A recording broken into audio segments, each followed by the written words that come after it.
States of America and to the republic for which it stands, one nation, under God, indivisible, with liberty and justice for all.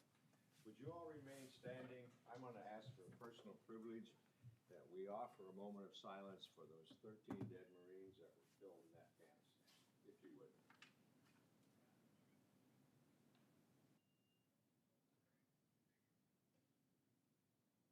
Thank you.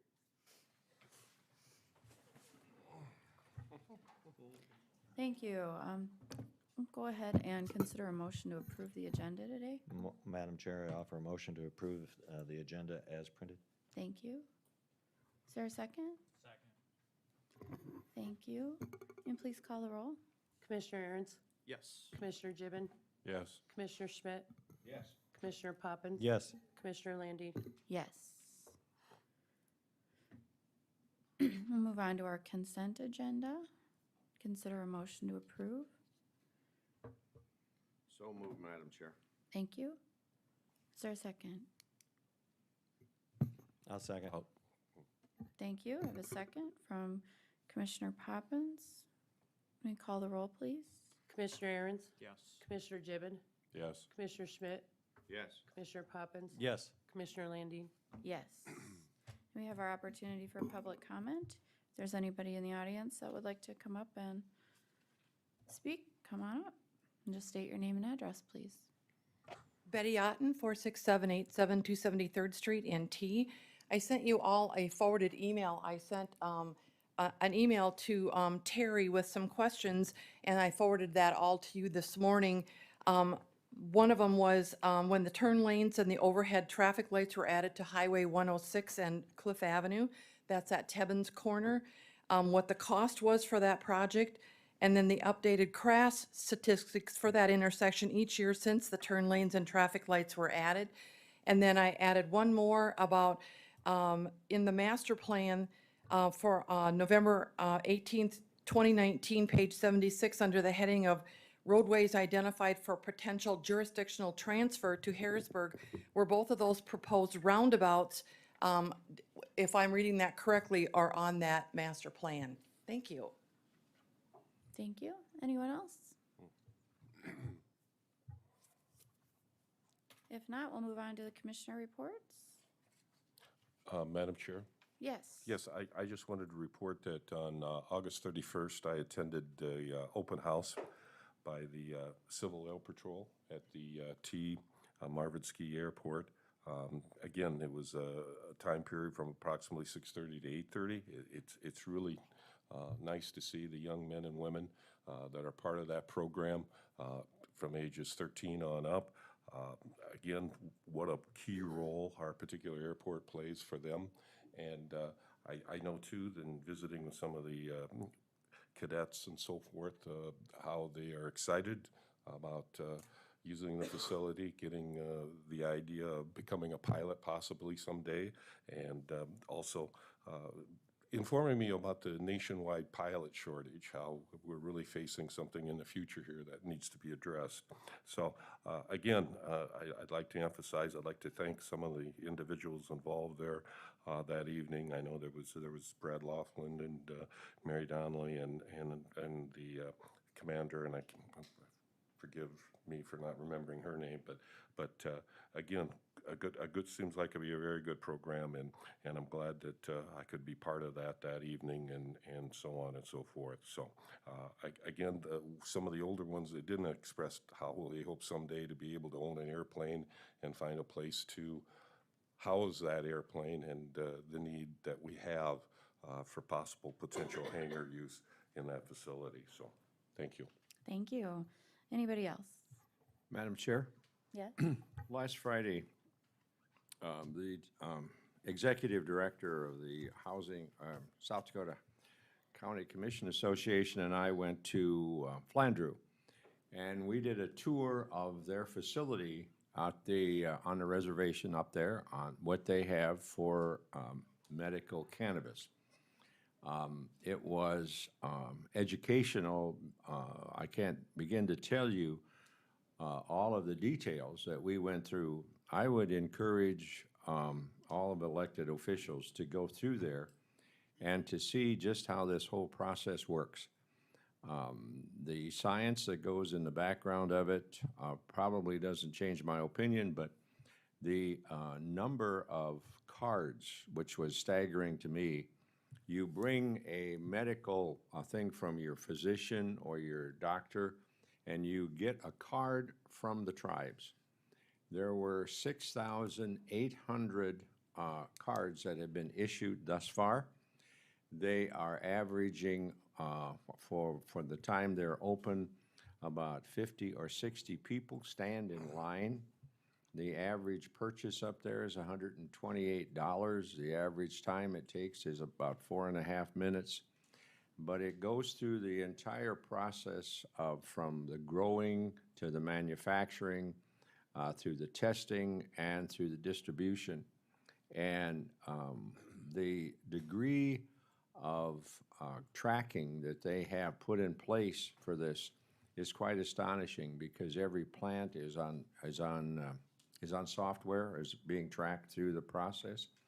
But it is very eye-opening as to see that. And the individuals that are there talk a great deal about, the black market, and they talk about their costs and things. I won't go into any more detail, but I would encourage my fellow commissioners, if they get a chance, to go through there, because I think it's something, and in our ordinance for Lincoln County, we have vertical integration for all of those situations. So it was well worth the time. Thank you for that.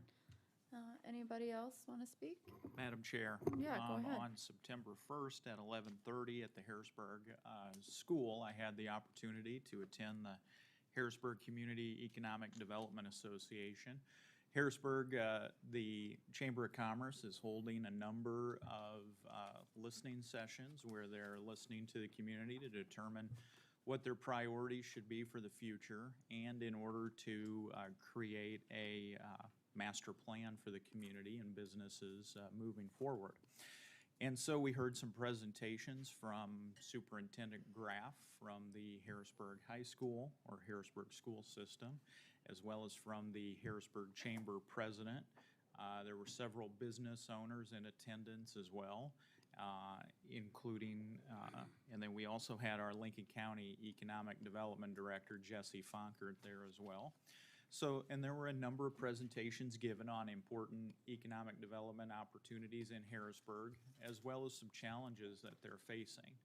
And one of the things we're learning is Harrisburg is the fastest growing school district in the state, and had a record number of children enter kindergarten this year. And so growth is definitely on the rise there. And we're trying to figure out how to keep up with growth through the improvement of different, public improvements, roads, intersections, as well as different business opportunities there. So there's certainly a lot going on in Harrisburg, and it was a great meeting for the public to be able to talk about what they believe their, what their expectations are. Thank you. All right, we'll go ahead and move on to our regular business.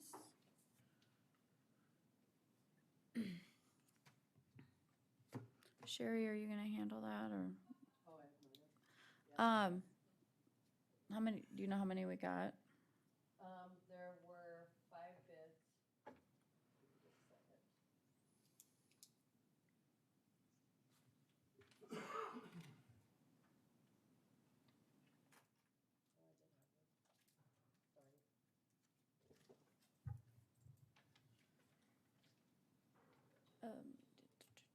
It look, Bids with the highest one being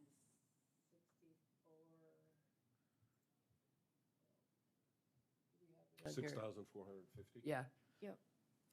Yep, and then from Paul Iverson, Ringwood Motors had 6388, Bay Ridge Motors had 4377, Tim and Juana Gustafson 4001, and Ken O'Brien 2551. So Paul Iverson had the high bid of 6450. thank you. I'd go ahead and consider a motion to accept Paul Iverson's bid. Second. Thank you. Can we call the roll, please? Commissioner Aaron's, Yes. Commissioner Gibbon, Yes. Commissioner Schmidt, Yes. Commissioner Poppins. Yes. Commissioner Landine. Yes. Move on to the next item on our agenda. Are you gonna handle that, Bill? Yes, I can. Thank you. There was only one bid that was received by the auditor's office, or one offer at this point in time. And that was from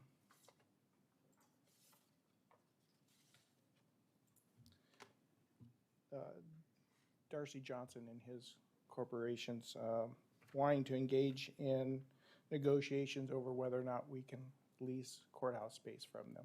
So if the commission wishes to accept their offer at this point in time, then I would enter negotiations with them as you had directed previously and see what arrangements we can come up with. Thank you. Is there any kind of formal bid, or did they just say, hey, we want to do this, or?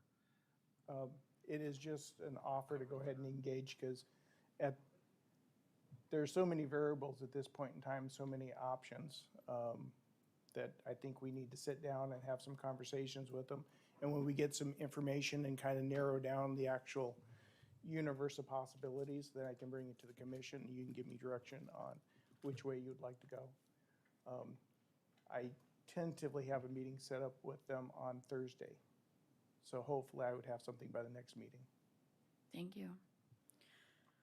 Is there a motion?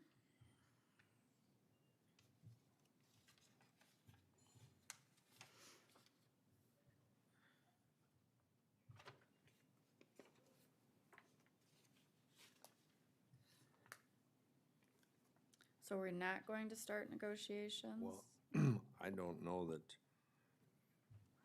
has the conditions changed in our courtrooms? I mean, we're renting space from Minnehaha County for a pretty healthy sum. So it seems to me we have to take some kind of action, so let's find out what we have to offer. So I would move that Bill engage with Mr. Johnson and see what kind of options face the county, or what kind of are offered to the county. That would be my motion, Madam Chair. Thank you. I'll second that, and the reason I didn't make a motion, Madam Chair, is because I thought we had already authorized our state's attorney to enter into negotiations. So it just seems redundant to have to do it again. You did. However, we put this out on bid so that if there's anyone else out there who had an interest in doing the same thing, they could come forward and express that interest, and then we could enter in and discuss with both of them or whoever decided to. But at this point, we don't have anyone else who's come forward. So just because we did go out in a formal bid and offer to everybody else in the public, I would just ask to renew it at this time. Thank you. Any further discussion? If not, Sherry, will you call the roll, please? Commissioner Aaron's, Yes. Commissioner Gibbon, Yes. Commissioner Schmidt, Yes. Commissioner Poppins. Yes. Commissioner Landine. Yes. Motion carries. Move on to item 3 on our agenda.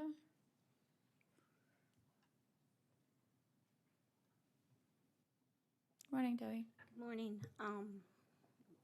What I had requested last time was a resolution for the administrative fee on title onlys. I had one sent to you guys, and if you would approve that. You've heard the request.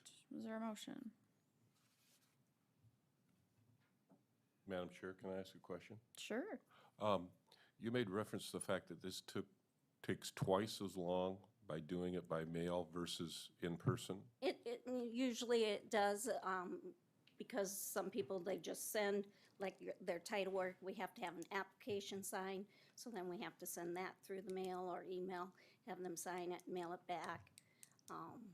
Sometimes they don't have the So what are correct we talking fees. about as far as a timeline? I mean, are we talking, if you do it in person, is something done in 10 minutes? And if you do by mail, it takes? It could take, depending on how fast people respond, it could take, it could take a week. And then you're looking at, do I need to charge them a penalty because they didn't have it here on time? A lot of people wait until last minute to get things done, And then we're looking at penalties that we need to charge to and stuff like that. Debbie, when somebody comes in late, and who does the penalty go to? Does it go to the state of South Dakota, or does it go to the county? Is it a mix? I think it goes to the state, Okay. yeah. Yeah, they collect that, that's their penalty. Okay.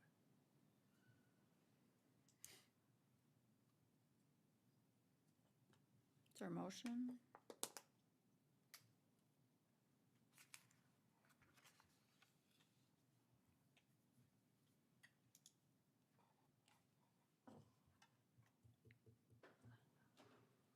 Nobody wants to make a motion on this? We're gonna keep it tabled? It's a revenue source for the county.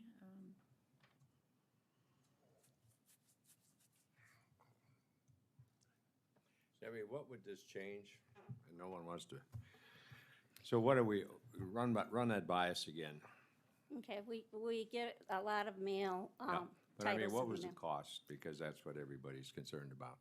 What is the? So we would change that to what? We would charge a $25 administrative fee to do any title work that's strictly done through the And mail. what do we charge now? Nothing. No fees at all. What does our neighboring counties do? Minnehaha just started it in April, and they've already, since I talked to her last time before the meeting, and they've made like $18,000. And they charge $25 as well, correct? Mhm. Have we checked any other counties like? I had put an email out, and I had 13 counties respond. 11 of them do it, and 2 of them did not. Okay. Do they all charge $25? Yes.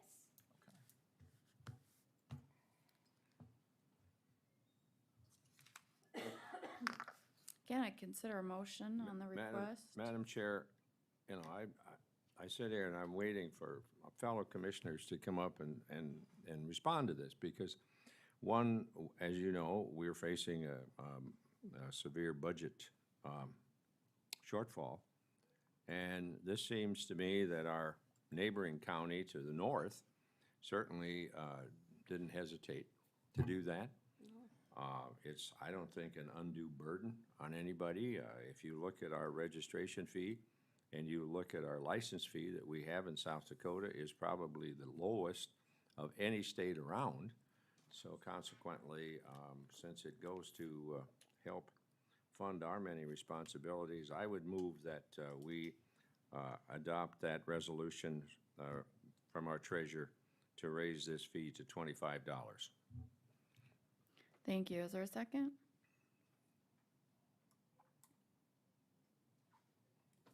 I'll second for discussion. Thank you. Any further discussion? If not, Sherry, you call the roll. Commissioner Aaron's, No. Commissioner Gibbon, No. Commissioner Schmidt, Yes. Commissioner Poppins, Yes. Commissioner Landine. Yes. Motion carries. Move on to our census discussion. Commissioner Schmidt, you're going to handle that? I'm sure many of you have looked online or have seen the census that comes back. But Lincoln County right now is the third largest county in the state of South Dakota, having a population of around 61,128 from previous one in 2010, which was 44,823, which is a 36.4% increase in our population. And with that, when you start looking at the growth that goes on with our county, you know there's a lot of other things that are going to change as well with the responsibility and the population. Unfortunately, the incarceration rate, the rate that of assistance it needs from our state's attorney that has to increase. This population isn't going backwards, and it's going to continue at a very accelerated rate. We're the fastest growing county in the state of South Dakota, perhaps in the nation. I just wanted to bring this up to you because I think everybody should look at this, because this gives a very good print on what we face in the future. We have, right now, persons under 5 years of age are 7.2%, persons under 18 are 27%, persons over 65 are 13%, and our female persons, and why they picked that one out, I don't know, is 50%, which is probably a good number for 50%, maybe 50% for males as well.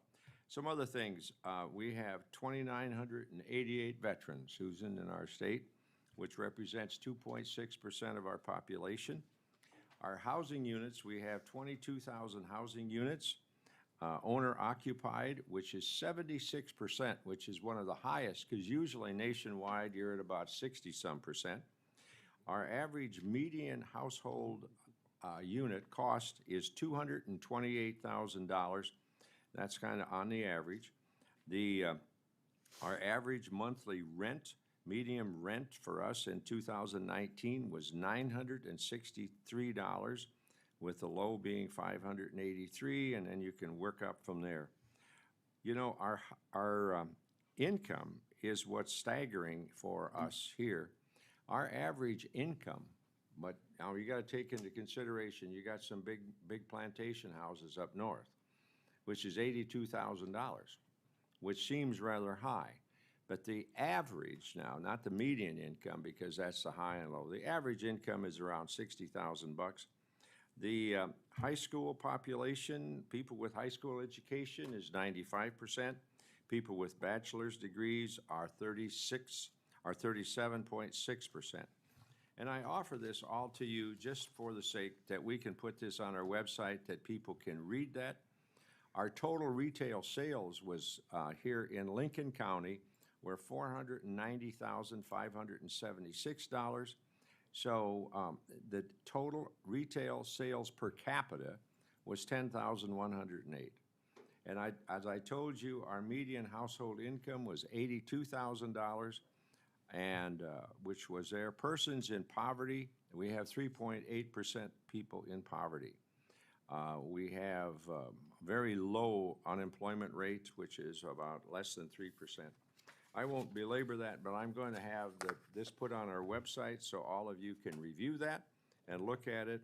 And all I can tell you is that we are on a growth spurt, and with growth comes responsibility, and with growth and responsibility comes expenses and revenue. So I just want to draw that to your attention. But we are, you know, when you think about this, projections have us, best projections on this thing, that if the growth continues, in 10 years, this county could be almost 100,000 people. And you can imagine, 100,000 people.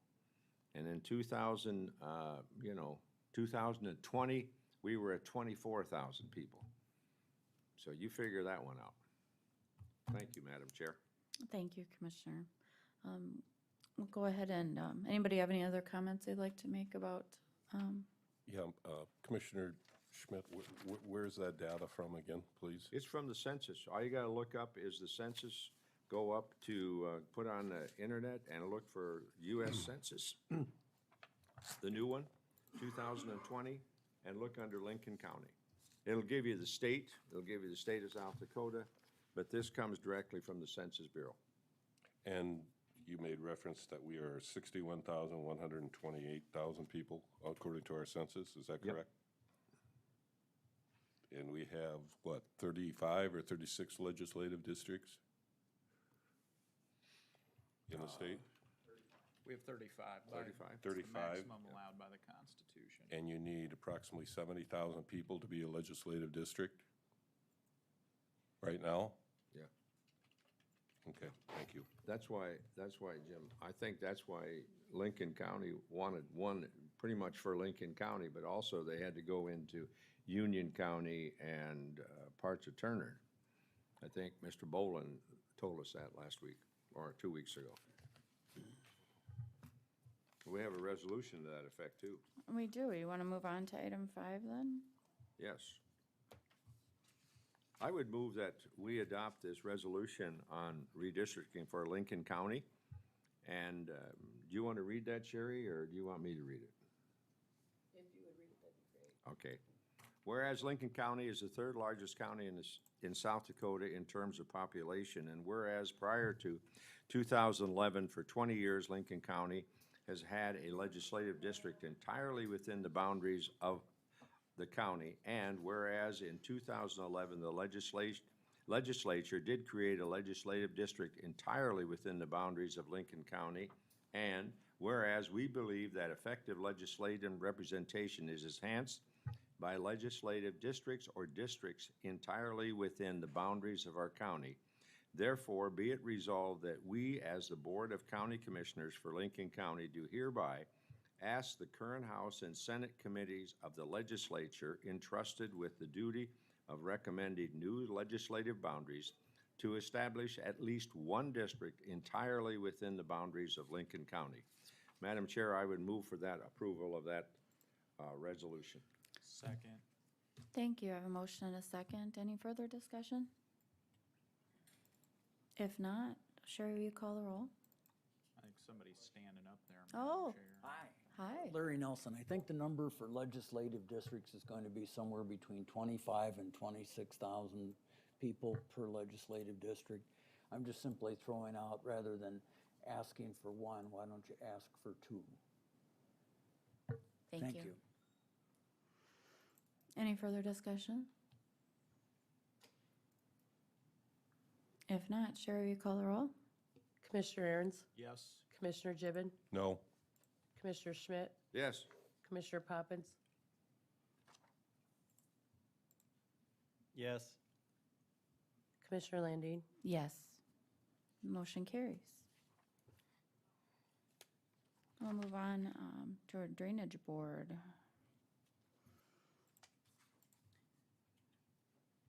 So you're gonna recess as board and then? Yeah. So we'll recess as a board and then go into our drainage board. So is there a motion? So moved. Thank you. Is there a second? Second. Thank you. Sherry, will you call the roll? Commissioner Aaron's, Yes. Commissioner Gibbon, Yes. Commissioner Schmidt, Yes. Commissioner Poppins. Yes. Commissioner Landine. Yes. All right, do we have anything, Sherry?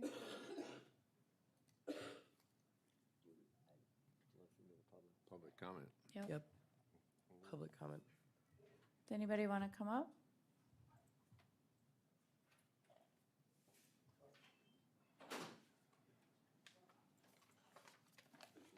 Good morning. Good morning, good morning. Don Hoffman, 47331 273rd Street, Harrisburg. I was just kind of wondering where Wink stands with the study along 9 Mile Creek. And if they're doing any subletting of the work. Does anybody know, or have we had a report on it lately? We haven't had any reports on it lately, at all. Okay, I just want to read you a letter that I got from the city of Harrisburg.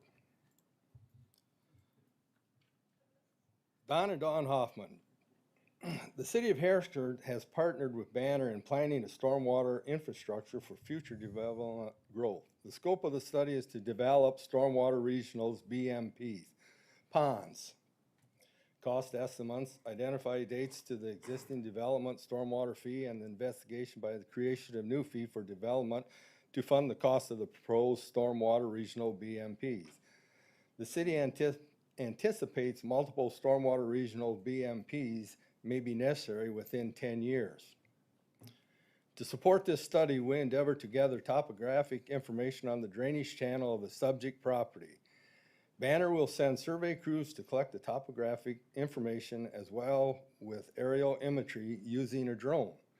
Impact to the property will be limited to foot traffic along the drainage channel on the subject property. Survey work is anticipated to begin during the week of September 6th. That's this week. And will be dependent on weather. Please indicate if you agree to the requested survey by giving Banner this telephone number to discuss, or send an email to them. If we do not receive a response in 2 weeks, we will attempt to contact you. dates are important. August 27th is when this letter was written. We received it on August 30th. In this here, it says, if we do not receive a response in 2 weeks, we'll attempt to contact you. Okay, if my math is correct, 2 weeks is 14 days, is it not? 14 days from August 30th would be September 13th, 14th. They're gonna start surveying September 6th, this week. Don't we have this kind of ass backwards? You know, and the wink, when we were talking, I've attended a lot of those drainage meetings for 9 Mile Creek, and we were gonna get the stakeholders, which was T and Harrisburg in this. When I get a letter like this, they don't look like they're a stakeholder in trying to develop 9 Mile Creek so it carries water. It seems like they're trying to cover their own butts. And they're trying to do it on my expense. I've got a map, picture that they sent me. This is the first thing we've ever heard. Never heard a word about this before. Wife opens this letter, and here's the map that they're going to take part of our property. According to this map, I would say their pond is probably 15 to 20 acres. And it takes out a gravel pit, kind of a sediment pond for my cattle yards. And basically, there's a gravel streak that runs through this property. And some of the higher property in that section. Now, why in the hell would you put a retention pond, dig out the highest ground? You've got 9 Mile Creek, which has got wetlands along the side of it. This makes no sense. Well, to make matters worse, I've got approximately $1.5 million worth of cattle standing out there right now in yards. And these people tell me they're just gonna come out and start surveying my property. To that, I say, hell no. If I catch a drone, or if I catch somebody walking on my property within any reasonable distance of those cattle, I will take appropriate action to stop it. I'm putting this on notice. I hope it goes in the minutes. I will do what I have to protect my property. If people cannot do more than send me a letter 2 days, 3 days after they're going to plan on start working. In the property next door, they'll be talking about that. My cattle yards go right up to them. So if I see a drone, or if I see somebody walking anywhere near those cattle, like I said, I will take appropriate action to stop. Mr. I'm Hoffman. sick and tired of it. Mr. Hoffman, and that's enough. Okay? Good. Don, Because I hope have somebody you- gets the message. Don, I got a question for you. Have you talked to Mayor Wink about this? No. Okay. Or to Andrew Petrus, their city administrator? No. Okay. And the letter you said is from the city of Harrisburg? That's right. Okay.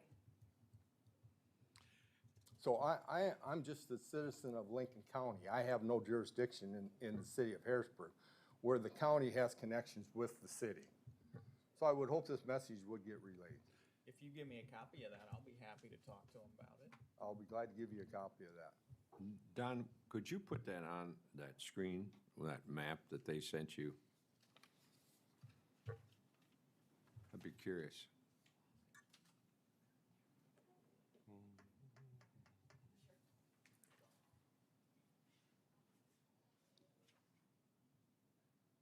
Basically, this is the property line right here. Yeah. These are my cattle yards with Yeah. a sediment pond right in this area. Okay. This is an old gravel pit here. Basically, this area running back through here, there's a gravel streak. Okay.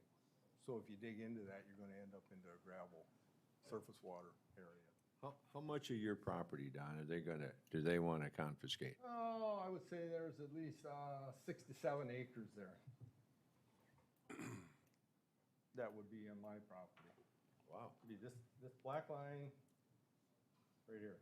So that's all yours? Yeah, that's mine. This is the first word I've heard about this. Nobody's ever. Talked to you about negotiations, No. about compensation, about No. anything? No. So if you think I'm upset, that's the reason why. Wow. That's the reason why. Understandable.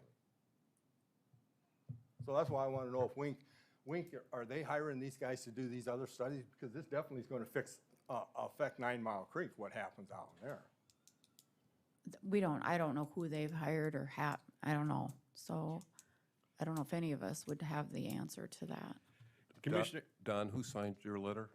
Who's it from, the signature at the bottom? Lance Weatherly, Banner Associates, out of Sioux Falls. All right, thank you. You know, I would hope that, we don't need this. I'm 70 years old. Are they gonna be there in 10 years? The neighbors and I, we do not plan on developing any of our land, and I know there's at least 3/4 west of me that do not plan on developing any of their land. So why are we putting a drainage holding pond on our property? Why not put that drainage pond up by the golf course where it belongs? Why run the water down the creek, 3 miles down the creek before you retain it? Because it's gonna ruin that creek. Don, do you know that land for sale that Brett Merkel is representing on the corner there, across from the RV dealer? Do you know what the plan is there? Where at? On the corner? Oh, right east of me? Yeah, I have no idea what that is. okay. But they've surveyed that. That water does not come our way. Oh, That okay, goes east off of that quarter okay. and hits 9 Mile Creek. That won't come through our property there. Commissioner Aaron's, is that part of Harrisburg's growth area where Don sits? I think they have, that's a good question, whether they have subdivision authority there or not. You know, they're 3 mile out. Yeah. The most recent meeting I was at, there was no discussion of any of this, Don. There was also no discussion of wanting to develop your land. The discussion is all really focused on developing the land, and this is straight from the city council and the city administrator and as well as from Tim Graff. The real focus and drive is to want to develop the land immediately adjacent to the new school out there, you know, by Baker Crossing, and they want to push north. And one of the problems that they're having, and this goes to a discussion with the city of Sioux Falls, is, you know, the city of Sioux Falls has a real problem with regard to expanding sewer capacity, and gravity works against them because of the terrain and the topography out there. That's why you kind of have like this kind of de facto no growth area around 106. Sioux Falls can't move around that. And one of the things the city of Sioux Falls wants to do is they want to be able to capture all the growth and development that will be postured or built on Highway 100. But the problem they're gonna have is getting the sewer capacity out there to do it. And the city of Harrisburg is willing to capture it because they have they can use a gravity-fed system that will capture that. Well, city of Sioux Falls paid for Highway 100, so they want to capture the growth from it, and they don't want Harrisburg to. So there really is going to be, over the next few years, Don, a huge amount of growth occurring north of the Baker Crossing School, if they can get all the landowners on board, which most of them are, and then they want to move north towards 106. That was the last discussion I was involved in, that I heard. Commissioner, They don't want to move south.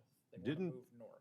didn't Sioux Falls put a sewer line in that would T signed up for? And it goes directly from T west or east. That gave City of Harrisburg an option to participate in. And the City of Harrisburg decided, rightfully so, to do their own. But I mean, there is a rural sewer line that City of Sioux Falls has put up because the City of T is signed on to that. And I think their sewer ponds will ultimately go away. And I don't know where that goes, Commissioner. But I know it goes straight out of T east, and it goes almost over to where the Harrisburg Middle School is on Western. Yeah, And my understanding, Commissioner Schmidt, is same thing, that T is gonna become a client of the city of Sioux Falls for their sewer. Yep. But, as most folks know, or maybe some don't, City of Harrisburg built their own wastewater treatment Yep. plant. There was huge discussion, should they go with should they become a client of Sioux Falls, should they build their own? They decided to build their own. So that's the path they're on. And that's one that will accommodate their growth because they're the fastest growing community in the state as well. Okay, that issue on drainage. Yep. Another issue. We had an easement with the county to put in new culverts on be Western Avenue, just south of my place. Well, we're still trying to figure out where in the easement it says that they were allowed to remove 3,000 cubic yards of dirt from that area. Plus, in the easement, it was said that the ditch was to be cleaned out. 9 Mile Creek was to be cleaned out on the west side, per my say. Nothing's been done. This is the second time I brought this up now on both issues, and I have not gotten any response to it. I would like, you know, if it takes us this long to figure this out, you know, it's a reflection on all of us, the ability of us to get something done around here and that. Who's the easement with? With the county or the contractor, whoever. This is the county gravel paid the road bill. that's west and south of you, Yep. correct? Yep. About a Yep. quarter of a mile Yep. approximately. Yep. And it's kind of an extension of Western Avenue, correct? Yep. Either way. But yeah, it is the second time. I mean, that was in the easement, that ditch was to be cleaned out, so it lines up with the culverts. Well, the other day we were down there. Basically, the creek lines up with the south culvert, and the two north culverts are starting to silt in up towards the front because it's creating a sandbar because the creek does not line up with the culverts and stuff, and it's only gonna get worse. Well, Don, if the county has some duty to clean out the ditch. I'm And I just don't- and I going by don't- the easement agreement. Yeah, and I don't know who your easement agreement is with, but you got our county highway guy over there. You talk to Terry after the meeting about it. I'm assuming You the guys county can dig paid for it, into so. Yeah. And another issue with the DeYoung property and the Kelly Nielsen property, there was an agreement made here right in this room that he was gonna fill in part of that property to build storage units and that there would be a ditch placed along the edge of his property and the DeYoung property to drain. Never got done. 5 inches makes a nice lake out in our field. This is probably the second or third time we brought this up and it hasn't gotten done. And the dirt keeps coming in and the property keeps getting raised up. So I guess at that, what time do we need to get a lawyer or get this done? Because I was promised that we're taking care of it, Don. That's all I have to say. Thank you. Is there anybody else?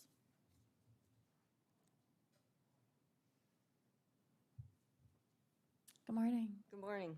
Gloria Sinning, 47, 325, 273rd Street. I'm part owner in the other part of this pond that's supposed to be coming from Banner. And actually, I did not get the letter, which I am part owner of this land.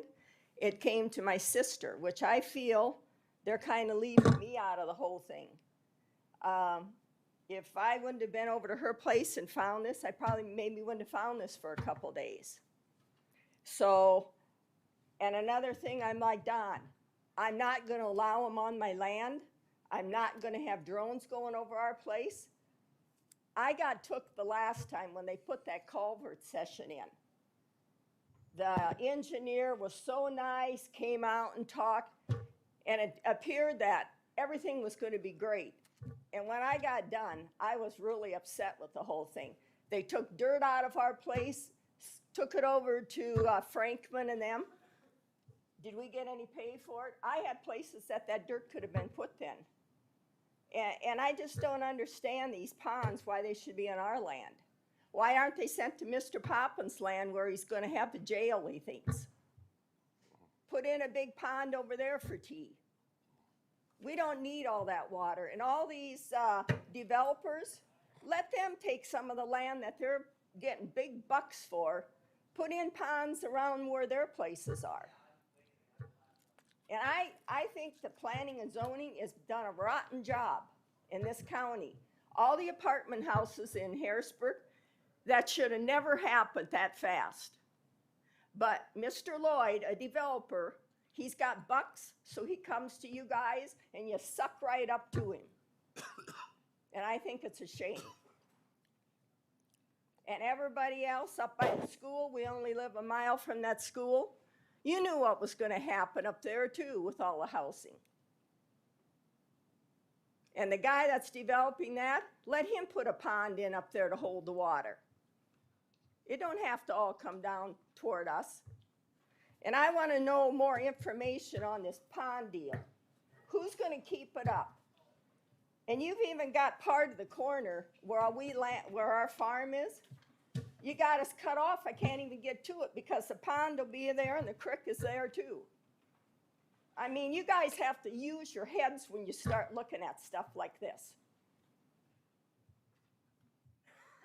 And I know some of you think it's real funny, but I don't.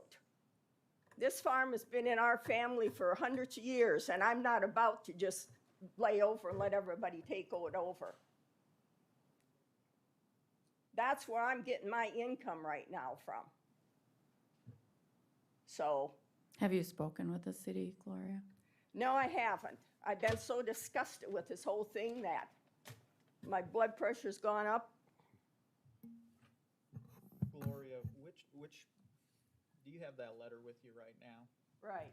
Can Same you- one Don had. Can you put that, look up, see that? Put that piece of paper underneath there.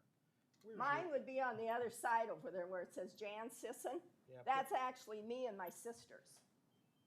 That whole area there.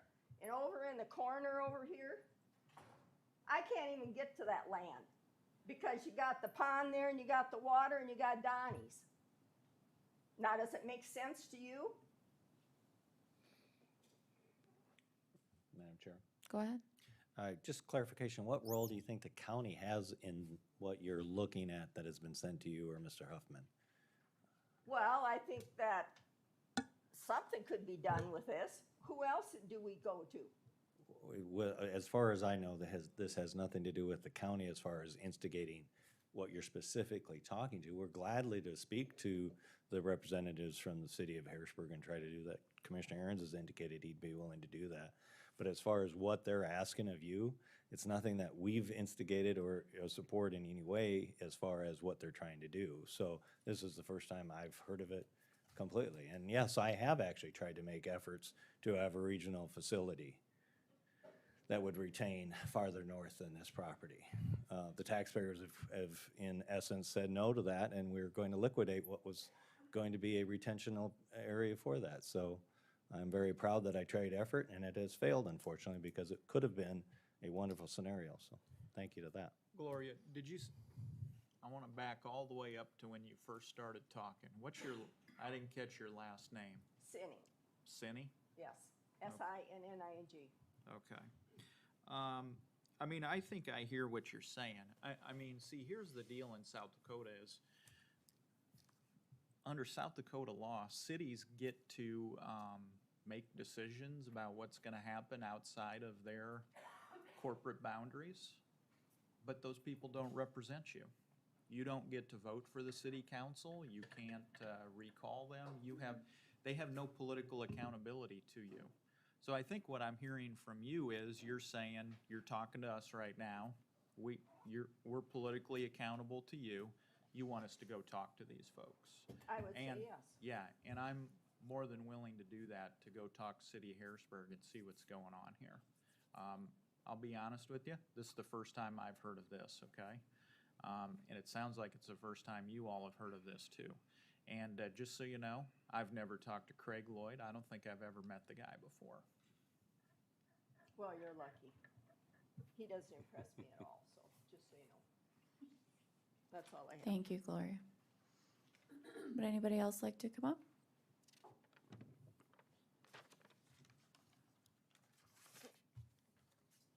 Any further discussion as a drainage board?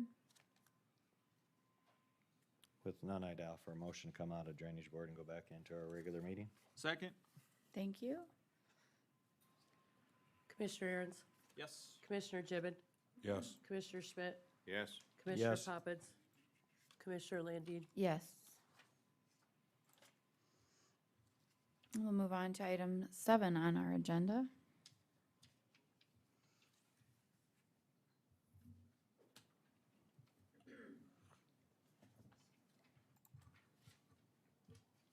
Do you have the purchase agreement? They're printed off in the back. Okay. So there is an offer for the property that's being sold. There are some issues with the offer. It's conditioned. And so those different issues I would rather discuss since they're contract in nature in executive session. But the asking price for the land was met.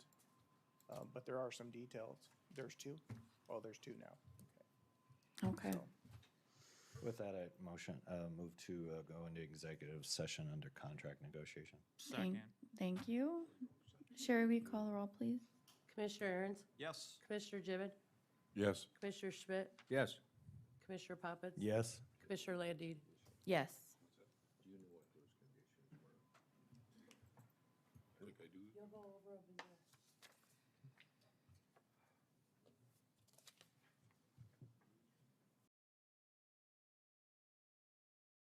I have a motion. Is there a second? I'll second it, Madam Chair. Thank you. Sherry, will you call the roll, please? Commissioner Aaron's, Yes. Commissioner Gibbon, Yes. Commissioner Schmidt, Yes. Commissioner Poppins. Yes. Commissioner Landine. Yes. So I would, how do you want us to, go ahead. sure. For the offer for the full sell price, I've spoken to the bidder at this point in time, Ms. Swimby, and we've clarified that what she is, the condition is that the county gives approval. They are aware of the need for a state permit. They've discussed it with Worthing. So they believe that they have all the other things lined up. So the condition that they have is strictly for county approval. It is not, or doesn't include any of those other entities. So with that, I think that the question is moot at this point. And Ms. Wimby's here, she can acknowledge that if that's. Hi, I'm Diane Swinby, and Diane, my- can you state your name, your address on the record, please? sure, 301 Northeast 13th Street, Beersford, South Dakota. Thank you. And my son and daughter-in-law are the ones, Rue Sanitation, that they're actually going to be operating this. And so they knew to contact, they've already contacted the state and the, like the city landfill at Sioux Falls and the city of Worthing. They talked to someone there. And so those are all taken care of. And then the last thing was they just wanted to make sure that it was going to, that you were going to approve that they could open the transfer station back up again. And if you didn't, then, you know, they weren't quite sure if they wanted to proceed with the offer. So it's just hinging on whether you guys will allow them to do that again. They think there's a need, and I think most people in the area would agree with that as well, that there's a need to have it opened again. But anyway, any other questions or? Well, just so you you understand we don't have any control over that state permitting No, process. Right. Okay. Right. They completely understood that, but they've already talked to the state, and the state, sounds like they're on board with, they are on board with it, and the landfill as well, at the city landfill at Sioux Falls. So they've said that they would agree to, take the trash or whatever from there, All whatever right. got transferred. Okay? Well, with that then, I would ask for a motion to approve or award, accept the contract. I would so move, Madam Chair. Second. Got a motion and a second? And Madam Chair, would like to just have brief discussion. Sure. Just so the public knows, this is the highest offer, $450,000. There was another offer, it was lower. But I think also this is important for the public to see that we can move what was traditionally public services, i.e. a transfer station, and we can move this to private industry. And I think it's just happenstance that private industry now is just so happens to do the same exact thing. So this is proof that government can get out of doing public services and private industry can get into the business of doing those things. So it's kind of ironic. So, yep. All right. Wish them well. Yes. Thank you. Got a motion and a second. Commissioner Aaron's, Yes. Commissioner Gibbon, Yes. Commissioner Schmidt, Yes. Commissioner Poppins. Yes. Commissioner Landine. Yes. Congratulations. Thank you. We're going to move on to our public hearing for the 2022 provisional budget.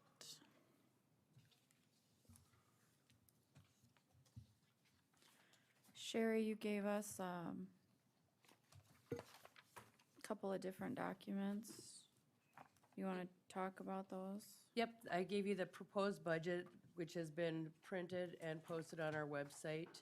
And then I gave you the budget listing, which is a line item of all the budget numbers on the provisional budget. So I on, also have copies on the table. on the two-sheet document that you gave us, did I guess I'll call them micro cuts from the offices, it was about 300 and some thousand dollars. Are those out of that, They are. on that document? Yep, And they're out of the longer document that you gave us as well? correct. So what was our cash applied? The cash applied ended up on this then $6,027,511.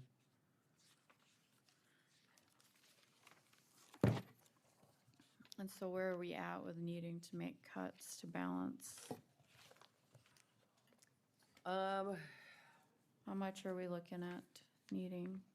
Well, what do you want for cash applied? What was our cash applied last year? 5.1?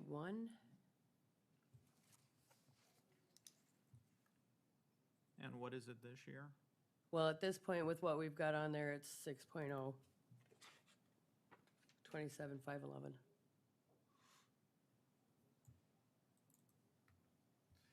How much cash total do we have on hand at the county? At this very moment? Sure. Okay. Give me just a second, I'll pull it up.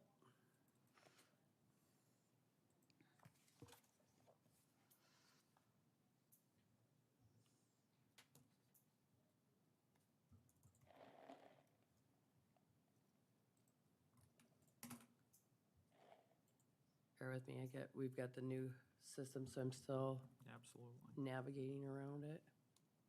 It's a lot of fun.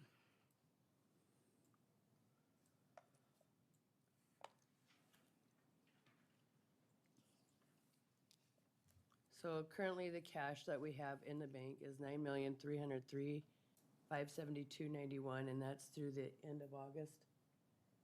Can you repeat that, please? $9,303,572.91. That's through about the middle of August. And so under this proposal, and please correct me if I'm wrong, 6 million would come from the 9 million? That is correct. Dropping us down to 3.3? Well, but you have to take into consideration that we're not done with the year. We Okay. still have a budget. The cash analysis that I did, if everything came in that we had budgeted for this year and no additional revenues came in, we would be 5.1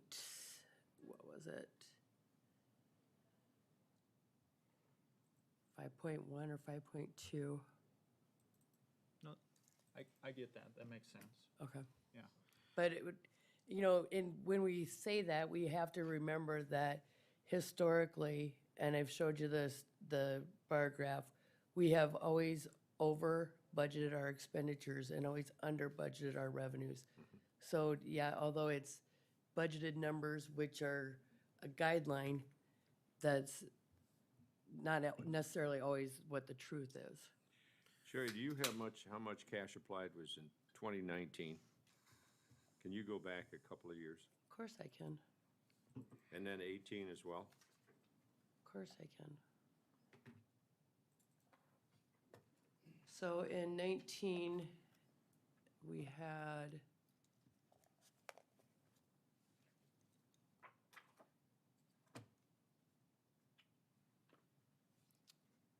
$5,092,140.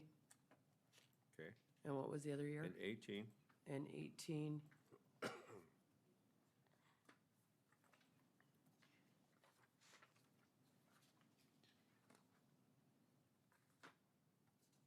We had 5,167,914. So for 18, 19, and 20, it was at that $5 million mark, right? Yep. Okay. And you're projecting us having 5.2 million at the end of this year? Yeah, I'll find the exact number.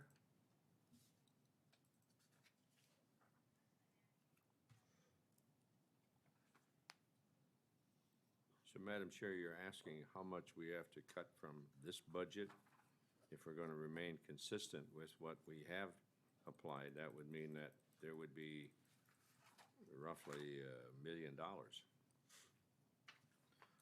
Well, Correct. then also, Correct. doesn't that mean that if we, in budget year 23, if we applied 5 million, we're gonna be out of cash? Right, Give or take a couple extra $100,000. That's correct. correct. So we need to find $1 million, is how I'm looking at it, or more. Or more. Yeah, with the cash analysis that I did, there's 5.461551.52. 5,461,551.52. If everything goes the way we have it budgeted, which we've already seen that our revenues are higher than what we've budgeted anyway. So in your cash analysis, did you use the higher revenue? I did not. I used what we have budgeted. Well, so what I did is, I had the actual cash balance of 531, and then the budgeted revenues from 6/1 to 12/31, and the budgeted expenses from 6/1 to 12/31. So it did include the cash that we currently have. To Commissioner Aaron's point, at what point do we run out of revenue? Because it would seem to me that this is a continually spiraling downward. Because I'm concerned about our expenses with the growth that we have from the population growth, and the revenue doesn't seem to be carrying that increase in population, which results in all the rest of that stuff. So have we ever thought, like, at what point, is it 24, 25, that we reach a crunch? I think you're going out too far. I thought you'd mentioned 2023 would be the crunch already. Okay. Well, Commissioner Gibbon, we would have 5 million plus Yeah. for 2023, But, and then that's it. and then For 2020. 2022. Yeah. Right, so if we apply 5 million and change to 2022's budget, which we're talking about now, that leaves us with approximately 5 million and change for the year thereafter, which is 2023. But what number are you basing that off of? The current number that's in the account? Right, But we still have 5 years of the budget to go through. okay, so under the cash analysis then, how much cash applied would we have to apply to 2023's budget? Well, I don't have a 2023 budget. I could work that up though. But if you historically applied 5 million, just use 5 Right. million as your denominator, we would then be out of cash. Yep.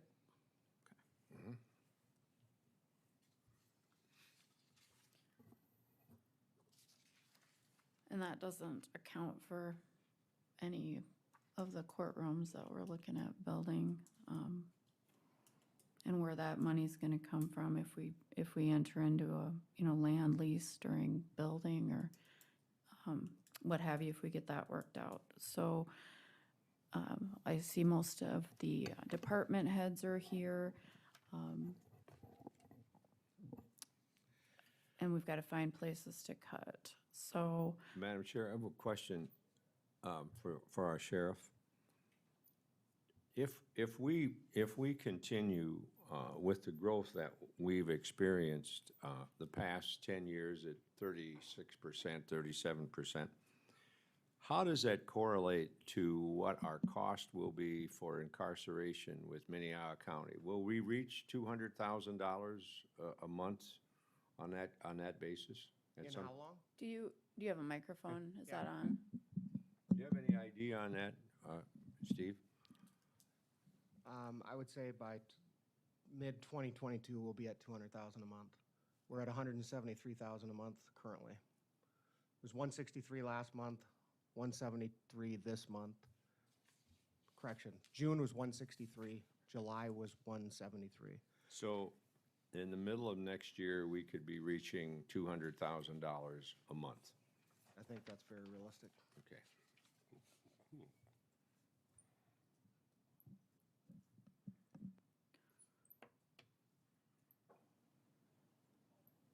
So I guess one way we can do this is have a department head come up and give us some options on their budget, things that we would not be able to do, services we might not be able to provide.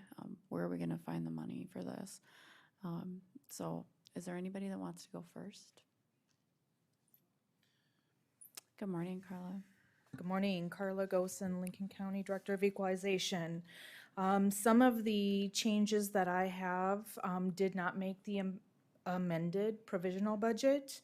I sat down with the deputy auditor and we reviewed all of my claims in the last 2 years, specifically in the supplies and material, travel and conference. We looked at 2-year averages. I also took into consideration what needs to be done with the reappraisal, such as the materials that we've been budgeting for each year, and some additional changes that I think that the Director of Equalization Office could do is very minimal, but with much thought and working with the Auditor's Office. We currently have budgeted $22,500 in supplies and materials. After visiting with Franny again, I would like to revise that down to $18,000. So that's a difference of $4,500. Also in line item, which is under capital outlay, under furniture and minor equipment. Yeah, I know in the last 3 years that line item hasn't been touched. It's been traditionally a $5,000 line items. I don't want to delete that completely, but I am willing to cut that down to $3,000, which is an additional $2,000 reduction, so a total of $6,500. And the 2,000 would be off of what line item?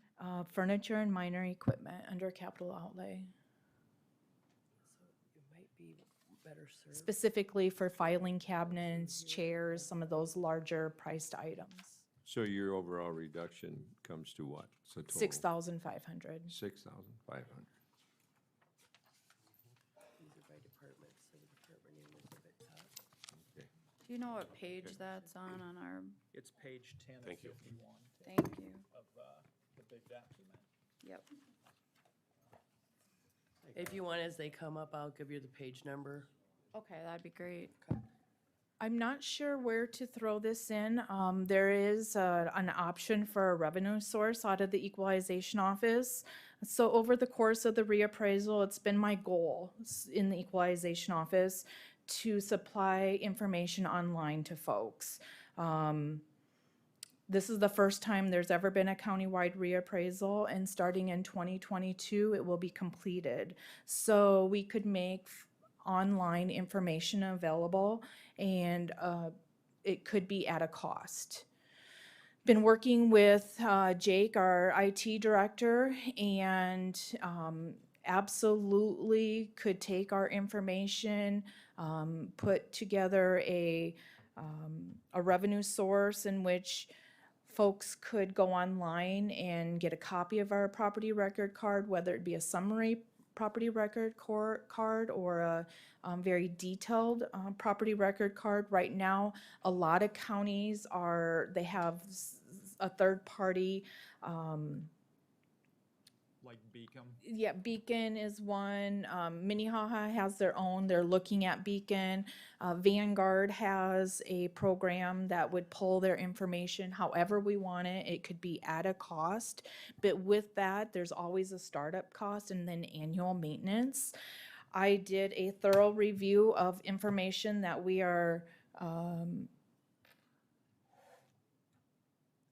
of what the potential startup cost and the annual maintenance and how much the projected revenue would be. If we were to have a subscription versus a per parcel type fee, the rates change. We could start with a very simple fee of just a summary of their property record card all the way down to a detail at $1 per parcel. Or $2.50 for a detailed summary of their parcel. You know, I mean, sky's the limit on this. And when I came up with these projected revenues, it was very conservative. I mean, it was based on our average 34 parcel requests per day. At this time, this information is given out for free, because it's normally through an online or email type process. So we print their property record card and we email it to them. But going forward, we could say, you know, get a subscription, click here, and it would be at a cost. So then we could generate some revenue through our property record card information. So Otherwise, they gotta come in and. otherwise, they can come in and, yes, the they can treat- dollar Yeah. copy. So Carla, what they're doing is if they online, or if they request this, you have to take a staff member away from their job to complete the request that they have. Yes, currently I have 2 staff members that maintain our assessor email, which these type of requests come in along with questions and answering type thing. So yes, it does pull staff away. If we have a larger request, it goes through the auditor's office, and it's through public request. And right now, the public request that the Directors of Equalization Office gets, I'm not sure on that number. I've been trying to get a hold of Sean and our conflicting schedules right now. So I'm not sure what our public requests monies have been coming through for these large projects. Like someone will come in and request data for every parcel in the county. We have that through our Zillow asks for that. We have a Black Hawk company. Is it Black Hawk? Yep, they get information from the treasurer's office as well. And I think those costs are about $2,500 per request. So what we would do with that, instead of bombarding the auditor's office through a public request, we could have them be a subscriber and they can get that information, you know, online as they need it, so. So if I understand correctly, Carla, and I know this is just preliminary here. Yes. If we went with Beacon, and I'm very familiar with them, not saying that they're the best, I just personally know them. It costs $23,000 to start up, but the annual maintenance would be 17, and so is the projected revenue subtracting the annual maintenance? No. Or, so really at the end of the day, we only kind of clip a coupon for about $3,000 bucks.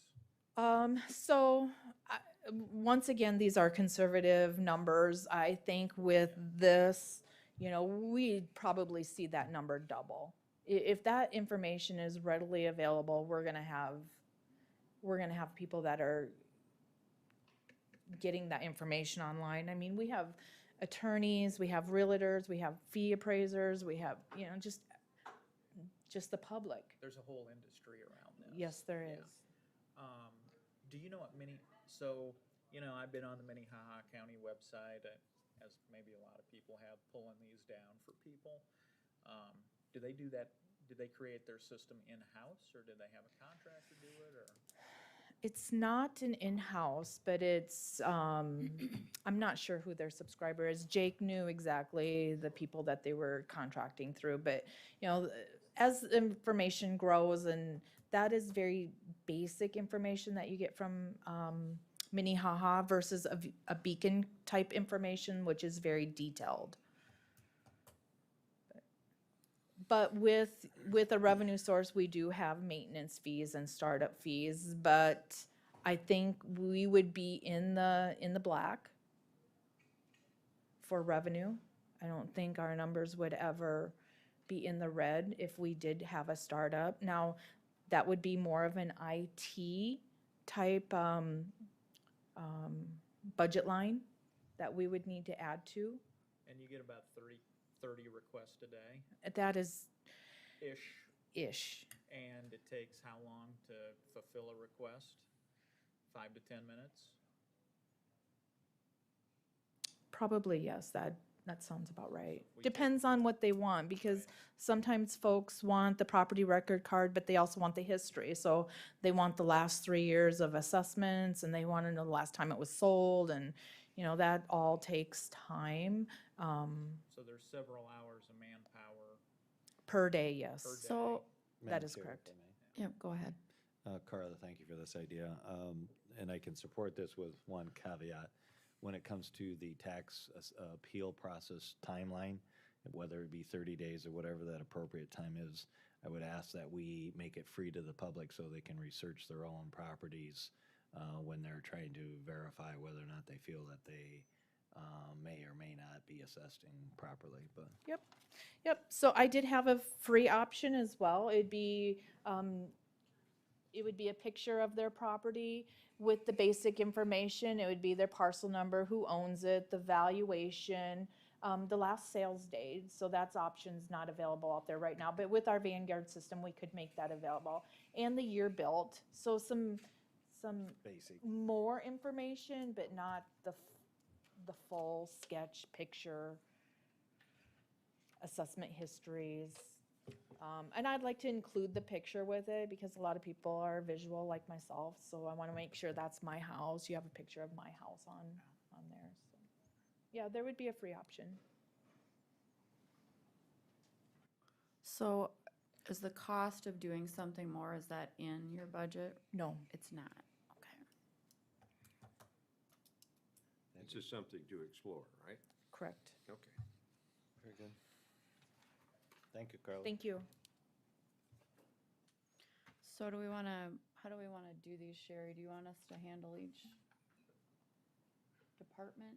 Yeah, I think that would be Motion? easier because then we'll have it written down per department what we're doing. Okay. So, I've got for supplies and materials for Director of Equalization's office to reduce that by $4,500 and reduce furniture and minor equipment by $2,000. So can I have a motion on that, please? I'll offer a motion just for clarification. You're just trying to do this department by department to the budget? Yes. I'll offer you a motion.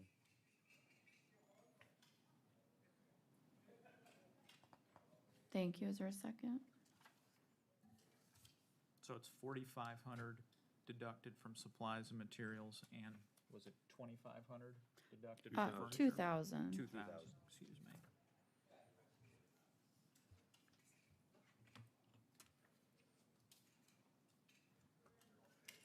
Was that a second? I'll second it. Thank you. Sherry, will you call the roll? Commissioner Aaron's, Yes. Commissioner Gibbon, Yes. Commissioner Schmidt, Yes. Commissioner Poppins. Yes. Commissioner Landine. Yes.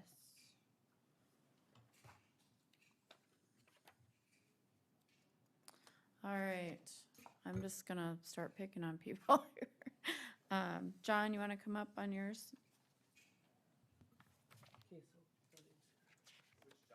Well, I had John Peters in mind, but come on up, you're standing there, so. Should have asked the question first. What, do we know what page that's on, Sherry? So I have two different things. Of course, I have general government buildings and I Nine. also, Okay, just a second, which page? Page 9. 9. All right, so I'm on page 9 of the longer document that you have with the specific line items. You've got the general government building. Go ahead, John. so my first top part of my categories, I've pretty much whittled it down to a 3-year average, and I really don't think I have much wiggle room left in that upper area, which brings us to 432, which is buildings and structures. We've already pulled the old, demolishing the old jail. The updated mechanical engineering plans, which was $6,000. I'm more than willing to pull the $6,000, but I want you to know that And where we're at. what line item is that? That is, it's with underneath of 10161 or 4161-4332. Third from the bottom. Okay. So,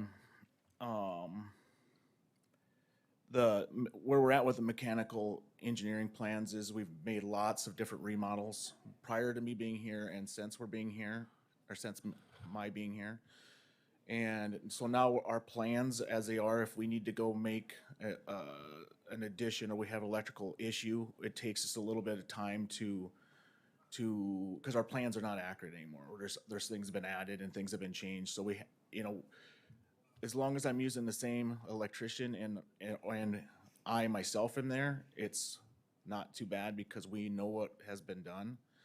But assuming that either one of us two are different in the mix, it's going to be a little bit of a hassle. So that's why I put that in there to try to get an updated plans of what the building looks like right now. But as I said, I don't have any problem pulling that $6,000 out. I just know that it'll have to get done at some point. Did I lose my speak? No. Do you have any other services or anything you were gonna add that we can hold off on? Or are these all pretty cut and dry expenses? These are pretty much cut and dry. I just, I'm just giving you where I'm at. So it's, the other thing that so far we've approved through the budget process was the $15,000 to paint the stairwells. In my opinion, that's probably the biggest eyesore, and because we've had a lot of water damage prior to caulking, and we've got a lot of paint that's peeled. With my setup, you understand, and it can be put off, but it's delayed maintenance. It's got to get done sooner or later. So that $15,000 can also go away, but it's not something I can really absorb internally with my staff. The stairwells are kind of a hazard for an untrained staff to paint.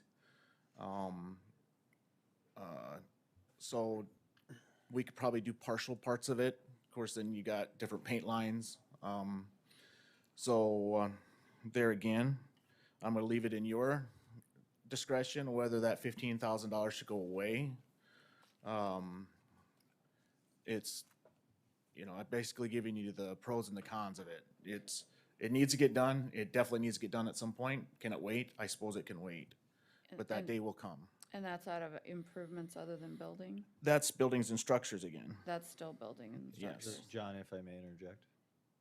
Yeah, if it's something that has to get done eventually, then the reality is whenever we do it, it will cost us more because in the current environment, waiting, for instance, major construction projects, they're estimating on the low side of 1% per month.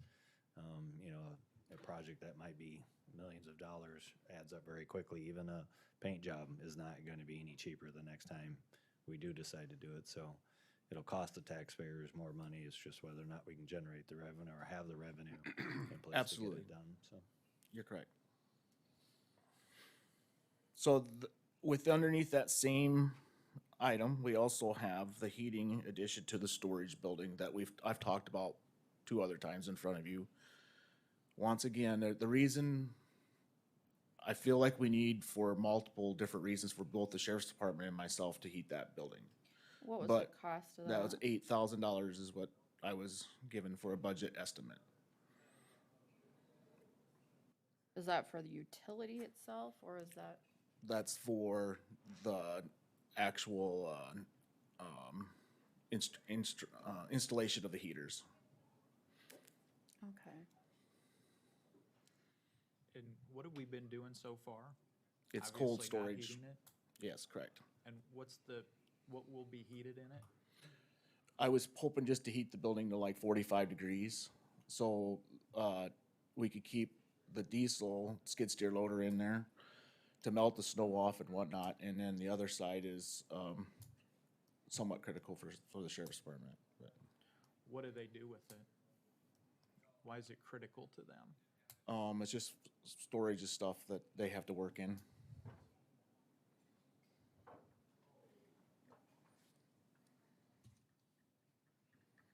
Is it like vehicles or equipment or?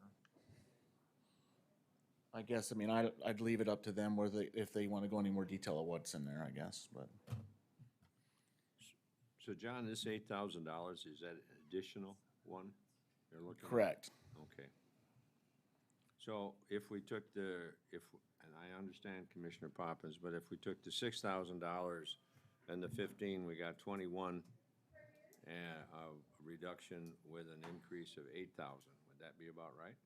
No, the increase is, the 8,000 is already in it. That was already in in there. it? Yeah, this is stuff that I'm putting it in front of you as Okay. for you to make the decision whether it should go away. Okay. So we've got 6,000, 15,000, and 8,000. Yep. So those are options that are being presented to us. So what do we want to cut? Commissioner Aaron's, what are your thoughts? My thought is it's gonna take us a long time to get to $1 million at this rate. Yep. And I think it's better if the departments take a deeper, harder look at their budgets if they want to have more control over them as opposed to the commission doing it. And I guess this is the consequences of many years of budgeting and expenses, and now the chickens have come home to roost. Well, I think it's our job to make these cuts, and so I think they have put a lot of work into bringing us these options. I think we're the ones that have to make this decision. That's what we're elected to do. So, that's what we need to do. I agree. So I think we need to start digging deeper. So, you want to take the 6,000, the 15,000, and the 8,000 out of the budget? Well, when I hear statements like it's critical to provide heat, but then there's no explanation, I guess, it hasn't been heated thus far, has it? Correct. And so Then must have been an event or something changed that requires it to be heated now? There has, in my opinion, there's always been a need. Then what we added to the need was when we took back over snow removal, I added equipment, which is now needs to be stored in close proximity, not out at the highway shop, because it would be very cumbersome to move it from Yeah, here. you can't move on. So that is the additional, and honestly, that I felt like that was the tipping point to adding heat to the building. Could we function without that additional money? Yes. We can keep going on, and we'll find a way to make it work. So if you want to remove it, I have no problem removing it. Well, I just want your measured opinion. In my opinion, we reached that, I would not have put it in the budget, other than we reached that tipping point where I felt like it was a good move for the county to heat it. Sure. Again, I could live without it, and I will, most definitely can do that. Sheriff, is there a need for that to be heated? I can live without heat. You're okay with it?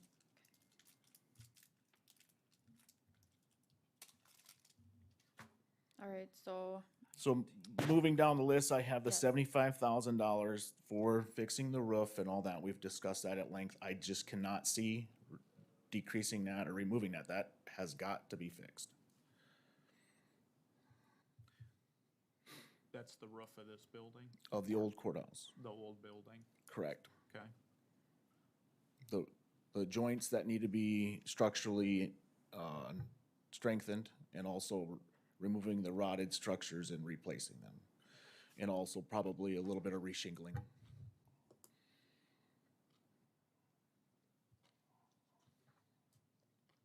That was how much for that building? How much, John?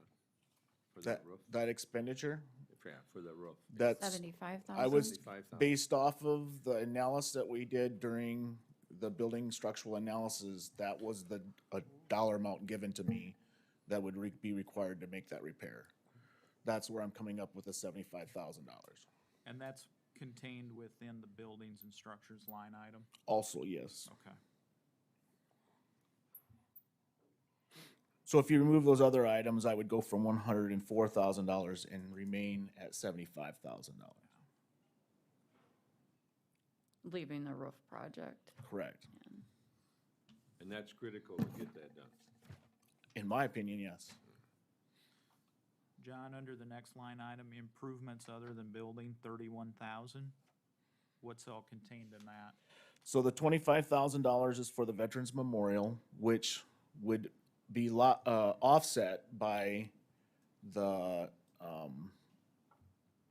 monies that would be donated to it. So it's just in the budget to be in the budget, but it's not coming out of the bottom line. The revenue is accounted for in the general fund under contributions and donations. We would have to do an outlay out of your budget of 25K, and then whatever the contributions are would come in on the backside. We wouldn't even move forward with the project unless the contributions were there. Am I correct? Right. That's the way I looked at it, is if the veterans groups or whoever come forward with that money to do the project and it comes within bid of that dollar amount, we would move forward to do the project. Otherwise, we would not do the project. So 25K of the 31,000 may just sit there stagnant until we hit a trigger point. The 25,000 is that case. The $6,000 is for crack sealing the existing parking lot behind Sturtevant's. Okay. Once again, it's another one of those items. It's in need. It's a desperate need of getting done. Could it be put off, delayed maintenance? I suppose it could be. Just costs us more later too. Just like, like Commissioner Popman said, it'll be more money the next time, 1, 2, 3 years, and maybe a lot more money because the parking lot asphalt could fail. I don't know. The cracks have gotten very wide. Under furniture and minor equipment at 45,000. So that is, we'll go back to the pickup for my staff. And where I'm at with that is we have 3 of us that are doing snow removal and routine maintenance, and we're at multiple facilities. So my current fleet, if you call it that, is the pickup I got, I think, in 2019, which has about 20,000 miles on it. Then I inherited the transfer station pickup, which has about 200,000 miles on it, and I've put a lot of money into it to keep it running this summer. Then the third pickup is a pickup I inherited from the highway department this year, which has about 150,000 miles on it, and I'm also putting maintenance money into it. So, as far as doing snow removal, could I park the red pickup over there as a backup? Maybe. But then I'm still trying to do this facility and the Lennox 4-H grounds with just one vehicle. So that is why I felt it was critical to add another vehicle to replace the one with 200,000 miles on it. So that item includes $35,000 for the vehicle itself and $5,000 for the snowplow. You also, when it comes to snow removal, what happens if I break down? I've got to have some sort of redundancy to get out and get it done. And that's why I felt I needed to have another vehicle I could fall back on to do that.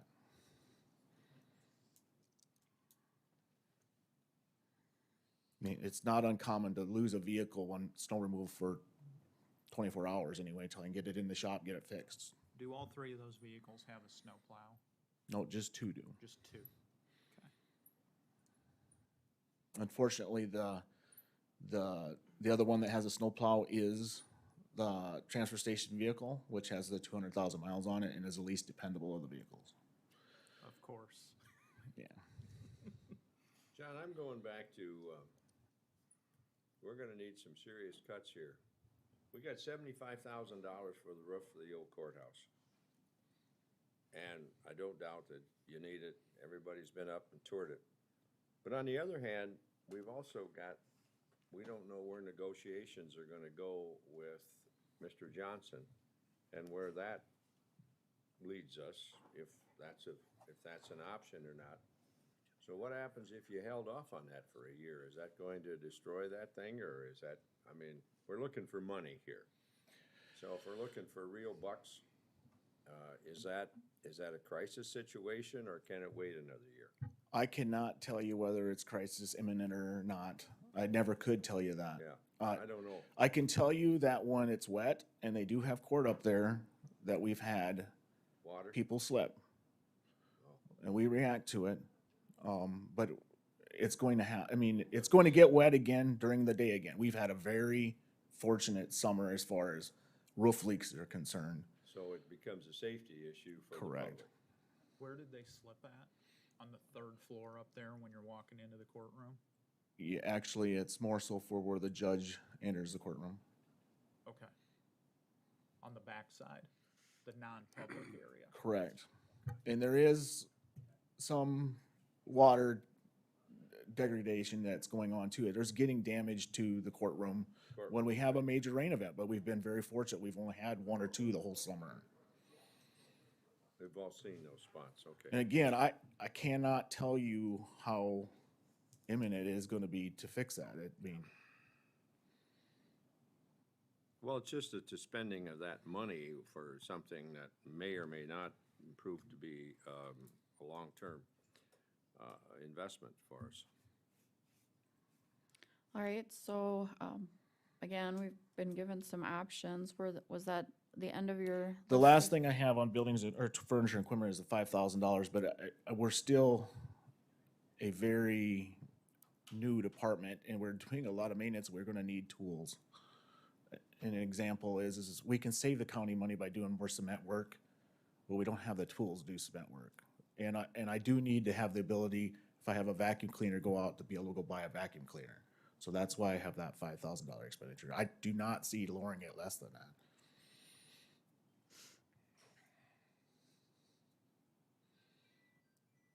Well, so far, John, I have 6,000 and 15,000 and 8,000, which is $29,000. Well, we have that. We have the vet memorial. There's $25,000 there. No, that's not the case, That just Commissioner. sits there dormant, right? Because it is offset by revenues, that's not really cutting anything off the bottom line.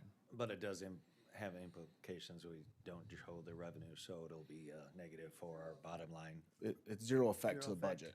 Because you either get the money given to do the job or you don't have the money at all. The revenue side, Madam Auditor, is accounted for in the budget? The revenue is accounted for, but if you cut the project, then you're gonna cut the revenue, so there's a zero effect to the Yeah, budget. Okay. I was anticipating that it wasn't, given that it's a what-if situation on the Yeah. revenue side. It's like a placeholder in the budget, has no effect. Sure. You know, as we move into egg buildings, there'll be more of that. You know, so Okay. whenever you want me to move into egg buildings, then. Well, we're talking about this one first, so I'd like to address these first. So is there a motion to make cuts? And if so, which cuts?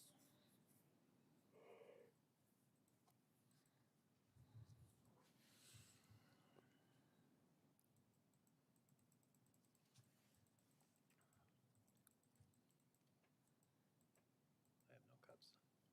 I'd make a motion to cut 40,000 out of that budget. Where? Just 40,000, that's my motion.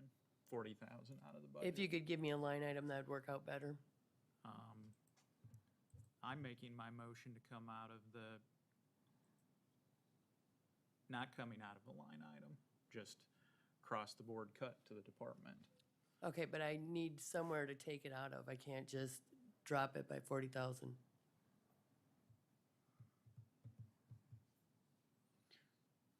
So, Spread it out over buildings and structures, improvements other than building, and furniture and minor equipment. So you want 10,000 out of each one? Well, that's only 30. You're gonna need, The most you can take out of 4325 is the $6,000 for the crack ceiling in the parking lot.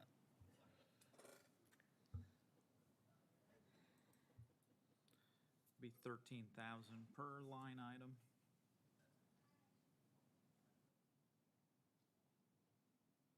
But if we spread them out over 2 line items, it'd be 26 in each. Which 2 line items did you want? Here, the way that I would prefer to do the budgeting as a policy and as a board is not to micromanage how many snowplows you have or what kind of pickup you buy.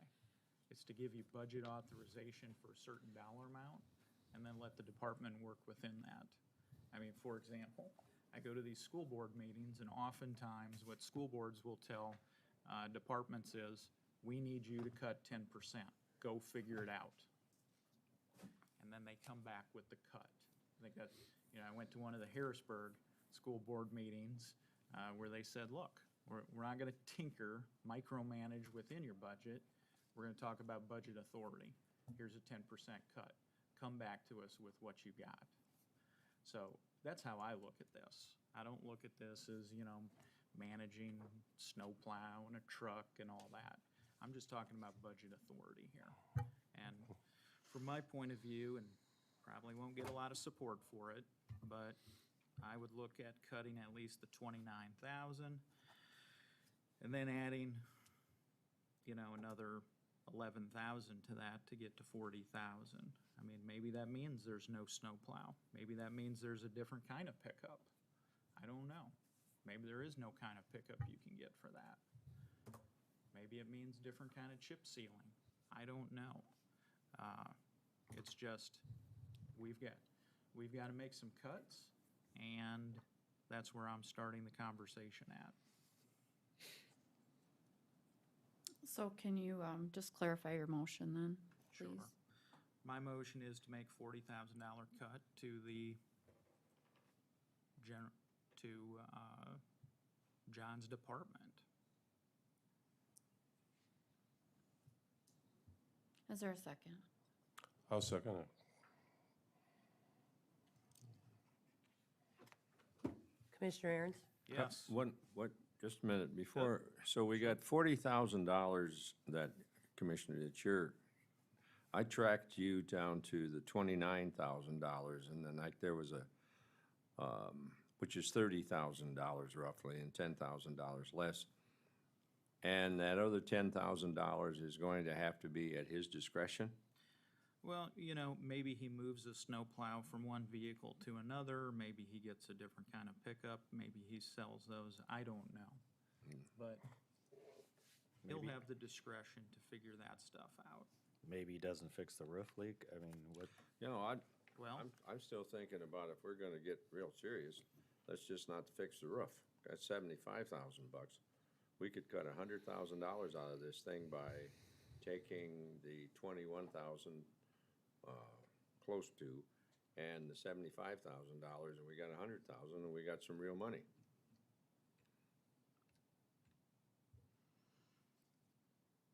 Yeah, I understand where you're coming from, Commissioner Schmidt.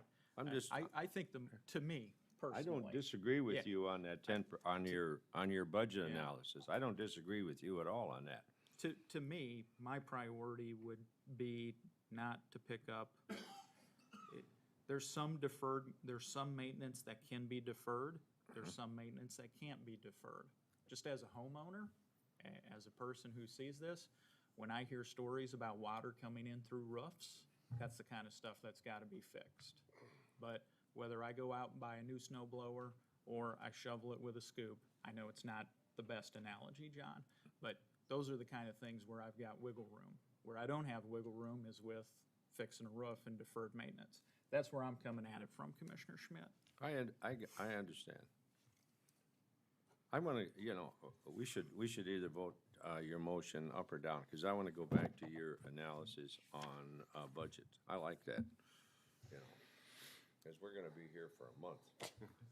All right, there's been a motion and a second.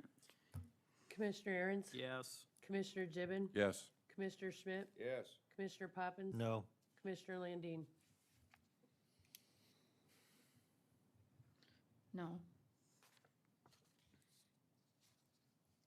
Motion carries. Sherry, do you want me to stay up and move on to ag buildings then, or do you want me to sit down until we get to that point? Well, Yep, we're bouncing, so page 30 is ag buildings. thank you.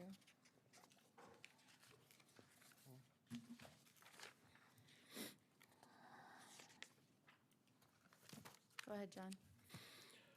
So I'm just gonna go, I've got $0 listed for insurance. I'm gonna go right down the list of my items. I feel that $10,000 is necessary because I know I will have additional engineering expense as we move forward with putting a building up there. Rentals, I have that number as such because, we have different times we gotta have rentals and we're gonna try to operate that facility with far less buildings than we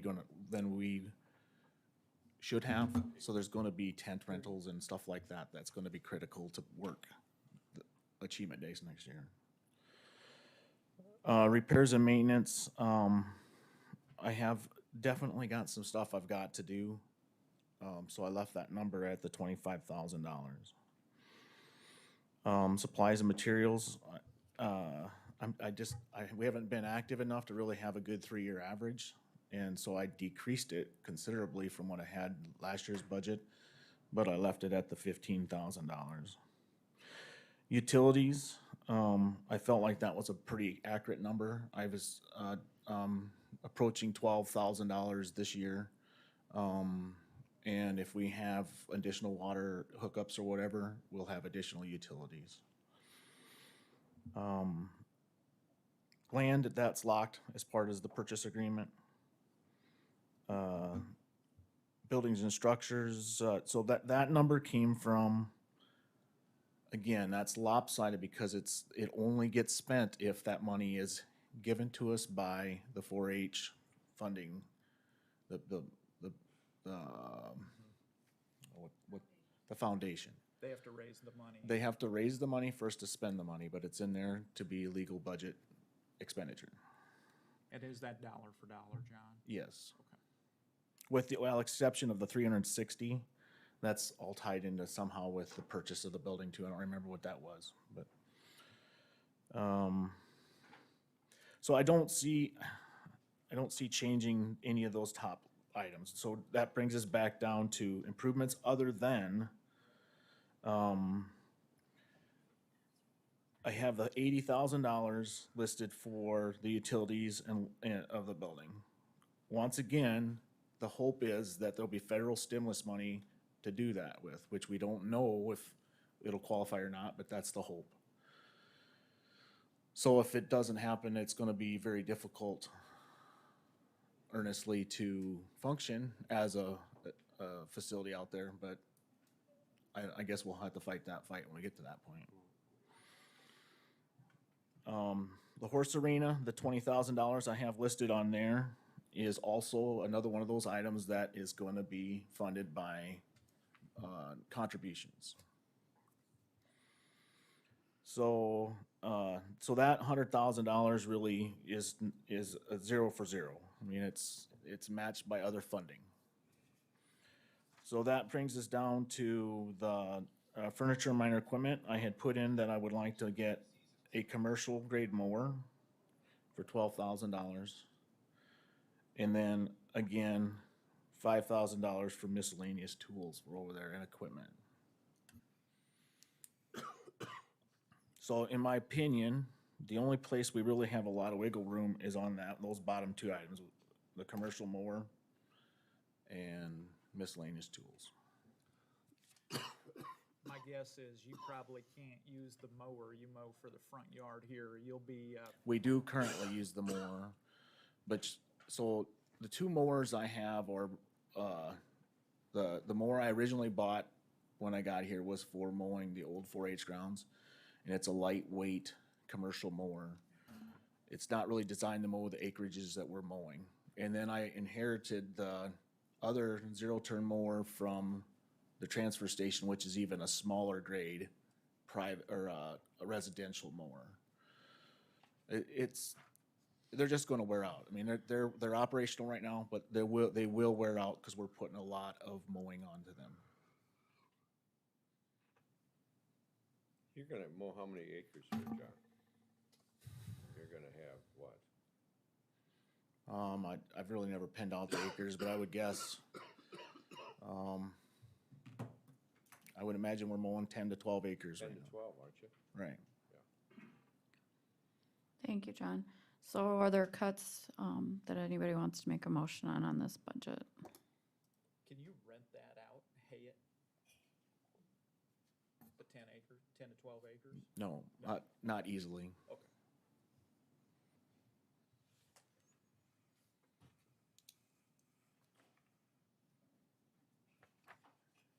Does anybody have any motions on this budget?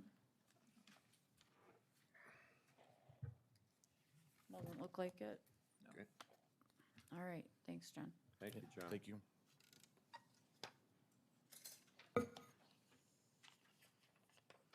John Peters. What page? Which page did you ask? Good morning. Morning. Do you have a page number? 15. Thank you. 15?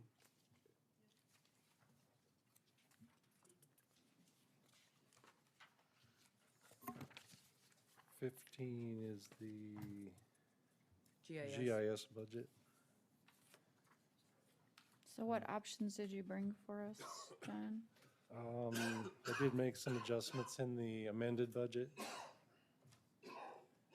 Those cuts were to line item 425, repairs and maintenance. I took that out.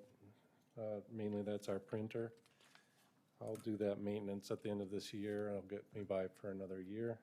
So on the budget that we're looking at, is Budget that already out? That's already out. Okay, so I'm looking for additional. You want additional? Well, that's what we're looking for, yes. I don't have additional in the GIS budget. I'm operational. I made my adjustments at the amendment, provisional amendment. I know we had talked about, is there an employee that was added? The planning department and the floodplain or GIS department have requested an additional staff split 50-50 between the two. And so are those salaries and wages in this budget? I believe they are. And I'm looking at sharing, so they are. I did look at it this morning and that was the adjustment. And what was the cost to your office for that person? I believe 45,000 is what the difference is between last year and this year. So the wages, John, are split between you and planning and zoning, so that's Yes. 45,000 for your department and 45,000 for planning and zoning? Approximately, yes. I don't have the exact figure Okay. since it is split. That person would review permits. That would be building permits, conditional use permits, floodplain permits, all plans that come into the planning office. They would be administrative, deputy floodplain administrator and planner. We could use 2 additional staff. We did have this 1 staff in last year's budget, and we'll have it in next year's budget. We need someone up there. John, under fees and contracts, 45,550, what is that all going towards? Fees and contracts, that is going to the pictometry, aerial photography. We did do, the last one was in 2020. We, because of flooding, had a 3-year schedule, so we had it 2017 before that. The contract was for every 2 years, but it isn't specific to years, it's specific to flights. So the delay put us on a 3-year cycle. Getting back on a 2-year cycle would be having that done next year. We did have some changes in technology and coverage and better photography It's used by the assessor's office, highway office, planning office, GIS office extensively. You can push that out another year, but maybe you need to talk to the other departments about that. They're the ones that use it. Under travel and conference, do you have a conference you're going to this year? No. Travel and conference under GIS would be local conference, training Sure. also. I did cut that in half. It was 40, what was it, 44? So the going back to pictometry, that's not a purchase we make every year? It's a contract for 6 years, 3 flights. And is it, so we pay 45,000 per year for Per 6 year, years? yeah, 80,000 roughly for the photography, for the capture of it. Okay. And then we split that out over the years, and by having a 6-year contract, we get that down 10%. Okay. Yeah, so we've had a 6-year contract. We're ended on that contract. This is to renew that contract and go for another 6 years. I would move to remove all expenses related to an FTE from this department.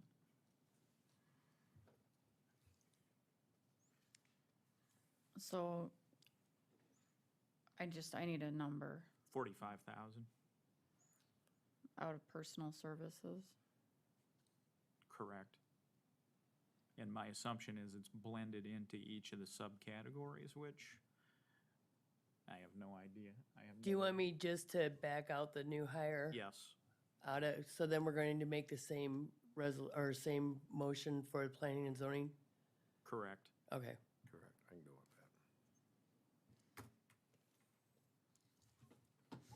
that. All right, I have a motion. Is there a second? I'll second that for discussion. Any further discussion? Madam Chair. Go ahead. Hey, John. John, Yes, we've been in a long journey together, haven't we? long haul. Yep. Things What's have coming? changed, the county's changed, the services we've provided over the years is definitely improved in my mind. But it costs money, doesn't it, John? Yes, it does, and time. So if we don't have the personnel to do this, and we can't expect everything to get done if there's more people needed, where would we adjust the GIS department? And I'm gonna touch over to floodplain administration.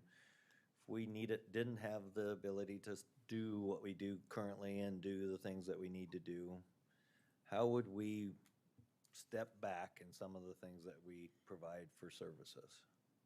Can you give me a little 3-minute synopsis of that? I'm not prepared to. It's not pleasant, is it? We're operational, Yeah. and whatever comes through the door, we do. That's all there is to it. Whatever that takes, we do it. GIS is not innovating. We do have we have maintenance that we do, and that's mainly what we do. It comes through the planning door, whatever that comes through, affecting floodplain or development, that's what we need to do. We lost, or our planner left this year. Toby's out with surgery right now. We're making do. We're getting things done. So Friday, we're pretty frazzled. So that's where we're at. I've been since 2008 an operational budget, basically. And that was because of the recession at that time. And this provisional budget, I amended up front to take out the things that weren't necessary. So it's up to you how you want to do that. We're going to get by as best we can. Give me a synopsis of things that we do now that we didn't do 10 years ago. Elevation certificates. FEMA required us to do them. So let's touch base with that. FEMA required us. Yes. What's the penalty if we don't do? What are the guidelines? Walk us through so the public can understand how important or not important this is. So a building has to be built at a certain elevation so it doesn't flood. And that's the bottom line. The only way you can prove that is to have a surveyor go out and measure that elevation and have that building done to that Not all counties elevation. do that, do they? Some counties don't know they need a floodplain development permit either. Is there a penalty from the agency to us or to the homeowner if it isn't done? That we don't do that? If we don't do it, is there a what's the penalty? Sanctions, I don't know. I'd have to talk to FEMA what they would I mean, do because if you there are didn't have counties that that. are not doing this. Not saying that's right, I'm just saying, if we had to. We didn't do it. We weren't aware that we were to be doing it, and they confronted us and said, you need to have this ordinance enforceable, and made us put in a clause into that ordinance so that we would enforce that. So But the then same I was token, if we don't have the responsible. funds to actually do it, what's the penalty? You'd have to talk to FEMA. Okay, Probably funding. they're all intertwined. A Well, lot of there this you is go. mandates There's and mandates and funding, and we have a pre-disaster mitigation plan that we update every year. If we don't have that, we can't get funding. If we don't have an ordinance, the people in the county can't have insurance. They can take that away. I guess for me, the bottom line is, you could have buildings that are below flood, and they will flood. And the International Building Code as well will not allow that. So if we don't do that, then as far as I'm concerned, we're negligent. And you can follow suit there with the suit that follows. That's an interesting statement. So, I don't know, I'm under those rules. We enforce the speed limit, we enforce all kinds of things. This is the law. These are the laws that we follow. That's why we're here. We tax so we can pay for these things that have to be done, that the individual can't do. We enforce laws because it's a certain task that we must do. And I was reluctantly appointed myself as floodplain administrator. It's been a long journey. We've both been through it.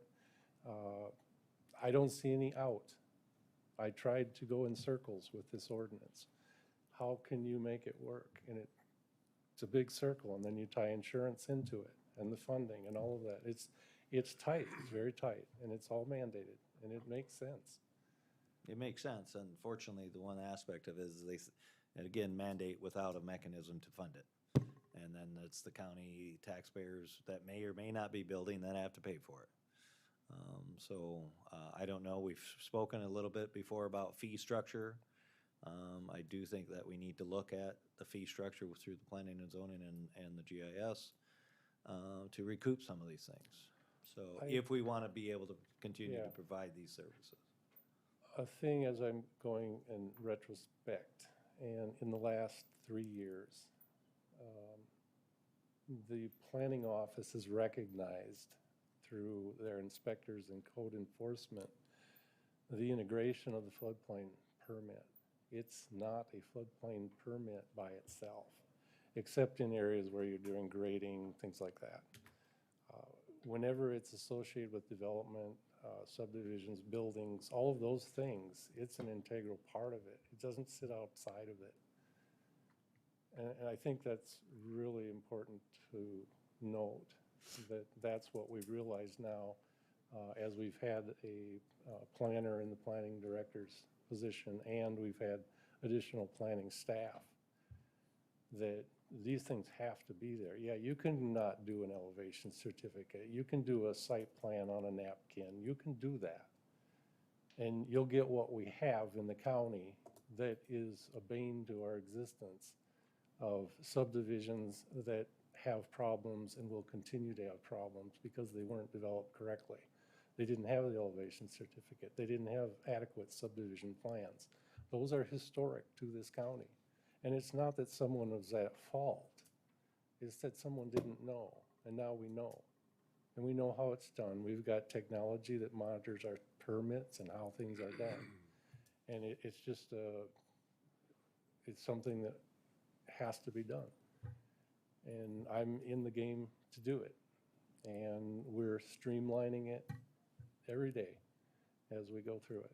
and the removal of a full-time employee, you can do that. That's one of those low-hanging fruit, I think it's called. Oh, cut the new staff. It's been years that we've been getting by, and I guess that's all I have to say about that. Very good, John. Thank you. Thank you. Any further discussion? If not, Sherry, will you call the roll? Commissioner Aaron's, Yes. Commissioner Gibbon, Yes. Commissioner Schmidt, Yes. Commissioner Poppins, Unfortunately, yes. Commissioner Landine. Understood. Yes. What was the vote? So that was the GIS budget. That was GIS. That was the GIS What was the budget. vote? 5-0. 3-2? Was that? No, this one 5-0. I have a floodplain budget also, Yes, and that please. is on page 21. So GIS, or floodplain management is on, 21. Yep. And I'm asked to look at the current budget. Again, I have nothing to cut. I did cut $100,000 from that budget on the amended provisional. That was I'm sorry, what page were you on, John? 21. 21. All right.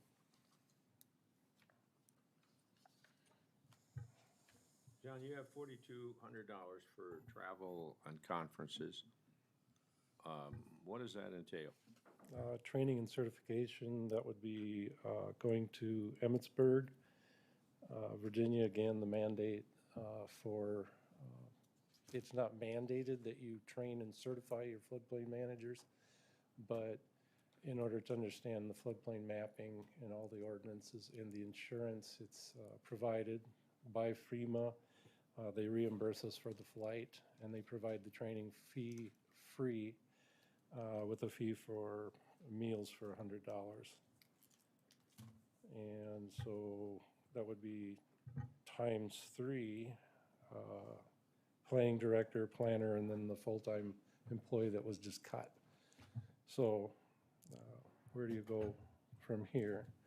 We will be replacing, or planning will be replacing the staff that has left, that's been advertised, and that person should be trained and certified in floodplain management, so they can do that. So that can be modified to reflect one person. The other person was the director of planning who wanted to go through that same process so that we have redundancy in the office, that when one of us is gone, the other one can make those final decisions on floodplain permits and recommend them to review or approval or denial. Can any of these be done online or anything like that? The certification may be going online. I've heard that on the line, that it may become virtual. The training itself, I was trained at the state at Pier. When I was certified, they brought that here, but we haven't had that for 10 years here. So I don't know if they're going to go virtual or not.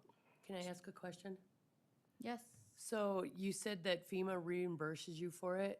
Is any of that put into the revenue? Correct. The travel would be put into But it. it is not added to the revenue currently. I guess not. You don't have a minus there. Sorry. So how much, what did you say was reimbursable? The flight, so 3/6 is 2,400 2,400 would be, would have been. Meals and lodging? Meals are $100, so that's out of our pocket. Okay. Per Lodging? person. Lodging is at their institute, it's provided. so of the 4,200, 2,400 of it is reimbursable. And the Correct. lodging and the meals are provided, so then shouldn't we only have 2,400 budgeted there? And then you gotta divide by 3, because it's, you budgeted for 3 people, right? Right. So I give my number wrong? Well, there's So if we sent one, Send one person. one person would be,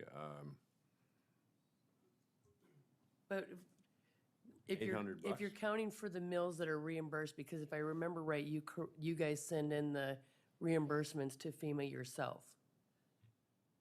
So we don't have to account for the mills, and you're saying that the lodging is paid for through FEMA. Right. So the only thing we should be accounting for would be the airline, which would be $600 per person.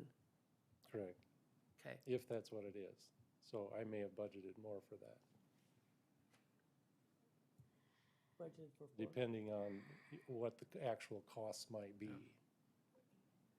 Depending on what the airlines charge. One, I know, So- but don't you do the reimbursement to FEMA for the food, because that doesn't come through the county at all? You submit your receipts to them? For the airline, No, for the No. food. for the The only food. thing No, that- it's $100 meal ticket, and they provide the meals. Right, but the only thing that we should be budgeting for is the airlines. Everything else is covered. Right, So it's $600 per person. right. Okay. And you're saying We're how only many? gonna, we're only gonna send 2 because we just got the full-time employees. So then it's let's go to- $1,800 we should have in this budget. I think it'd only be 1,200. 1,200, yeah. That's for 2. Is there a motion? There, My next question, John, for you is. there is a conference, the ASFPM conference, the national conference, which I think is $400. So there would be 3 of those in there also, that's 1,200, Okay. yes. It shows on here an expense of $1,800 for a floodplain development permit. Do I understand, is that an That's expense or is a that a revenue, revenue? Joe. Okay, okay, yep, got it. Revenue category. So, Got it. Sherry, what we've done for the flight for travels and conference, if you put 2 on there, that's $1,200, right? Right, and then the other conference that he's talking about, so it'd be a total budget of 2,400, There you go, right? yep. Can I get a motion on that? Well, hold on, Madam Chair, I got another Sure. question. So we were just talking about this floodplain development permit process with Commissioner Poppins here. Yeah. And we only have $1,800 of revenue here. What do we currently charge someone, for an individual or an entity, for a floodplain development permit? $100. Okay, It was 50 in our previous ordinance. okay. So it's $100 now, and when did we start doing 100 instead of 50? With the new ordinance, was that last month? Okay, Yeah. okay. Yep, and the $50 was done in 2010, or 2011. That was the previous ordinance. Before that, it was In line with 0. Other jurisdictions around us? Pardon? Is that in line with other jurisdictions around us? Sioux Falls is 75 now. Okay. It was one of those things that it's mandated, can we charge for it? And they started, can you charge more for it? It takes more time and sometimes engineering review, but it's again associated with buildings, subdivisions and all that that already get reviewed. I don't know. City of Sioux Falls also charges an impact fee, though. Exactly, yeah. So that goes into the Yeah. mix when looking at the cost of other. I think fees that and that's something that was brought up at a previous meeting also with the planning office. And as this floodplain permit gets further integrated with those processes, I can see some adjustments there. I'll make a motion to set the travel and conference budget at, was it 1,200, It'd be 2,400. 2,400? I'll set it at 2,400. I have a motion. Is there a second? Second. Commissioner Aaron's, Yes? Commissioner Gibbon, Yes. Commissioner Schmidt, Yes. Commissioner Poppins, We were done with discussion, I take it? Yes. Commissioner Landine. Yes. Thank you. Thank you, John.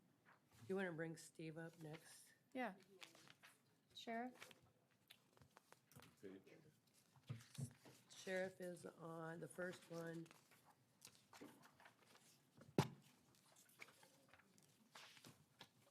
is page 18 for the sheriff's budget. 18? Yep. Thank you. Okay, so Good morning. Good morning. All right, so a couple of the options I have here would be, the auditor and I were discussing the jail budget. A little bit concerned about where that's gonna land because it fluctuates. Last week, we had as many as 63 inmates. This week, we have 53, or today, it could be 59 tomorrow. It's been fluctuating, but I do think we can reduce that to, Which line is that, Steve? it is prisoner care. Prisoner care. Right now, you've got it at 2.5. Right.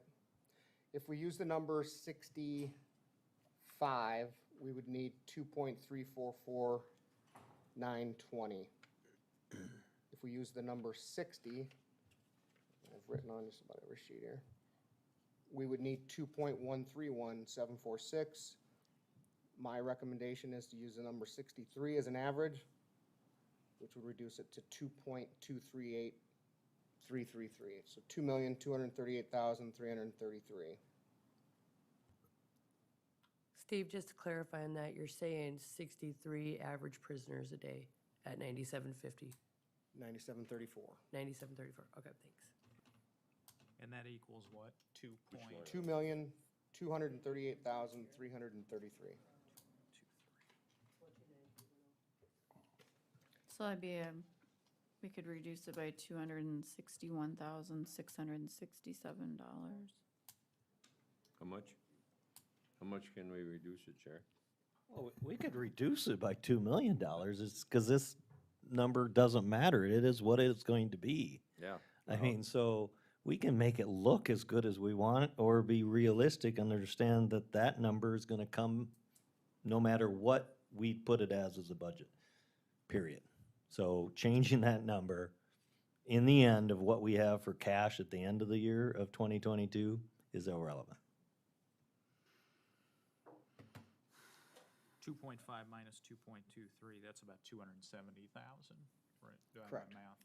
Yeah. 267. I mean, if we wanted to be safe, as safe as possible, if we just took 100,000 out of it. I think I think the number I just gave you. I've got The it. two- The 2.238333 is Yeah. gonna be fairly safe. That's gonna take off 261,667 if we do that. But let the public know, this is not something there's discretion on. Correct. In the end, that one gets paid. Correct. And then I don't know what the cut of the CO position that is requested, what that dollar amount was equal to, 70,000 maybe? So a new position would be approximately 70 with equipment. If we back that person So out. 61 for salary. And 9,000 for equipment. And that's going to affect 24/7 and the sheriff's budget. No, it would just be the sheriff's budget. We had them budgeted in both. 90 and 10 split. Right? Okay. If you say so, Madam Auditor. Oh, you were taking 10% out of 24/7? Yeah. Okay, yeah, I get it. So we're reducing that by That's how where- much for that personnel? 70? It'd be 61,000 for the sheriff's office. Okay. Minus 10%. And the equipment the same then? And then 9,000 out of the, No, the equipment wasn't split. It was just the wages. Because we did that for the 3 COs that you had. So we'd just cut the 9,000 out of the, it would be supplies and materials.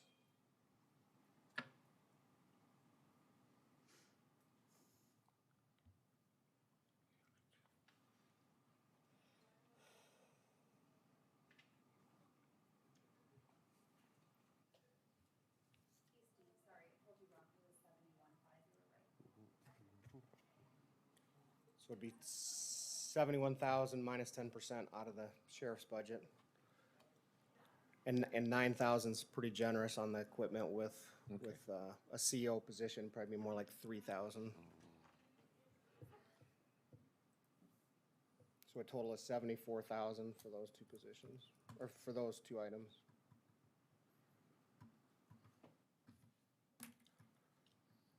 So Steve, you reduced your overall budget by, with the prison care and the additional staff by, what's the total? It'll be close to 400,000 when I'm done. Yeah, okay. Steve, in your furniture and minor equipment, so,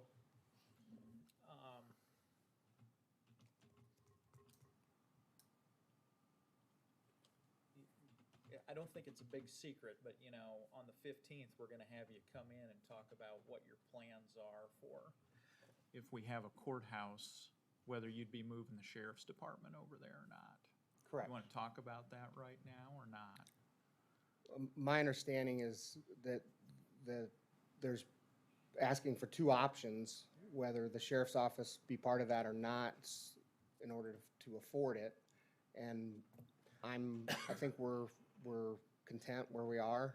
We're gonna have to have some space for courthouse security. Detention. Right, some holding cells for court, et cetera. But I think it reduces the footprint by 15,000 square feet or something like that. Okay. But we are content where we're at. And so that leads me to and I think you can justify this, but it leads me to the furniture and minor equipment for 89,000. I mean, if we're gonna stay here, I guess that probably reinforces the need for furniture here in this building for you then, or what is that, what's the 89,000? So that's, it's equipment for the vehicles, lights, cages, radars, the center consoles with the radios sit in. It's our video camera system, which is $7,000 per camera. We need two of those. However, a lot of these things, the arbitrator cameras, radars, we get highway safety grants for, so we're working on that. We're also working on a grant to completely replace our fleet of cameras through a federal grant. We haven't been awarded that grant yet, but there's money that we may not have to spend that will be grant money. Yeah, so we're not talking about desks and chairs, we're talking about operational equipment out in the field. Correct. Okay.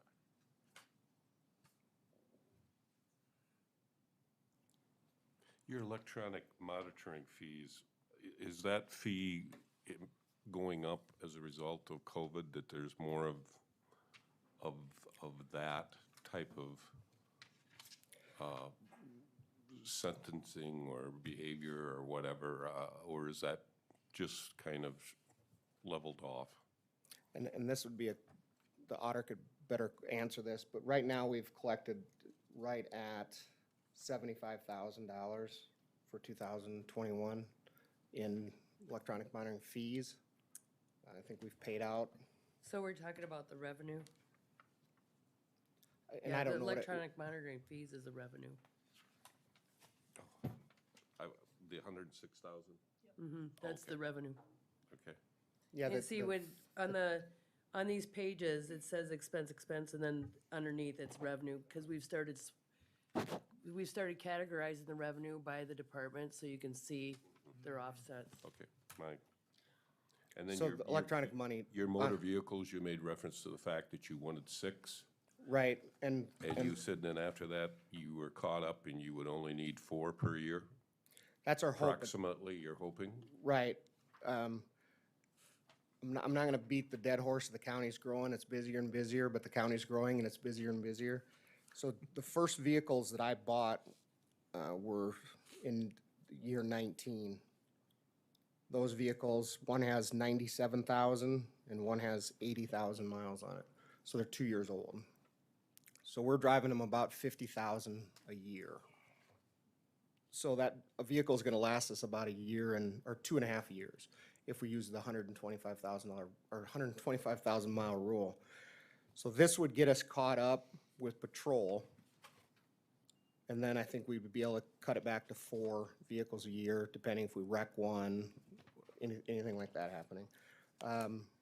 We're getting to the point, we're gonna have to probably replace at least one of the vans, and I think we could wait another year for that. They're at 88 and 89,000. So it may be, and will be an ask for next year, is to split the jail budget and the sheriff's budget, split them, so we can better track the jail expenses and the sheriff's budget. But it's, Sorry. Good. I didn't know you were gonna keep talking. Go ahead. nope, I just have the sheet of the miles that we have on these cars, and it boils down to what do we want our deputies run around the county in? Yeah, I mean, I've heard more grousing from the public about this 6 vehicles than anything else. And when you tell them, hey, look, that's the deputy's office. They work inside of, that's their job, to go up and down the road. Help me or tell the public here today how you get to that $125,000 rule, or mile rule. Well, the years I was with the highway patrol, that's the rule of thumb they use, and obviously they use some research. It's maintenance, cost of maintenance, and I didn't print the maintenance sheet, but we're spending roughly $40,000 to $50,000 a year on maintenance, and you can just see by the year of the car which ones, they're costing us several dollars a mile to drive in some cases, where the newer cars are costing us 20 cents a mile. But they've met their life cycle. These cars are driven hard. They're driven 24 hours a day. They're accelerating and braking. It's not the farmer that can put 200,000 miles on a truck because he is putzing around. These cars are driven hard. And on the backside of that, they've got to be safe. So we'll either sacrifice maintenance money because we'll maintain them, or we'll do it the right way and put them in cars that aren't junk. So I've got the 261, 667, and then it's 74,000 for your officer. The CO. Okay. I also, one of the things and I'm fine either way. I did request a deputy this year. I've got too many sheets printed off here. Our paper service is up significantly. And currently we're running one civil deputy. So we've served 2,129 sets of papers this year, 2,900 last year, 2,200 the year before. So it's going up. It's an area of this department that creates the most liability for me. So it doesn't give us a lot of wiggle room. We need another civil deputy. We're making do with the patrol deputies, serving when they can. But as the county grows, we're gonna continue. So we either keep up or we go back to when I got here and play catch up. So I'd like to keep that position in there. Again, we could make do without it if we have to. Steve, do we currently charge $50 plus mileage for service of process? Or what does your department charge? Maybe I'm thinking that's Minnehaha. And it's all set by statute. I think it is 50, yep, Okay. and then mileage. Okay. So, and we've done some revamping to our civil. We brought the Lake County Sheriff down to fix some things. So the revenues are gonna be up in that area. I also wanna add that the first year I was sheriff here, the Mental Health Board approached us to serve papers at the hospital. So that, and I don't know how many we serve, but we serve I think 400 or 500 sets. That's new, and we've done that with no additional, and it's a fairly good revenue. It's $1,500 or $1,600 a month, but it's again, that's another reason why we need this civil, another deputy to help out in the civil department. Is that paid to you by the mental health board? Yes, the auditor's office bills it. We tracked that separate from our civil papers because it was new but we charge $75 per service for those papers. And That's the all of $50 plus miles. 50 right? plus miles to go to the Avera behavioral. Right, and that's another change. We weren't going there, but 3 times a week. They've changed that we have to go there daily. So we're picking up papers. There's just been a huge increase of activity in that department with no additional staff. Maybe you found a new location for a satellite office. Harrisburg works well, I'll tell you that. All right, I'll hit a couple of these other cuts and,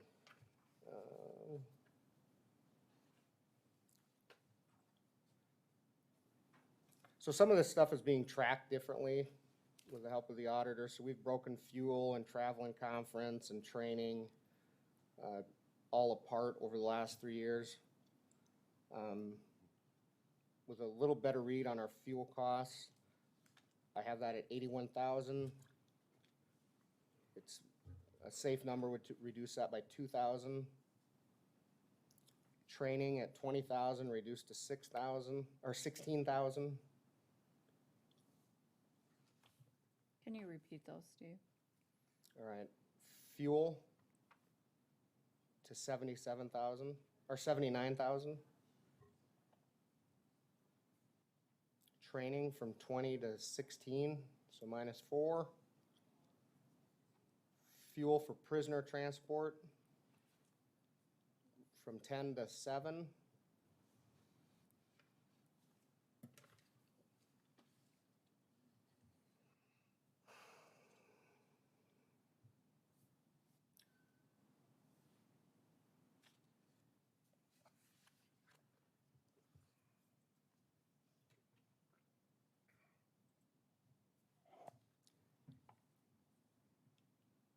And those would be the ones that I've come up with. So, okay, so I've got the 261, 667 for prisoner care. Back out the CO at about 74,000 is what that's gonna add up to. Correct. And then I've got 4,000 for fuel, 3,000 off of training, or no, 4,000 off training. 4,000 off of training. 348. And 2,000 3,000 from, off of, you gave me numbers, if you took off 4, you took off 3, and you took off 2 of something. 2 was fuel. Okay.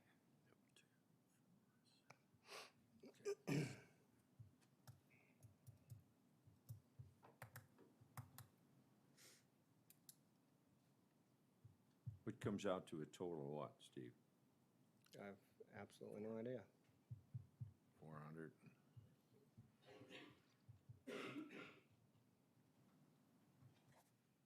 If you use 261 plus 74 plus 13 is 348. What did you get, Commissioner Aaron's? 348. If you use 261 on the reduction on prisoner care. But I thought for some reason I heard 267. So it's either 348 or The 261 is correct. 344, Commissioner. 667, 344. 667. I've got 344, 667. There you go.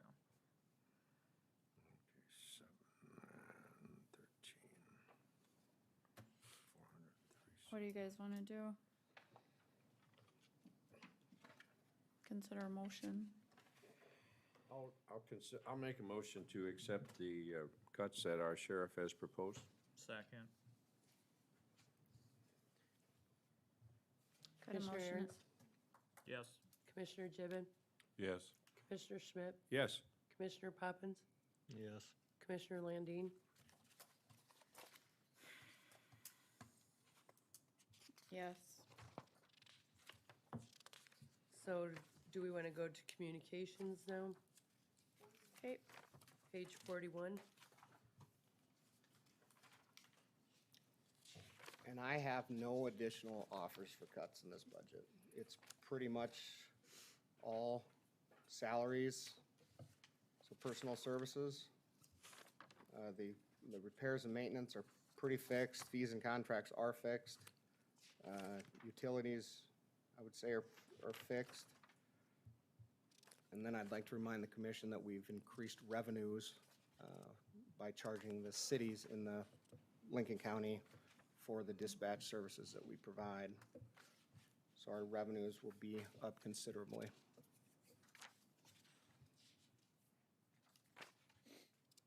Does anybody have any motions with regard to the communications budget?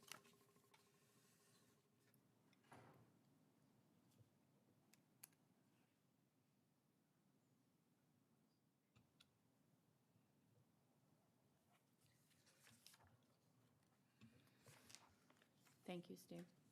Then we've got 24/7, page 46. Thank you. The 24/7 budget is the same as the communications. With you guys allowing us to hire a CO last year, we were able to move personnel around, move a deputy out of that position and a CO into it. And that reduced our budget from 126,542 last year to 99,077 this year, which is a reduction of 27,000. And 24/7 is 75% of that is revenues collected. So it's the total county 24/7 budget is $24,000. Are those fees are the fees that you charge the participant set by statute or by the court or by us? By, I don't know if it's statute or but they are set. The state sets the fees that we charge, and then, then we divvy it up after we collect them. So you don't have any discretion and you want to up that fee? We don't have any discretion. Okay.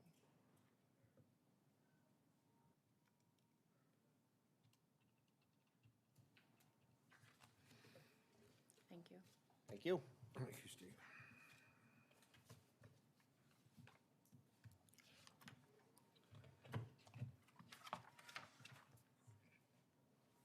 Tom, do you want to come on?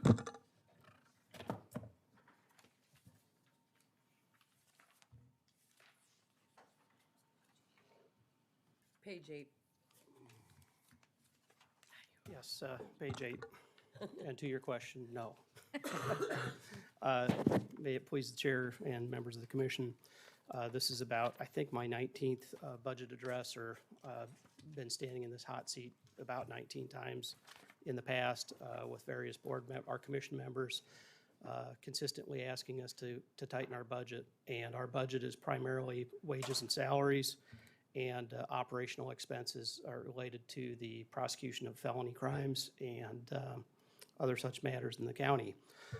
Here today to report, we've got approximately a 77% increase in felonies from last year. We were at 294 last year at about this time, and this year we're at 381.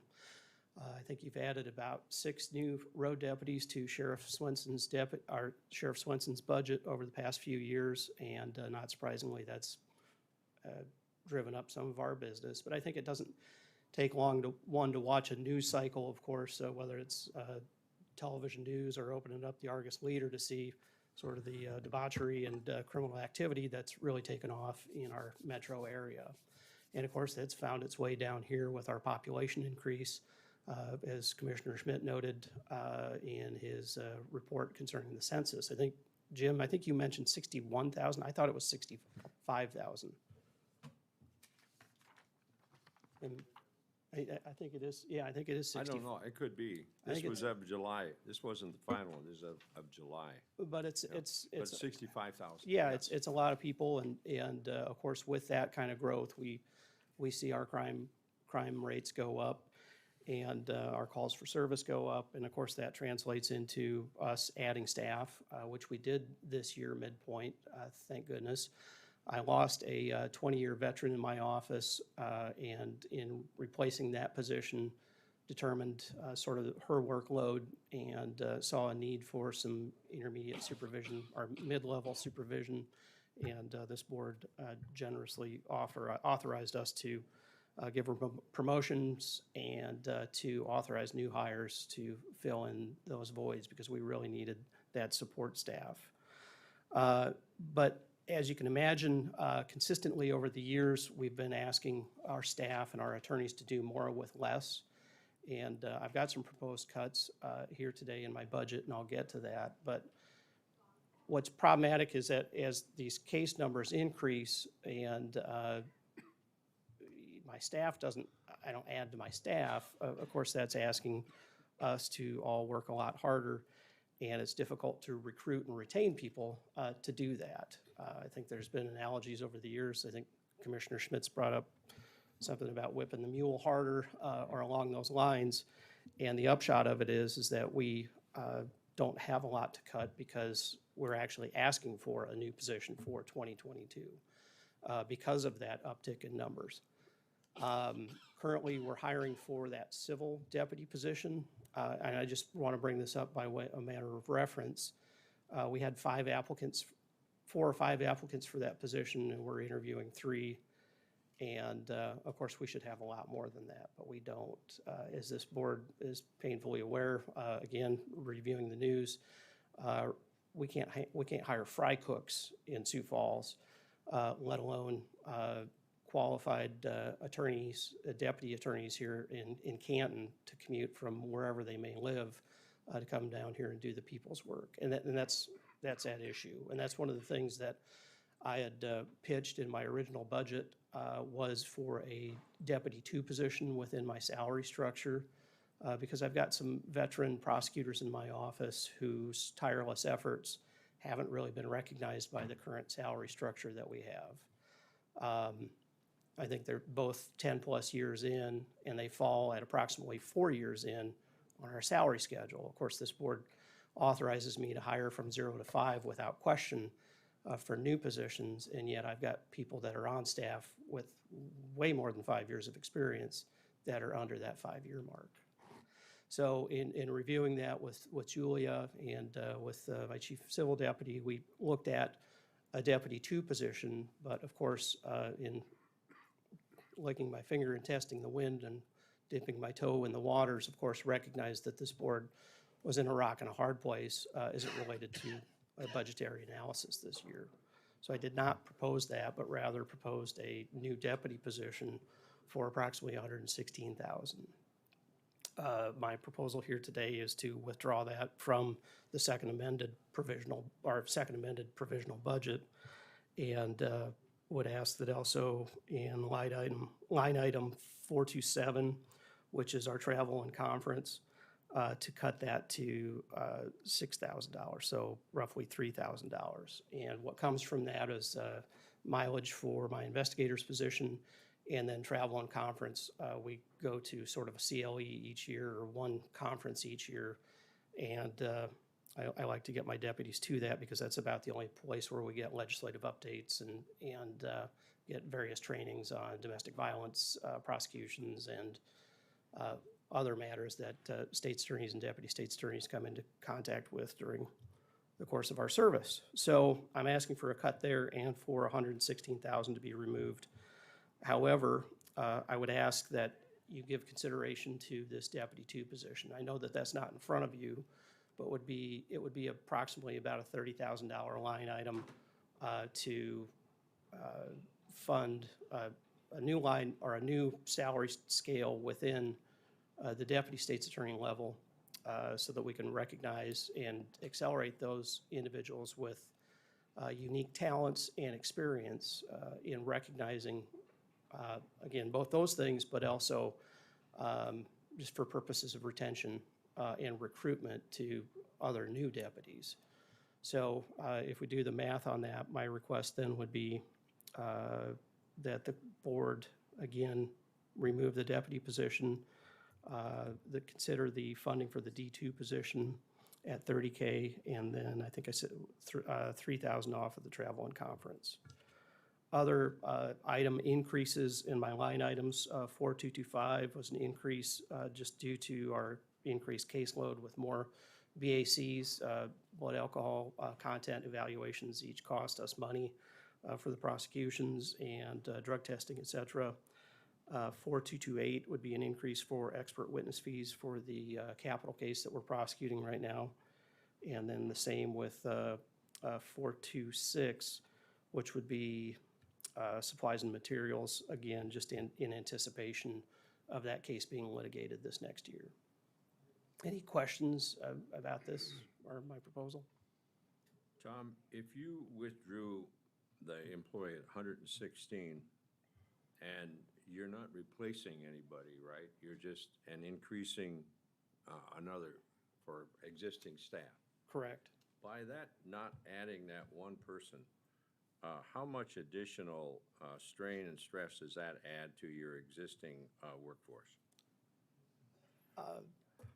Honestly, because I know there's a lot of pressure up there. It's difficult to say, Commissioner. I mean, I thankfully have some staff that the answer is always whatever it takes to get the job done right. And that sometimes means Sunday nights, sometimes that means Saturday afternoons at the office. I think I had 3 people at the office this weekend working on various things just because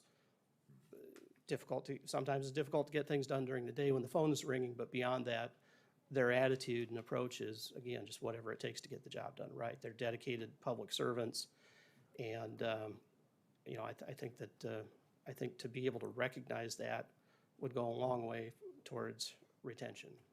And I hate to air too much of that, but as you can imagine, if fry cooks are in demand, so are experienced criminal attorneys or civil attorneys who can fit that bill for other areas. How difficult is it to replace individuals that you would want to put on your staff? With the current salary structure, again, given the civil position that we have open now and the lack of interest in that, I can only attribute that to our geographic location and the salary. And I think it's tough all over, but I think it's particularly tough here because when you look at our salary structure and where we're recruiting from, primarily our employees come from Harrisburg, T, and Sioux Falls, one from Beersford, and we've got a couple from here in Canton. But when I average what it takes to commute from Sioux Falls to Canton, it's about $5,000 a year. So if you take that off the salary offering, anybody that puts pencil to paper is going to see that it's going to be wear and tear on their vehicle and gas and other associated costs to get to the job site. So it makes it difficult.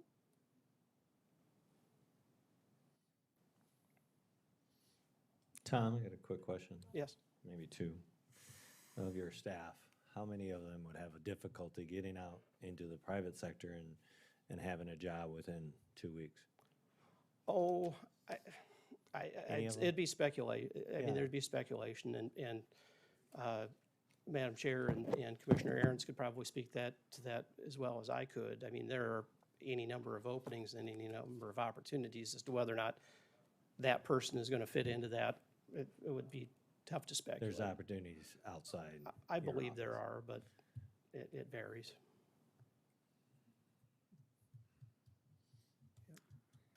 I'll leave it So, at that. Commissioners, what do you want to do? So Tom, just to sum up, there's 119,000 in cuts, but then there would be a $30,000 increase. That would be my request. I'll move to that effect. Is there a second?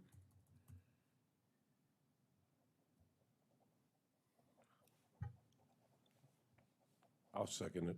Get some discussion here.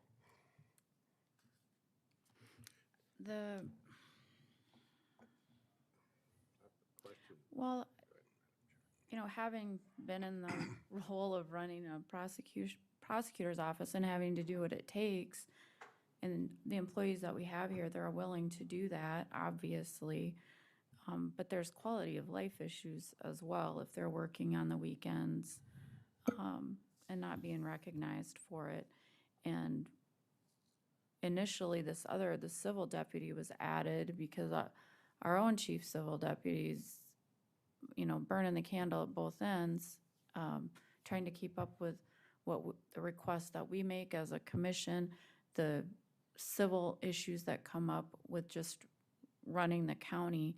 And I know that he's had to assist, you know, in prosecuting cases as well. I know you're coming here with these cuts, but I don't know if they're really all that responsible in the long run. It's just my thought on it. You know, what I look at, Madam Chair, is your felonies are up 77%. And yet we're gonna cut back on the staff that's going to help prosecute them.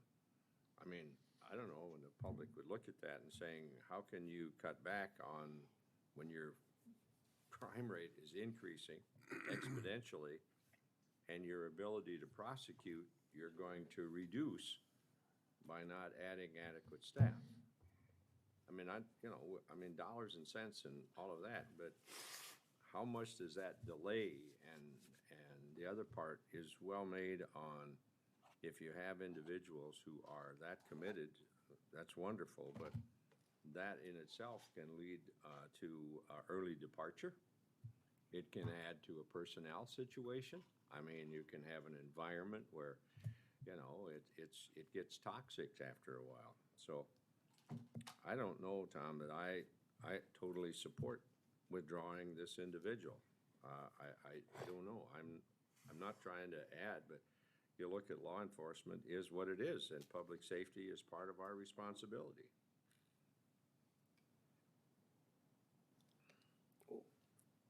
If I may, you asked. Huh? If I may, you asked, and I take your ask seriously, and that's what I evaluated and made a decision to make this pitch to the board, which is probably making a couple people cringe right now. Every time I open my mouth, I assume that's going to happen, but Ms. Disberg cringes when I say people work more than 40 hours a week in my office sometimes. If they're not exempt employees or exempt employees, that makes a difference.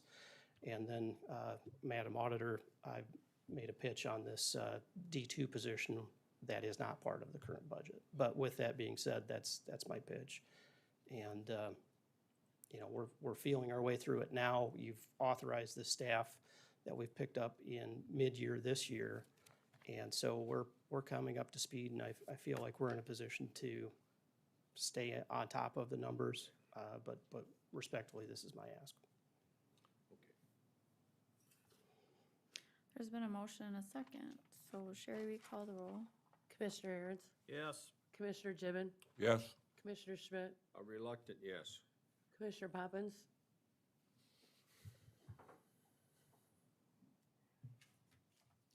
By his request, I'll honor that, but I'm disappointed because I know that this is going to somehow bite us in the backside. And I'm a no. no. Motion carries. Thank you for your consideration. Terry.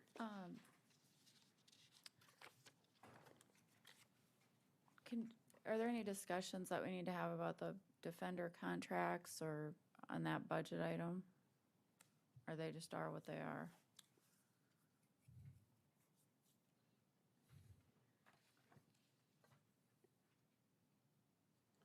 So we're in the first year of a 3-year contract, the public defender's budget goes up by 3%.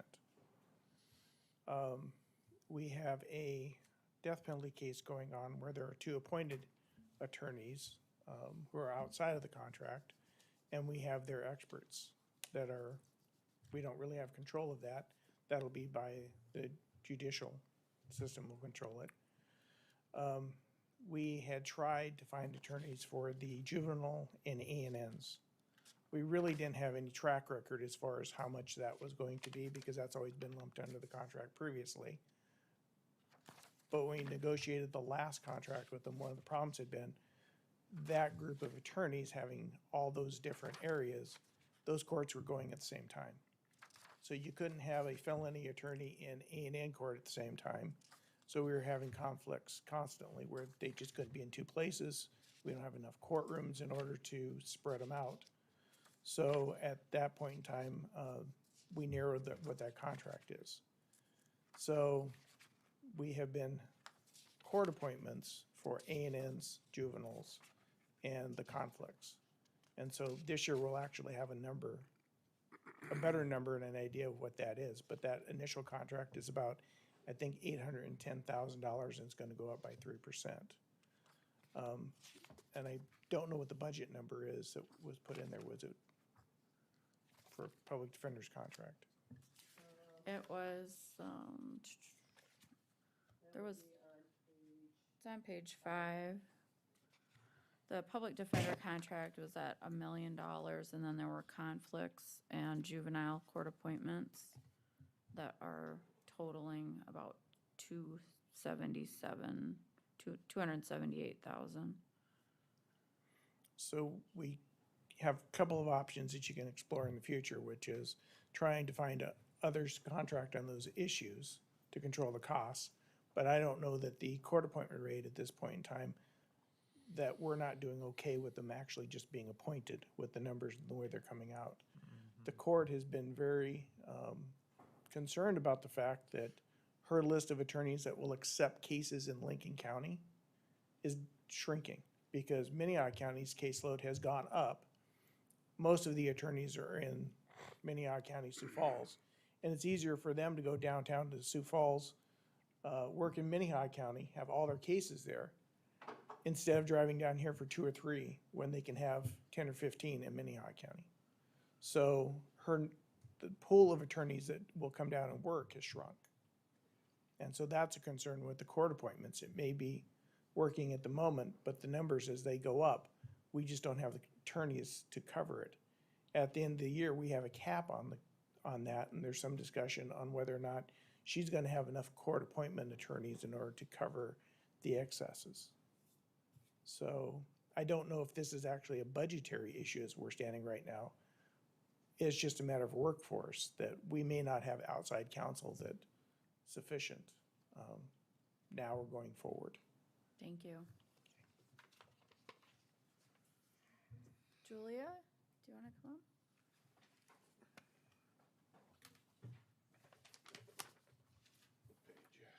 I think this is going to be quite short.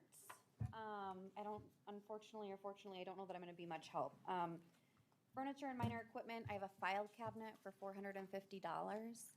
The other items in my budget are strictly for employees. They're employee benefits. So respectfully, before we get to that point, I ask that other department heads go first to see if they can possibly make some cuts before we start taking benefits away from our current employees.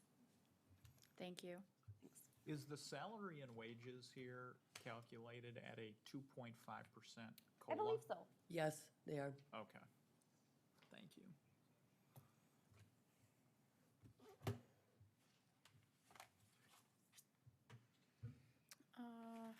Terry.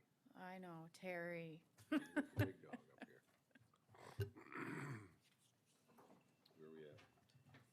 Highway is 38. If my You calculations. make it sound like you're dreading me to come up here. If my calculations are correct, and Sherry, if you have these numbers, so far this morning, we've cut a little over $500,000. I've got 526,967, give or take. I've been trying to update the spreadsheet without verifying that I've got everything in here.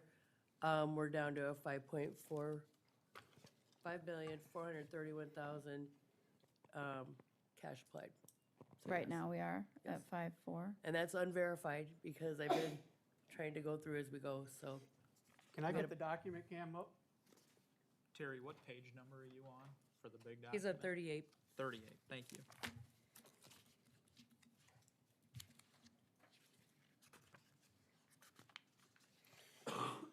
All right. I don't know if you want to go line by line through my items here. I guess my big line item is going to be 429.2. It's going to be the bottom one of the section 2. Okay. If there's any questions on any of the line items above that, I guess feel free to ask.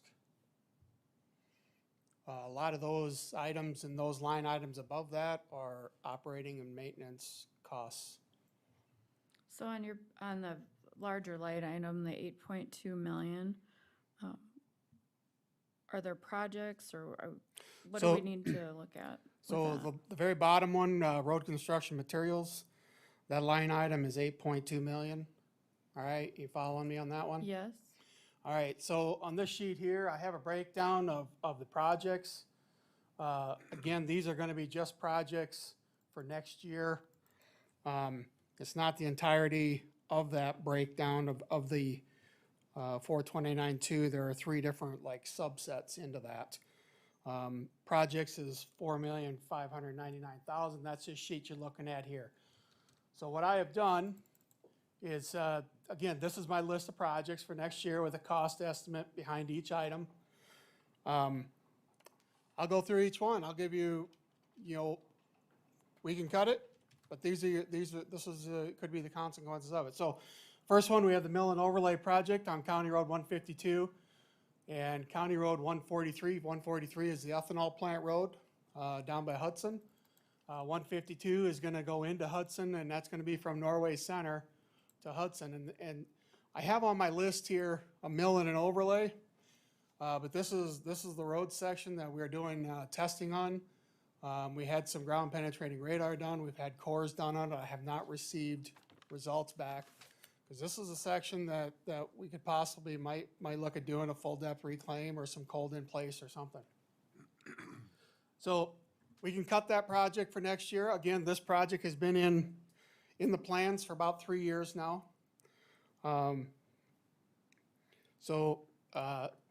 Another item to figure on this project is we've been in contact with the DOT about the rebuild of Highway 46 going east of Beersford, and they are contemplating using this road section as a detour. And that's in 23-4, I believe, is when their project is set. So I guess if we can get it done, great. If not, it is what it is. And if we got to cut part of it, maybe we only do part of it next year. What is the cost area on that? I have 1.986 is what I have on that. 1,986,000. No cost for the one above it? The one above it, that's the top item. So I'm looking at CR 152, Highway Yes. 11. Yeah, to that's all Hudson. one project. One project. That's all one Okay. project. Yep. Okay. So if we go down on the next item there, those are the bridges that we have in play for next year for replacement. 42-010-109, that is one we just signed a cost share agreement with the city of Lenox a couple weeks ago. And then there's another structure that is about a mile away from that. We're looking at replacing that one as well, hopefully doing both of them next year. This here, I would recommend that we don't cut these two, just because we do have a cost share agreement with the city of Lenox to get this project done. And we have a lot of engineering fees that we've already done in place on this, for these structures for next year. To cut it now, to me, would be kind of futile, so. Next item will be at DOT bridges. First one is 42-080-107, and this is the one that's currently under construction north of Worthing, a mile and a half north of Worthing. This is the DOT structure. They're doing it. This is on the STIP program, so we have an 80-20 match. This is the last structure we have that's on the previous system prior to Senate Bill 1 being in place and then the big grant being coming about. They're building that right now. It's supposed to be completed in October, but my guess is I won't get any bills on this until next year, since it's completion in November. So that's why that is in there again. The next line item under that is the federal bridge grant. Again, we have a removal that's going to be coming out, and that's supposed to happen over the winter this year. This is the Helders Bridge, White Bridge, 2 miles north and east of Canton, across the Sioux River. So that one is slated to be taken out this year or next year. So that bill won't come in until next year. The next one is the Sioux County Bridge. This is the Fairview Bridge across the Sioux River. I was informed by them about a year and a half ago that they were gonna be doing a deck replacement on this, and we have a 50-50 cost share with this as an agreement, you know, from back in the 60s or 70s. So this here is you know, it was supposed to be completed this year, but it will not be, so it's gonna be next year, is what they're telling me. Next item I have is a big grant. This is 42-020-201. This is a preservation grant we were awarded this year for a structure on County Road 105. Again, this year is an 80-20 split. Again, this is for, total project is, I think it's 661,000, roughly, 663. So our 20%, we're looking at 143,000. Again, these are monies and agreements that we've already signed off with on the state as far as funding this. The next one, we have no resealing this year, or for next year's plan. Base stabilization, I have 120,000 to do 3 miles of base stabilization on a gravel road. It can go, like I said. So, I mean, I guess worst case on that one, if it goes, you know, again, I'm hoping to cut costs by having this done. The next project I have on the list is the micro surfacing, 10 to 12 miles, that's 590,000. You know, this is about the only real preservation thing that we do on our roads as far as our asphalt roads to keep them up. If we cut it, we're gonna fall behind further on our preservation. Again, typically reseal is supposed to be 4 to 5 years, maybe 6 years in between. Again, this year is just another preservation type of project that we've been doing on our roads, and they've been turning out very well. Hoping to get a longer years out of it. So that one, we can cut it, it's 590,000. The next 2 items on there is the T Road agreement and the Harrisburg Road agreement, and those are non-negotiable. We have agreements in place. Any questions on those? Can you leave that up there for a Okay. second? Can somebody zoom in on that? It's probably me, but Carter, can you I zoom can't in on read it this? well. Thank you. Thank you.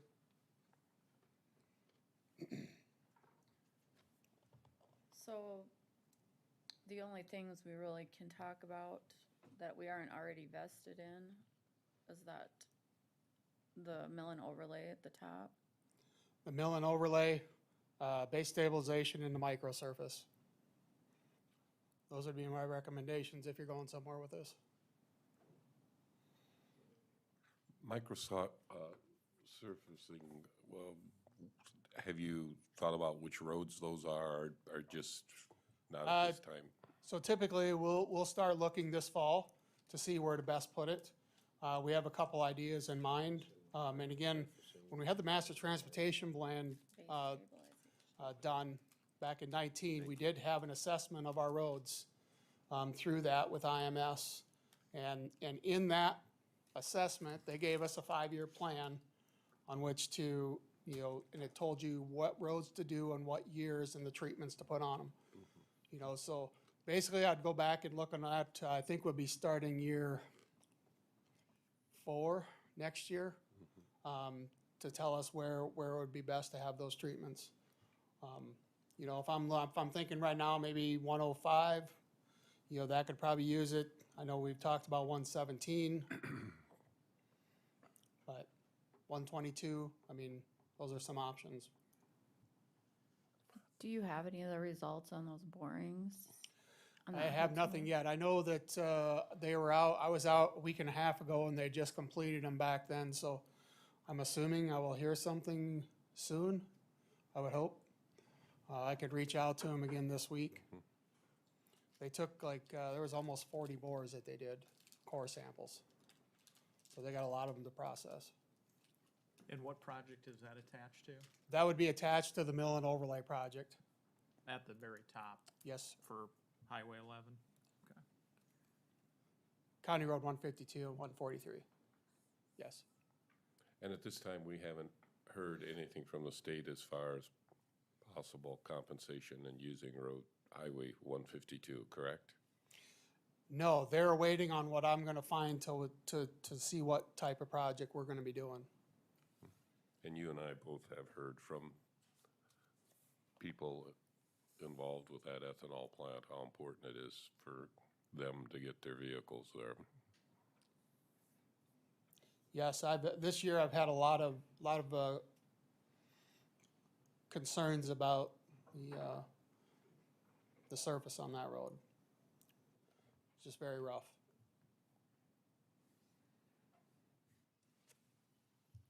What's the base stabilization? Is that a particular location or is that just? Yeah, we would be going on County Road, it's a gravel road, County Road 122. And again, I'm looking at maybe 3 miles. Again, that's located north of town. It's going to be near, I'm not sure if you're familiar with the Christmas Tree Farm. They have the pumpkin festival out there in the fall. Riverview, there you go, thank you.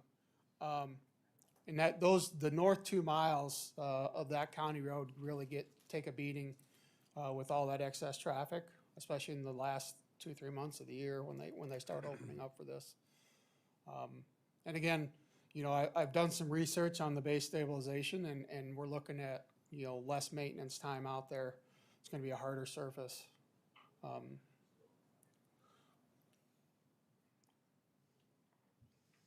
Like I said, I'm fine with that one. I really don't have a pros and cons.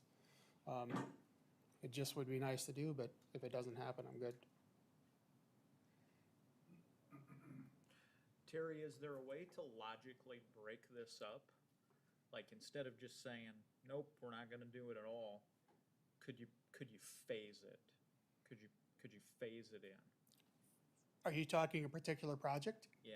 Like Which one? For the mill and overlay at the top, could you create a phased approach? Yeah, we can do a phased approach, and again, so if it comes down to this, and I know this is something nobody wants to hear, but if it comes down to that we're gonna do a full depth reclaim on this, chances are we may not have the money to put a mat on it. Not saying it's gonna stay gravel, but what we could do is possibly do a double chip seal on it, at least be a hard surface, and then 2-3 years down the road, and then put a mat on it, type thing. Commissioner Landine was kind of nodding towards this, but in what I'm hearing from you is that it's kind of premature to make a decision on whether to do this until we get those boring samples back, or excuse me, not whether to do it, but what to do until we get the boring samples back. What's best case scenario, worst case scenario? I mean, there's still gonna be expense on that road, right? Best case scenario, I've done some cost projections for doing a full depth and then stabilizing the entire sections. Just the base stabilization, grinding it up, and the base stabilization on it, we're probably looking right around the $1.2 million area, 1 million. Just for those road sections, was that 12 miles, almost 13 miles? So 1.2 is best case and 1.986 is worst case? Well, so 1.9, that cost estimate is based on a 1-inch mill and a 2-inch overlay. That's what that cost estimate is based on right there. This cost estimate that's in the budget has nothing to do with what we're looking to do at the road now with the studies or the coring we're having done on it. Because I don't have a cost estimate, I don't know what that project is gonna look like, so I just left in my mill and overlay. All we know is full depth reclaim is more than 1.9. Well, if you wanna put a mat on top of it again, yes. That will probably be more. That'll be in addition to the 1.9. How much more, I don't know, I would have to. Again, I didn't put a pen to putting a mat back on top of it if we did the full depth. And we can't even talk about phasing the project in yet because we don't even know if it needs a full depth reclaim or not. Correct. But I can have, I would feel confident that we could do a full depth with the base stabilization with this cost. But not a mat on it. So worst So case. that means it would stay gravel until we had money to put a mat on it. Right. Which is very highly traveled road. I think we have about 1,300 vehicles a day on the ethanol plant road, the 143. And I think we're at about 800 or 900 on 152. When does the state indicate that they'll be done with that project? That they're going to do, and where they're going to Oh, Highway utilize? 46? Yeah. I think they 23-4, right, Yes. Jim? They're looking at 2 phases. First phase would, well, they said they could swap them. One phase would be from Beersford to Highway 11, and then the next phase is next year would be Highway 11 to Iowa. So if we're looking at just 2 options of doing nothing, letting the road be in the condition it is until the end of that 24, or doing a chip, grind and doing a chip seal to stabilize it, which is the better option in your mind?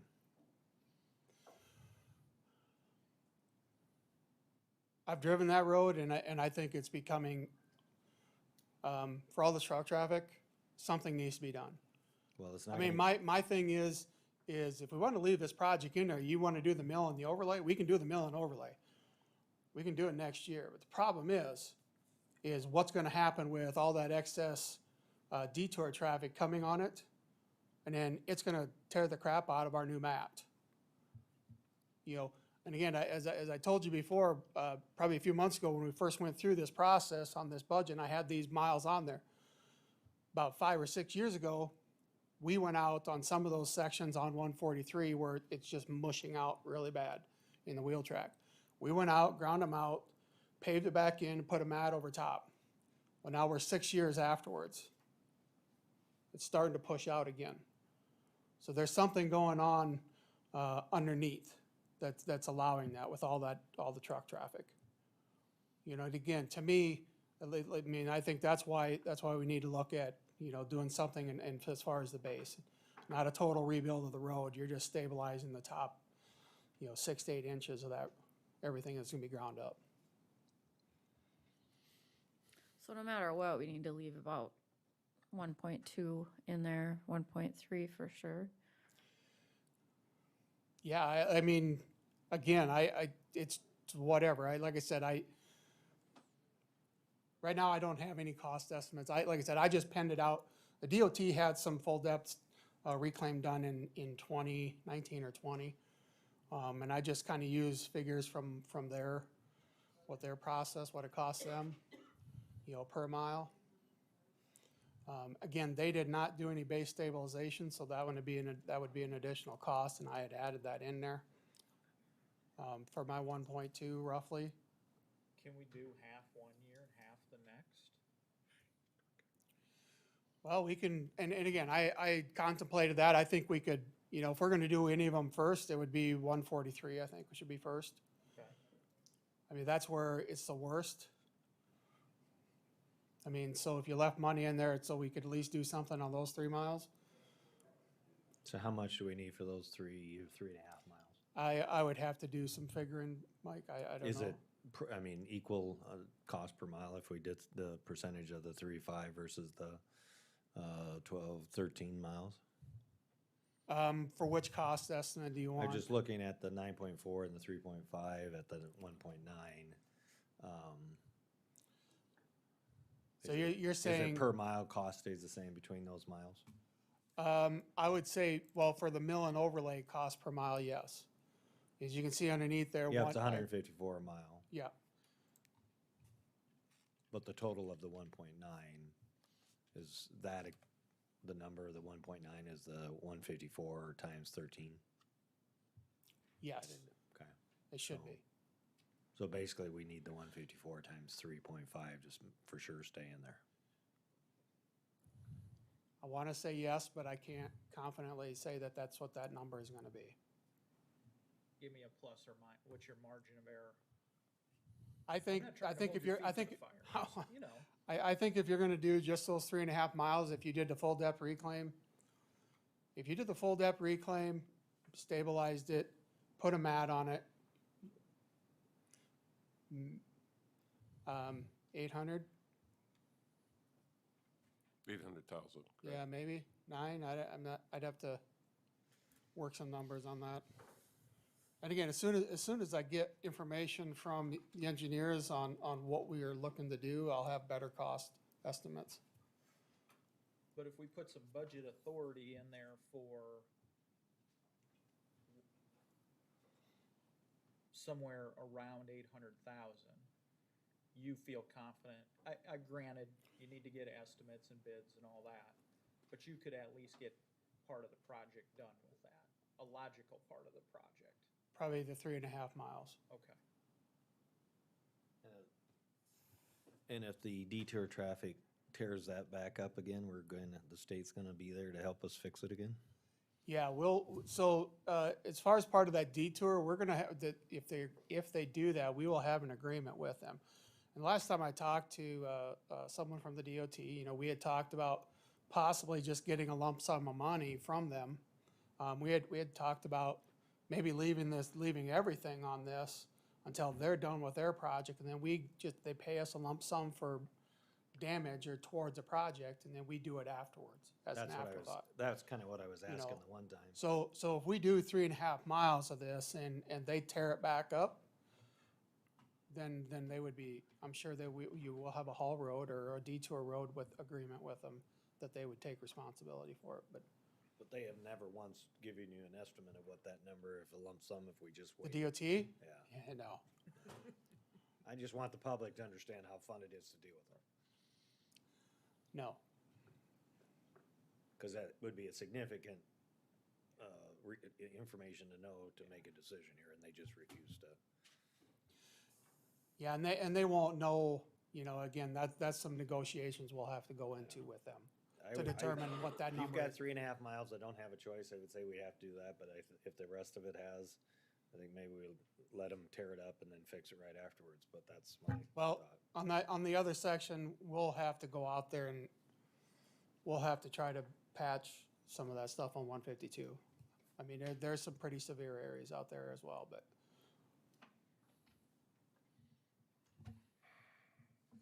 Any other questions on that?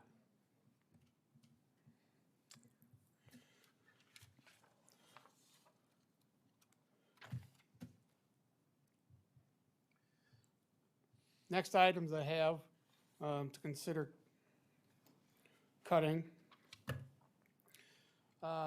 This will be in the line item for capital outlay. Machinery and equipment, I have $447,500.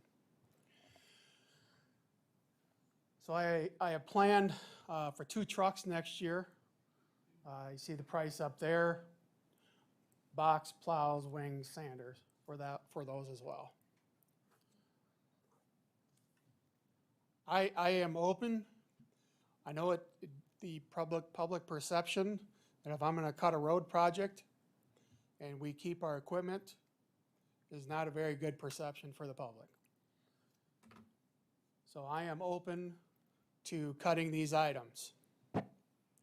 Completely or partially? Completely.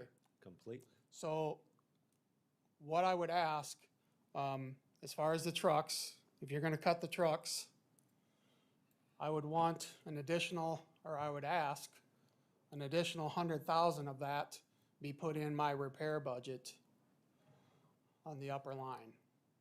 I'll give you an instance. Last year, we had a 2007 Sterling truck we had to do an engine overhaul on, almost $30,000. We had a motor grader this year, one of the newer ones, had a transmission rebuild, just over $20,000. So if we're gonna pull these trucks out, I will need additional money to keep the fleet that I have going, just in case. This 2007, last year we had to overhaul, that was just out of the blue. I mean, we didn't really have a clue that it was happening or gonna happen, so. Even new equipment can go down, can it? Correct. So the question then is the $100,000 a wise investment, or is the $500,000 a wise investment to the taxpayers? Repair or new equipment for 2 trucks to replace aging fleet? That's the question, right? Yes. The other item I do have in there is a 5th wheel trailer for $14,500. That I would like to keep in there, because currently, and again, this would be specifically to haul the track skid loaders that we have, haul them around. Currently, we're using car trailers that are right at the legal limit of the weight of these machines. And about every year or so, we gotta go in and completely rebuild the suspension system on those trailers. And one of these times, we probably won't get very lucky and we might end up losing an axle or something on there. So,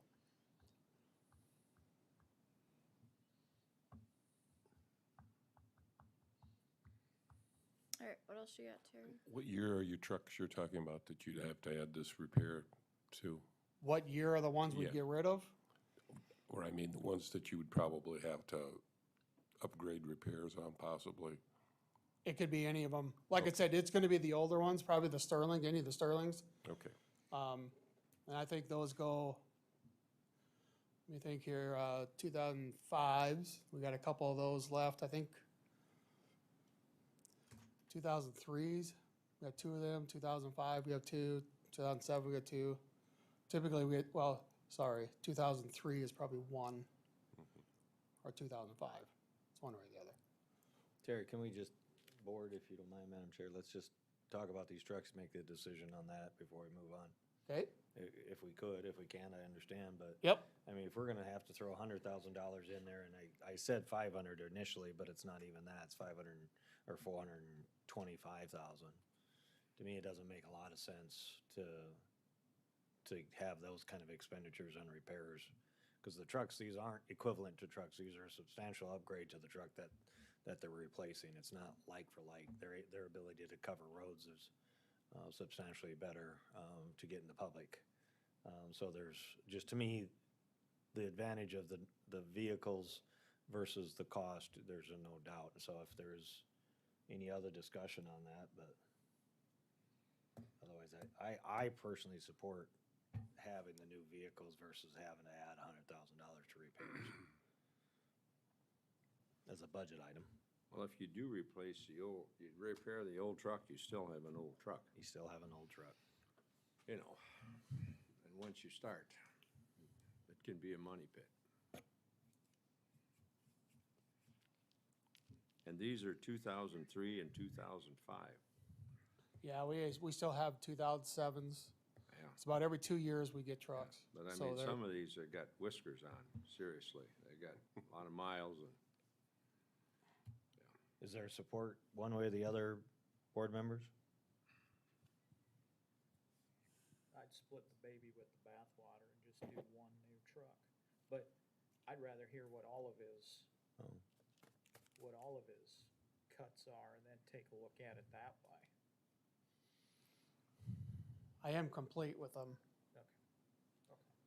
I mean, if you want, Yeah, you're just bringing us these options. these are the options that I can cut. I mean, if Yeah, we I start, didn't know if you had more. well, if we start cutting some of the other items, and again, it's not that we can't, but these are operating and maintenance costs that we do just for general maintenance on roads and operating. So can you run through, if you start with the whole situation, did we reduce the project Norway Center, the 152, 143 from 1986 to 800,000? Was that the number? Or am I- We have not made any motions on. No, but I mean. Terry, was would that we a need to leave 100, 200,000 in there for some patchwork as needed for those remainder 9 miles of road? 9 miles, was it? No, so I do have, so this is my materials and tasks project. This is the monies that we spend in-house. And again, you'll see our paving here. I have 13,000 ton of asphalt that we'll lay down, that we'll have, so anything for, if we have to go do some patching on that other road, that'll come out of that. It's just, I mean, again, I'm not sure how long this revenue drought was gonna be. But if there's not gonna be money to do the other section, I guess then we would do more significant patching on it. But I hate to throw a bunch of money onto that road if we're gonna grind it up a year from now, or 2 years from now. But it is what it is.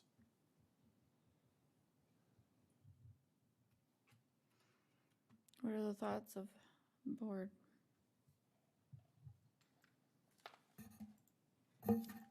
Terry, on the microsurfacing for 550,000, that's for 10 to 12 miles.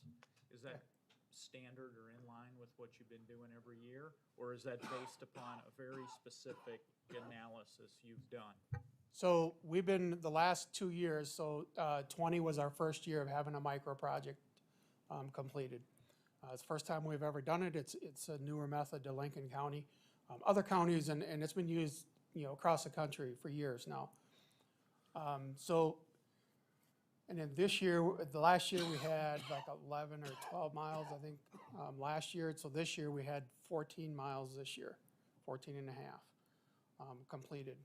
So again, 10 to 12 miles, it just kind of depends on where we want to pick to do that. We try to find a road that's probably a little rougher, since this type of wear course on it, it smooths everything out. So we try to find something that would probably be, a little worse off that can take it.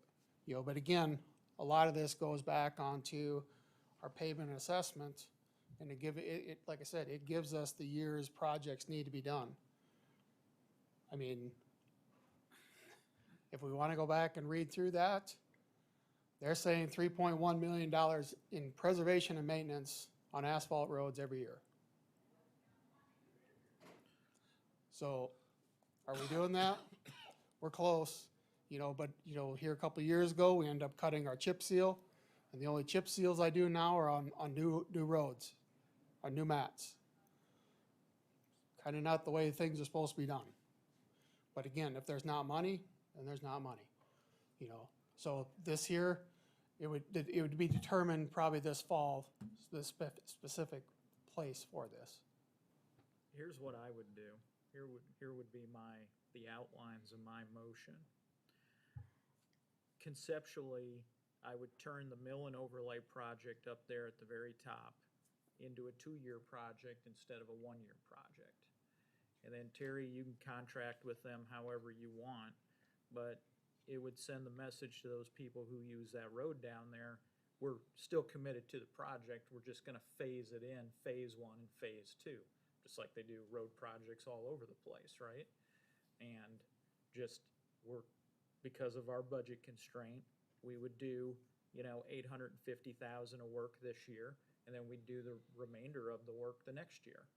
And that is the deal I would cut with the public. But that would be my motion, to just split it into 2 logical halves, so we don't have to spend all the money this year. Instead, spread it out over 2 years. And then that way we can keep doing all the other maintenance level type stuff that we're working on here with the microsurfacing and all that. And then, I wouldn't touch the trucks or the box plows or any of that then to replace it, because, I think you've got the money in the budget then. I will second that motion unless there's more. No, that's my motion. Just thinking out loud, but that's the motion. So we want to drop the road construction materials down by 850,000, is that what we're saying? Drop it down to the 800,000. Yeah, 800 or 850,000. 850. Over 2 years. Over 2 years. Over 2 years. Yeah. I don't, so it's 1.9. Are you trying to split that in 2? Because those numbers aren't making sense. Well, it would be a bigger project Next in year. the next budget year, because there's more miles. Okay. When I say in 2, I just mean 2 logical parts or phases, not split down the middle, divided by 2. Gotcha. So it would be to reduce road construction materials by, 1.136 million.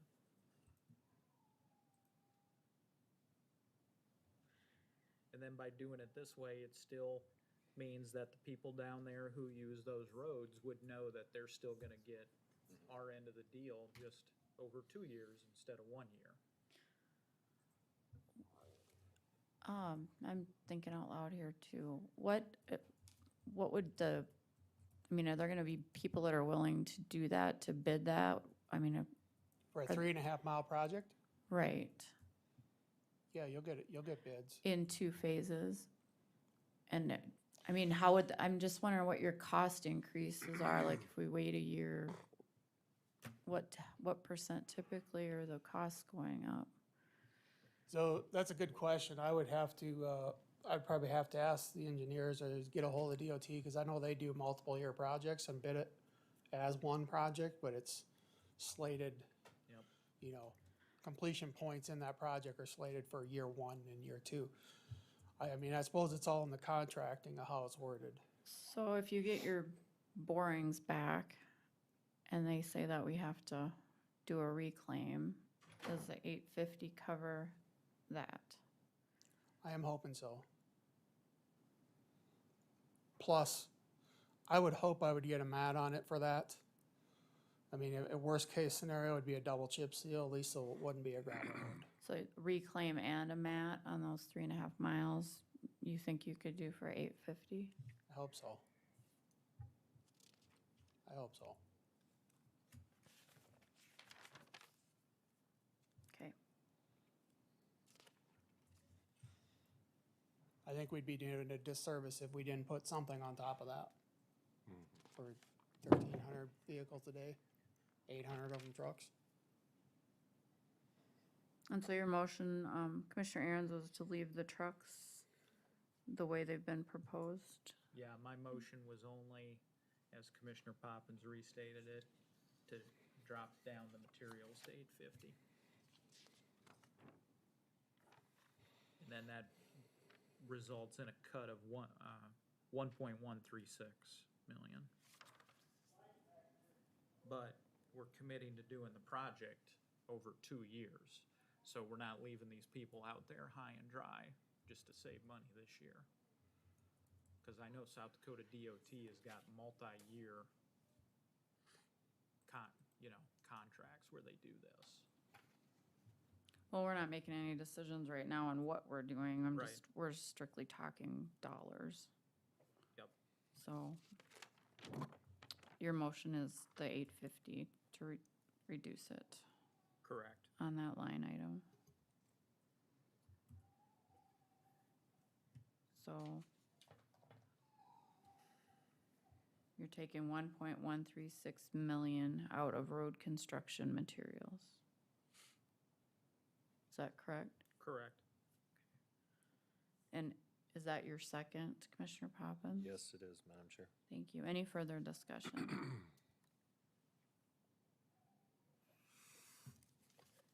If not, Sherry, will you call the roll? Commissioner Aaron's, Yes. Commissioner Gibbon, Yes. Commissioner Schmidt, Commissioner Poppins, Yes. Commissioner Landine. No. Motion carries.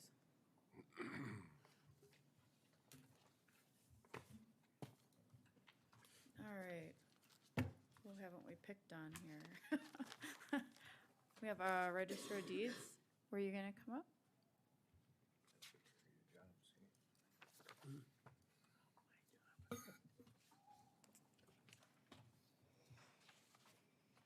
Registered deeds is on 11, page 11. We agree on. Page 11. Huh? Page 11. No, what did we agree on for a reduction for Terry? 1.136. 1.136, thank you. And then what page did you say, Sherry? 11. Thank you. 11, come on, 7, 11.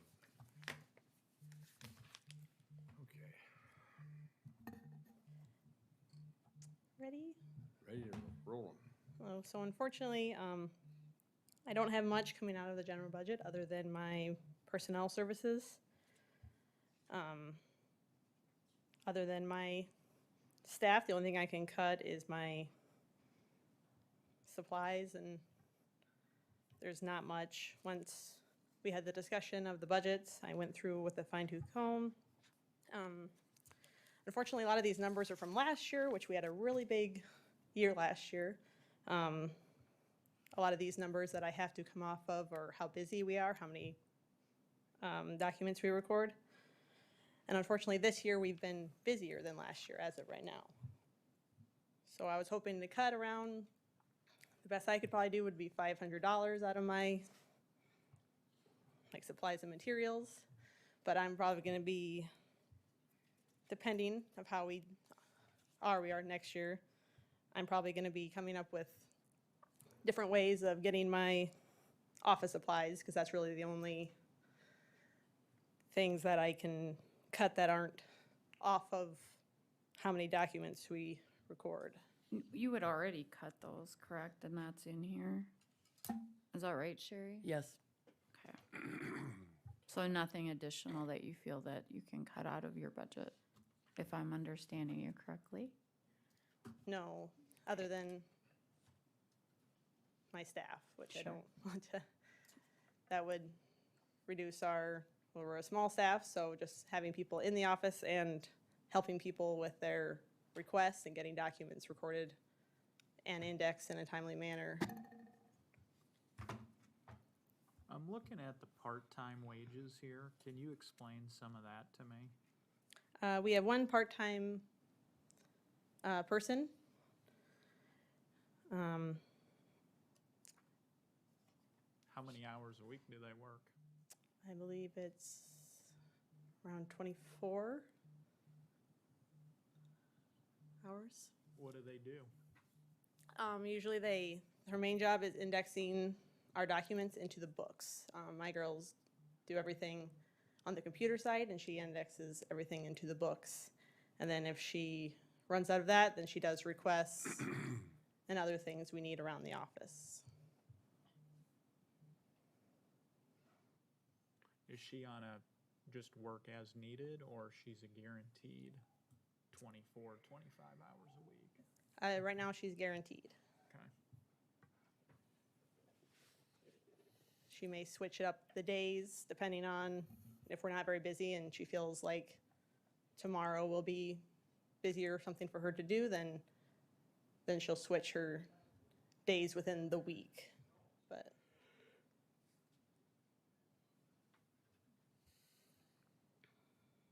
Thank you. Any other questions from the board? Any motions anyone wants to make? If not, thank you. You want to do Modern Preserve while you're up there? Page 47.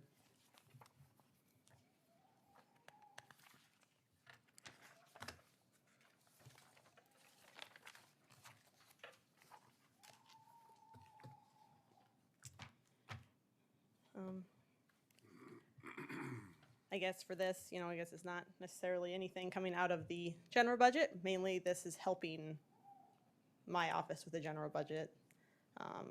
Any projects we're doing is out of here. Our office in the rotation is up for new computers. Usually that would be coming, I believe this year, out of the IT budget. We take that cost out of our fund. I believe Jake estimated that at $10,000. How come there's a duplication of travel and conference in both departments, as opposed to just putting it all in one department?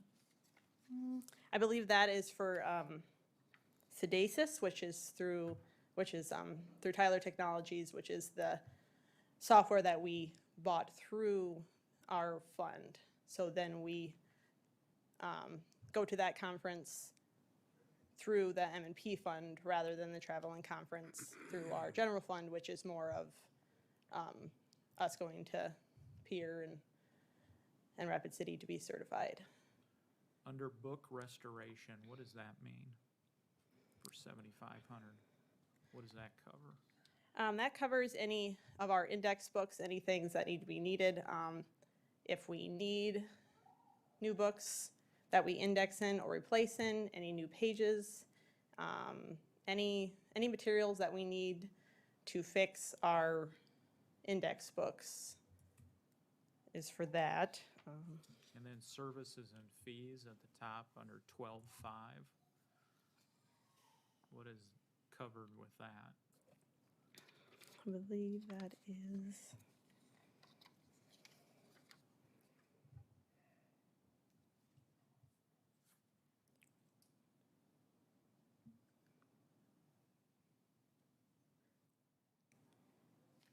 To look, I believe that is our Document Pro, like annual service fee is coming out of that, and any of our like software fees. Because we have software and equipment as one line item down there for 40,000. It's not a criticism, but if we're gonna move towards this system of paying for software and all that, I would think we would just categorize it correctly. But then, weren't we moving all software and equipment over to IT anyway? Not because this is a special fund. Okay, So if we were to move it to IT, that would come out of the general fund. okay, And now this is coming out of our M&P fund. okay, Monitored. okay, I understand. And I guess we could probably break it up more than what it is. Part of that 40,000 is, we budgeted 20,000 to start the process of rescanning all of our microfilm and all of our books, which then would go into DocPro. So I mean, we could definitely work this next year of splitting up the categories. 10,000 of that is for DocPro, and I believe that's any enhances we would want to find. Our recording software is constantly updating and having new things, and I believe this is for if there's a new system that we can do, then we will add it, and we have the money in the budget for that. And Becky, do you want to explain maybe where the M&P money comes from? Because right now, the M&P fund has $117,000 sitting in their cash fund. It is not part of the general fund. I have every document we record that has a fee. $5 comes out of it and goes into a special fund. $3 stays here in our county. $2 gets sent to the state, and then every year that is split up evenly between all of the counties in South Dakota. Is the preservation of the microfiche, is that what you said it was? Or of scanned materials? Or what was it again? The 20,000 The for 20,000? coming out of the M&P fund? Yeah. Yes, yep, everything we're talking about right now is, So that's a one-year project then, due to be done in this next fiscal year? I believe we just are estimating to $20,000 worth of work. It will cost more than that, but we kind of thought that just the next year, and we probably thought we wouldn't be able to get it all done within, or at least not put into our system within the next. We thought we would do it by steps. I believe we go through the same company. Like I said, we haven't gone into contracts yet. We went into the same company that the auditors had their books done. I believe they have a lot less books than us, and it cost, had the numbers at one point, but we would just do $20,000 worth of work next year in this process, and then there will probably be more after that. Okay. Thank you.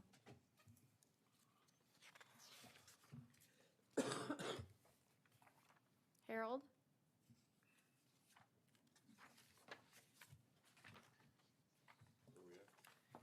Good afternoon.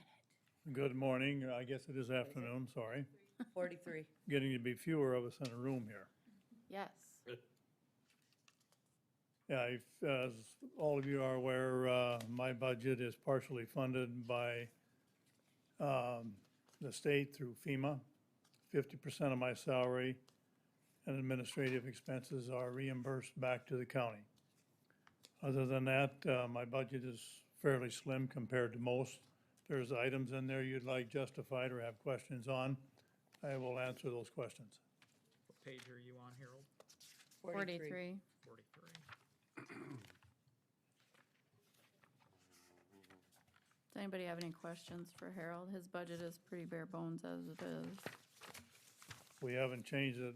If the salaries change, that'll be a change. Other than that, I can live without a raise if that leaves too, but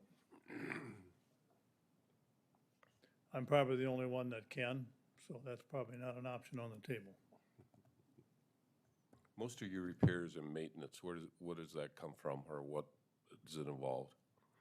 It involves maintenance on our generators on the courthouse here. That's been in my budget since we put them there, because I used to be able to reclaim that as an expense through the state. They've now thrown that out, so whether it's in my budget or John's, doesn't make a lot of difference, you know, for the So as long as you county. were claiming it under yours, you could get recovery through FEMA or the federal, but if you Right. had just done it through his, we wouldn't have been able to. Right. Now, they have discontinued that option as they have some other things too, so we're not getting as much from the state or through FEMA as we used to. But still, it helps when it covers my salary and administrative expenses. Some of the travel and conferences, isn't that mandatory stuff you have to attend each year? Some of it is, yes. How We have about what percent? Our conference is next week, just like yours is. So this year, we happen to be in Watertown. They moved that throughout the state. So where it's gonna be next year, I don't remember. I'm not on that board anymore, so I don't have to worry about that. You're a one-man office. Yes. I see in your general question, whether it's for Sherry or you, I see you have utilities of like 15,000, and then I see other one-man offices like Human Resources for $400 or whatever. How does that work?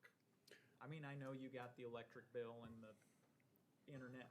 What is that? What is utilities there for you? It's, well, Sherry can, like you said, Sherry could better answer that. I'll find It's- it. Yeah.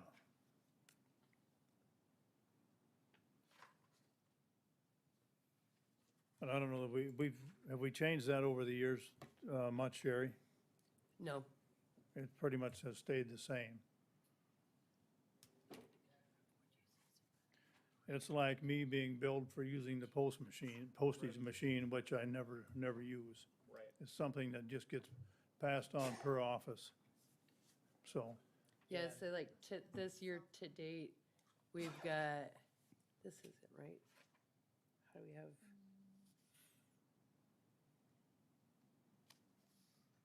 I think we were maybe off a line for 15,000, because last year we only had 1,900 budgeted, which is what we've got in training for this year.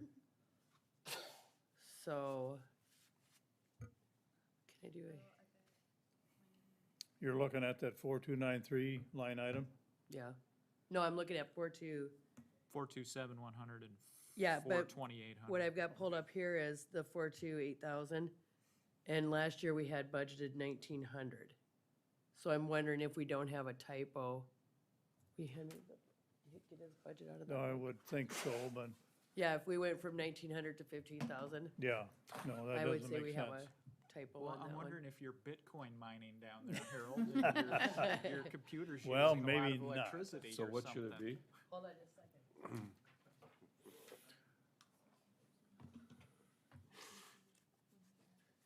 Okay, yeah, so it should be 1,900 for utilities, and then 15,000 for emergency services. So I've got it off a line, so we actually. Yep, I'm missing the emergency services line. However, it totals the same, it's just in the wrong categories. Yeah, Right? dollar-wise, my budget hasn't gone up other than what could be possibly salaries, so. Right. Right. And I don't have $1 million item to cut, so, Thank you, Harold. thank you. Just an FYI, Harold, congratulations on your efforts for Linux when they went through the storm. Well organized. Lots It of went good fairly compliments. well. We immediately transitioned that into a unified command system between the city administrator, myself, and the fire chief, and we were able to get stuff lined up fairly quick. We ended up with 3 dump sites for trees, which was a godsend, because otherwise we'd have been jammed up, and We had people 5 deep on 17 now, the way it was to get into the south one. We did use the fairgrounds for a portion of it because it rained and it got so muddy, everybody was getting stuck at the ones we had, so we used that for a bit. So we'll have a little mess to clean up there, but hopefully it works well. Good job. Thank you, Harold. Thank you. Who's next? Julia, you haven't went. Deb? We got Deb. We got Deb, We Wendy. got Deb and Wendy. Draw straws. Whoever's last has to pick up the rest of the Seven. cuts. 7? Yep, 7. 7, Okay. come 11. Commissioners are last. Trick. All right. Well, I really don't have a whole lot I can cut because I did make quite a few. Yep, you've already Cuts. made, I know you've already made cuts. Yes. Is But there, on that note, yep, go ahead. So, you know, the only other thing, you know, I could cut my utilities. We can shut off our lights, use half lights during the day and unplug our computers and calculators at night because they use electricity. If that would help, I would gladly start doing that. You know, I guess what I think we need to do is implement other areas to get more revenue, like Carla had the suggestion of bringing more revenue into her office, and you passed my office, getting more revenue in there, and I appreciate that, because I think that's gonna help a lot. I don't think, you know, all this stuff that we really, really need for the county, like the roads and the sheriff's office and everybody that we're cutting back, the state's attorney's office is gonna help us in the long run. That's my opinion. I just think it's, you know, it's gonna cost us more later on, like that was already said. And unfortunately, I think we need to raise taxes. I don't wanna raise taxes, because I pay them too. And I know, and I think mine are high too, but that's a reality we're gonna have to come to, because we need to have more revenue for us to be able to go on and do things that the county needs to do for everybody that lives here. They wanna have good roads. The county gets the least amount of money out of the taxes. If people would just look at their tax notice, it's broken down as to who gets the most money. Schools get the most, then cities and districts and townships. County gets the least amount. So that's why we're having this problem, trying to run the county and not have enough money. So that's Thank you for that. my Deb. say. Thank you. Do you have any new FTEs in your budget? Any new what? Any new FTEs? I don't. Employees, Full-time employees. You- Oh, and new employees, no, I have one that is being a replacement. I could really use more employees, because we could use one just for phones. Today, I have 2 out, for vacation, and so I only have 5 gals, you know, working over lunch hour. Lines are long.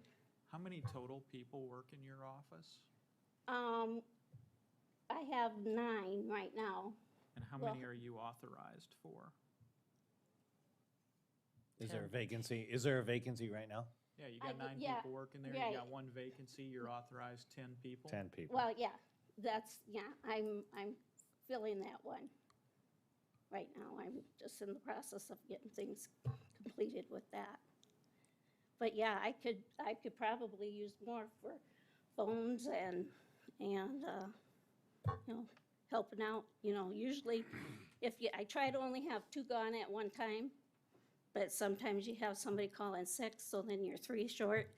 And over lunches, I'm trying to figure out a different way, maybe doing lunches, starting earlier, you know, going later, you know. But if you start lunches at 11 o'clock, you get here at 9, you go to break at 9:30. Or you get here at 8 and go to break at 9:30, you know, it's, Deb, do you get a report on how many people are using these kiosks out there? they are I don't know how many people are using them, but I know they are being used more and more all the time. I can tell that just by, we have to ring up what the county gets twice a month. Yep. And it's more and more, I don't have numbers right offhand, but I can tell they're getting used more and more all the time. How much does one of those kiosks cost? That I'm not real sure. The extra processing fee or the actual machine cost? Machine, like if the county said, let's get a kiosk and I put it think when somewhere. Deb looked at it before, it wasn't a matter of buying it, it was a matter of the state having it available. Yeah, and they just got some, and they did put more in different areas, and to try to find an area that wants it there, it's hard. For instance, I've been in Hy-Vee in Sioux Falls, and there'll be 20 people in line, so that takes up space, interrupts their business Yeah, as well. And so. I think they, thought, I mean, it does bring business in, because most of the time people are gonna probably go get groceries or pick up a few Except things for while after they're you stood there. in line for 20 people, you're tired and you want to get a heck out of there, so. And it's amazing, sometimes I hear that people are standing in line for those, but they complain when they just have to stand in line here, I so. wonder what it would take, Deb, we got, when you're, to put one here in our courthouse, what would that take? I don't know, I could ask. Because that could alleviate some of your Some of the lines are lines. getting, as we watch, your lines get longer and longer Yes. and longer. And usually though, on Tuesdays when you're here, most generally, they're not as long, because Tuesdays are our slower day. So you need to be here on a Monday or Friday. Correct me, because there's a 2.95% convenience fee, I think, for using those machines. I think so, Yeah. yep, Because you use your debit card or credit Yes. card. yeah. For the cost of them, yeah. Costs the there, debit. and Yeah. we have a credit card machine, Fee, we yep. use here too, and more people are using those too. It's just for the convenience, and they don't seem to mind paying that convenience fee. I think it's, because you have to use a credit card or a debit card, you don't have the ability to use cash or anything at those machines. Not cash. I think you can use an e-check. I'm not positive on that. And I know they are also starting, I don't know if it started yet, but they want to start doing driver's license renewals at those machines too, so. Oh. I think if you're current and everything like that, wouldn't be a new move-in or anything. And you're not Jim Schmidt, you're okay to use those? So Debbie, on your budget, you did make an error where we needed to add 20,000 back into supplies, Oh, correct? yeah, on that one, I did cut, my supplies and materials. It was 23,000, and I wrote 3,000. I should have written 20,000. Okay. So is it supposed to be 23,000? Well, I could probably cut 3 out of there So we got 20. instead of the 20,000. Are you able to do that with any other line item? Well, the motor vehicle supplies, that money is, we get 25% of our motor vehicles sales or whatever we do from the state. So that's money from them for us to use for motor vehicle supplies. So I use that a lot for paper and, other things that we need for the office, because we go through a lot of paper, printing out applications and detail reports. All right, so I just have really that one can't cut Okay with correction. leaving it at 20, though? Yeah, the other one, I think I could leave that at 20, Okay, because it's. We need a motion to fix that, Sharon. I would so move. Thank Sorry you. about Is there a that. second? Second. Thank you, Sherry. Commissioner Aaron's, Nope.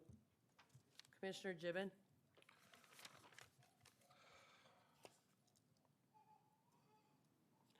Yes. Commissioner Schmidt, Yes. Commissioner Poppins. Yes. Commissioner Landine. Yes. Thank you. Thank you. Any other motions on that budget? If not, Wendy, Wendy. what page? It's in the back, isn't it? Which one? 31.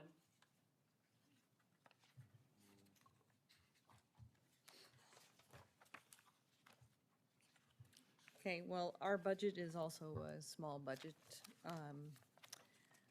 I think we could take our $500 in insurance off unless Sherry says it needs to stay. You don't have any vehicles, and I think that's what that line is for. Then there you go. In the travel and conference, we have $3,280. That could be reduced to $2,000. We go to a spring and a fall conference. This year, our spring conference was virtual, but this year's fall conference will be in person. So I would assume next year's conferences would be in person. It could be reduced further, probably down to 1,000, but I would like to keep it at 2,000 because there's a National 4-H Advisor Conference, and in 2022, that will be in Wisconsin. And so that would be I would drive there probably with some Minnesota people to share the cost. This year, that conference is in Nashville, Tennessee, so they move that all over the place, but it could be reduced further if you would like. And our furniture and minor equipment could probably be reduced to, I don't know, $300. I haven't used it yet, so I don't know. I don't have plans for anything in that section. So the only other part would be in the personal services, I guess. I don't know if, Sherry, if you have the total of what we had down for the overnight watch people. I did not. When I did the budget, I didn't even think about, or when I did the wages, I didn't even think about those. Because I don't know, is that included in that part or not? It should be, yeah. Okay, well, this year we paid them, or will pay them, about $480, so, and that's because we did 2 nights over here and paid for 2 people. So that was a total of 40 hours that we paid somebody. So Wendy, your furniture and minor equipment, you wanted that reduced to what? 300. 300? So the wages for the night watch people are gonna be different now? Because you're not gonna have them over there, or? Well, we probably would not this next year. We have them over here when we have animals staying overnight, but I'm going to guess that it'll be more like a come and go scenario for this next year. So you're saying I don't have to have the wages in there? I would say so. Perfect. Then I did it correct. All right. They're currently not in there? No, they're not in there. So we don't, so the Well, only then there you change is go. reduce insurance, to zero that out 'cause she has no vehicles, change the travel conference to 2,000, and take the minor furniture down to 300. I'll move. $2,480. $2,480. I would so move. Thank Second. you. Thank you. Commissioner Aaron's? Yes. Commissioner Gibbon? Yes. Commissioner Schmidt? Yes. Commissioner Poppins? Yes. Commissioner Landine? Yes. And Toby is available by phone if you guys wanted to discuss his with him. Anybody else left here? Julia is. Yeah. I thought we did yours. She wanted to be Depends on last. who we- Oh, that's right. But I don't know if she has anything else to say. I think she might have said what she wanted to say already. What page? Hold on, I gotta figure out if they're doing, That's don't- good, Toby. You want to do Toby? What's, okay. what number? Carter, do you wanna call Toby? It's April. April, do you wanna call Toby? Sorry, I didn't see the ponytail. Page 35. Sherry, I'm at about 1.6 and a half. Without the changes that I just did, or without the Wendy's changes, which is great, but I am at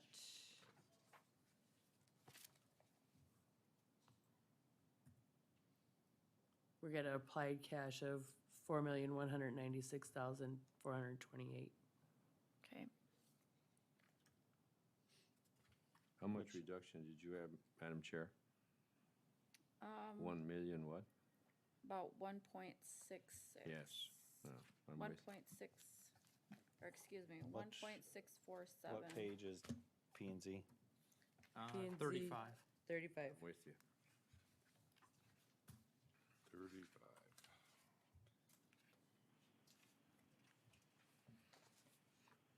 Hello?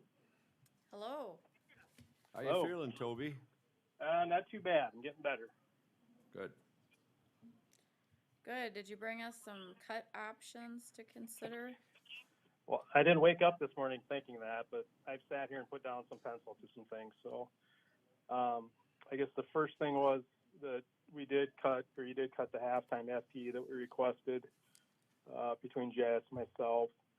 The first cut would be under, if you're looking at my page, would be under fees and contracts. I proposed to cut that $10,000.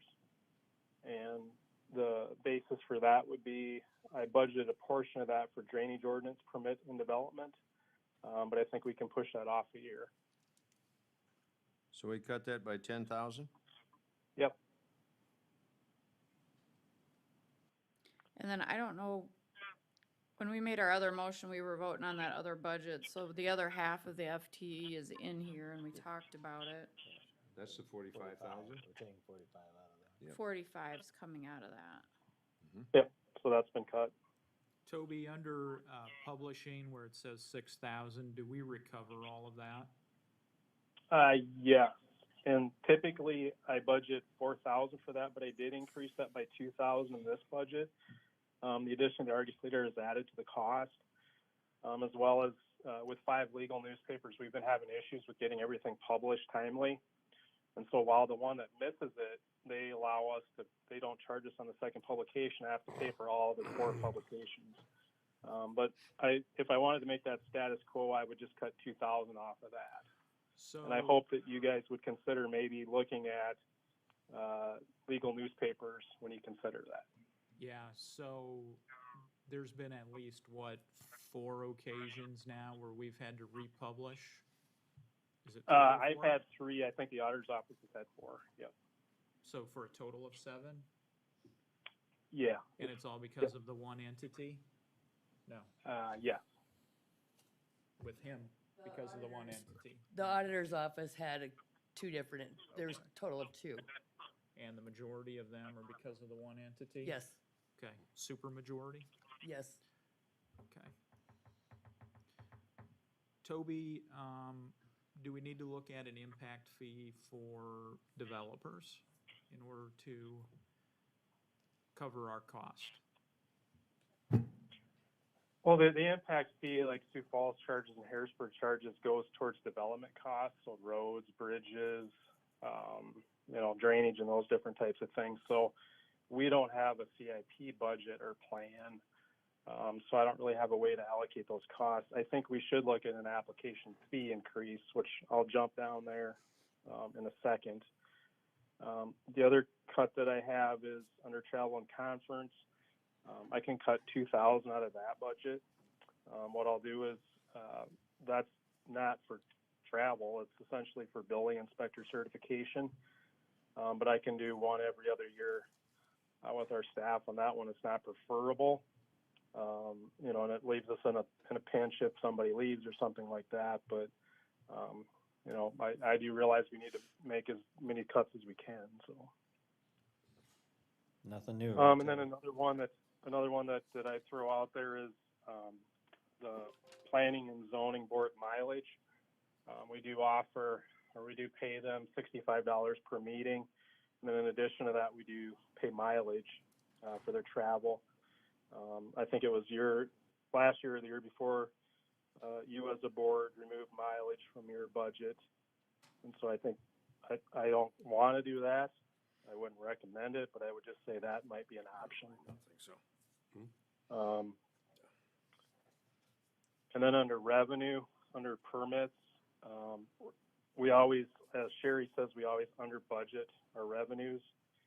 To date on building permits and application permits, I'm at 233,725.02. So I think you can increase that conservatively to 200,000, and that's without an increase in fees with it. So if I added all those up, we'd be about 61,000 in cuts and an increase in revenue of 31.5. for a budget difference of about 93,000.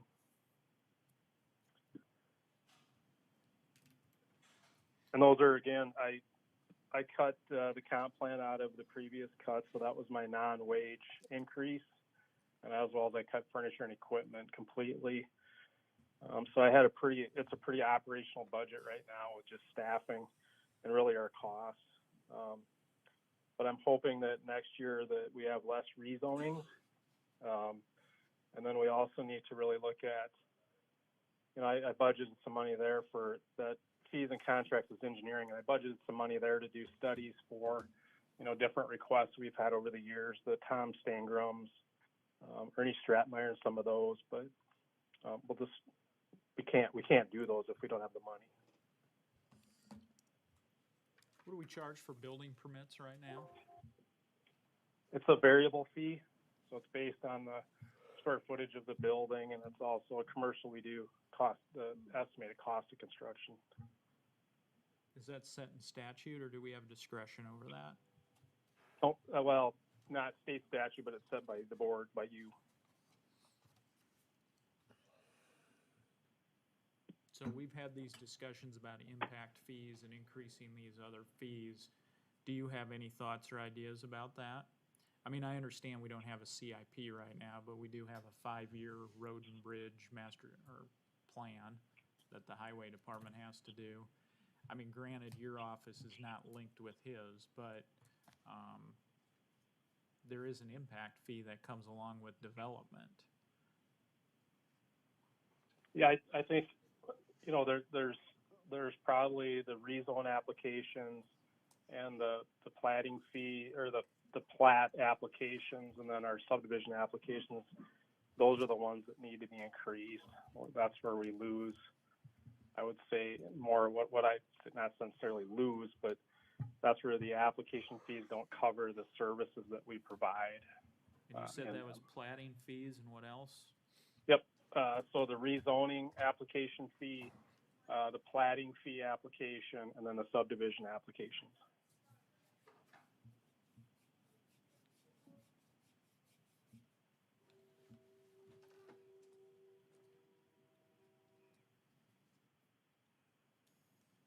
Okay. Thank you, Toby. Yep. Is there a motion? So his final numbers were what, Sherry? 60? Pardon? His As far as final cuts are number, concerned? Commissioner Schmidt, his number was 45 plus, Yep. 45,000 Yep. plus 10,000 Yep. plus 2,000. Yep, That's what I have down as well. I've got that. Plus 2,000 in travel and conference, and 2,700 in planning and zoning board mileage. I wouldn't cut the mileage. That's a tough enough job the way it is, Toby. I don't disagree. So we've got the travel and conference, the 2,000 out of that, and we've got 10,000 out of fees and contracts. And then was there another amount, Another Toby? 2,059. 2,000 out of publishing. And then, Toby, you said that the 10,000 is for, the $10,000 cut is for what? Well, it's hard for me to ever calculate because that's based on applications coming in, but I do budget for just separate engineering analysis. And so I was anticipating the drainage ordinance and the permit development. So does that mean that that pushes back our ability to implement a drainage ordinance by a year? Yes.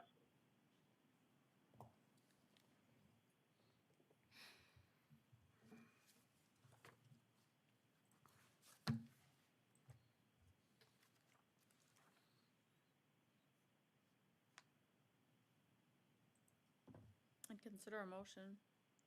I'll make a motion to cut 49,000 out of his budget. You're including the half part-time employee?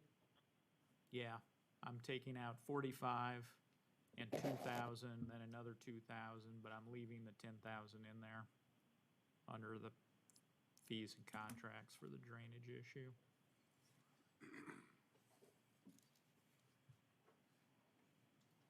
So my motion is to cut the 49,000. And then add the revenue? No, and the reason I'll say that is, I think the revenue is entirely speculative, and I have no way, I mean, I understand adding revenue when it's required for the purposes of, you know, the offset, but I don't think we can budget for something that's pure Right, because I think speculation. right now it's a 3-year trend. Right. Yeah. I mean, do I agree with Toby about where the trend is gonna go? Yeah, but I'm not making that part of my motion. Perfect, thank All you. right, I have a motion. Is there a second? I'll second it. Any further discussion? If not, Sherry, will you call the roll? Commissioner Aaron's, Yep. Commissioner Gibbon, Yes. Commissioner Schmidt, No. Commissioner Poppins. No. Commissioner Landine.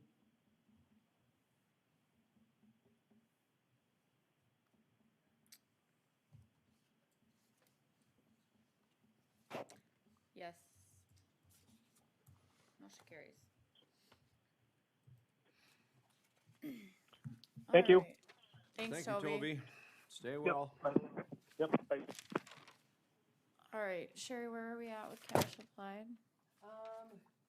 Again, rough estimate, $4,192,228.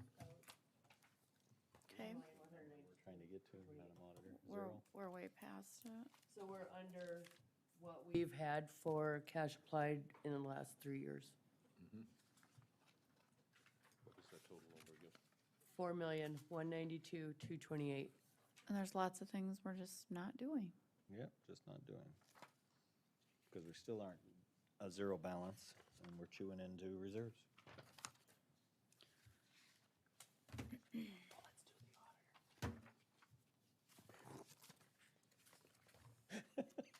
That would be on page 3. Nope, I'm sorry, page 6. Oh, or we could start with elections. Let's start with elections. Okay. What page? That would be page 4. So the salaries and wages, would include the precinct workers. Pretty much have to have 3 to 5 precinct workers in each location, so those are pretty set. I do have in there 3 part-time people to work in the office for a couple of weeks during the election time, just to alleviate the stress on the staff and their responsibilities. I could possibly cut that down because we've never done it, you know, consistently, so I don't have a basis of what it would be. I've wanted to just put 3 in there. I could maybe possibly use 2, but I mean, at the same time, if I put 3 in there and they were standing around, then I would send somebody home, so.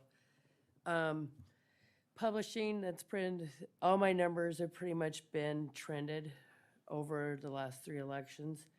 2020's blowing that out of the water because now we're on our, 2nd special election this year? 2021, whatever. Travel and conference is the mileage that we pay the election workers for going back and forth. The furniture and equipment, that is the poll pads. With that, I would have, it would be a 6-year contract. This would be the 2nd year payment because I have the $10,000 in there to pay for it this year.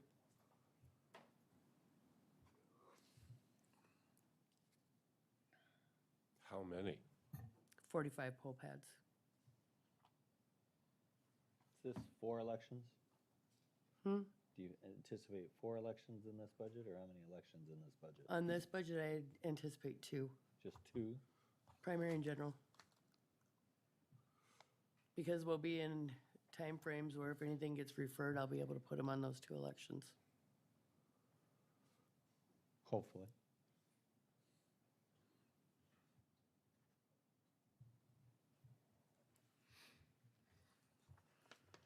Anybody have any other questions, motions?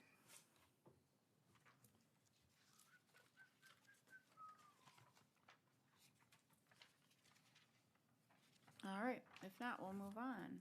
Okay, so if you want to do the auditor's budget, bare bones, there's nothing really to cut. The training, travel and conference I have to do in order to be certified as the auditor, so I've knocked those down as much as I can.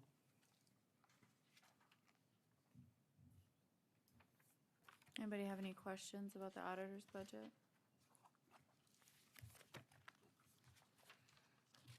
No, it's okay. All right, any motions about the auditor's budget? If there's no changes, or There's no changes, so we'll keep going.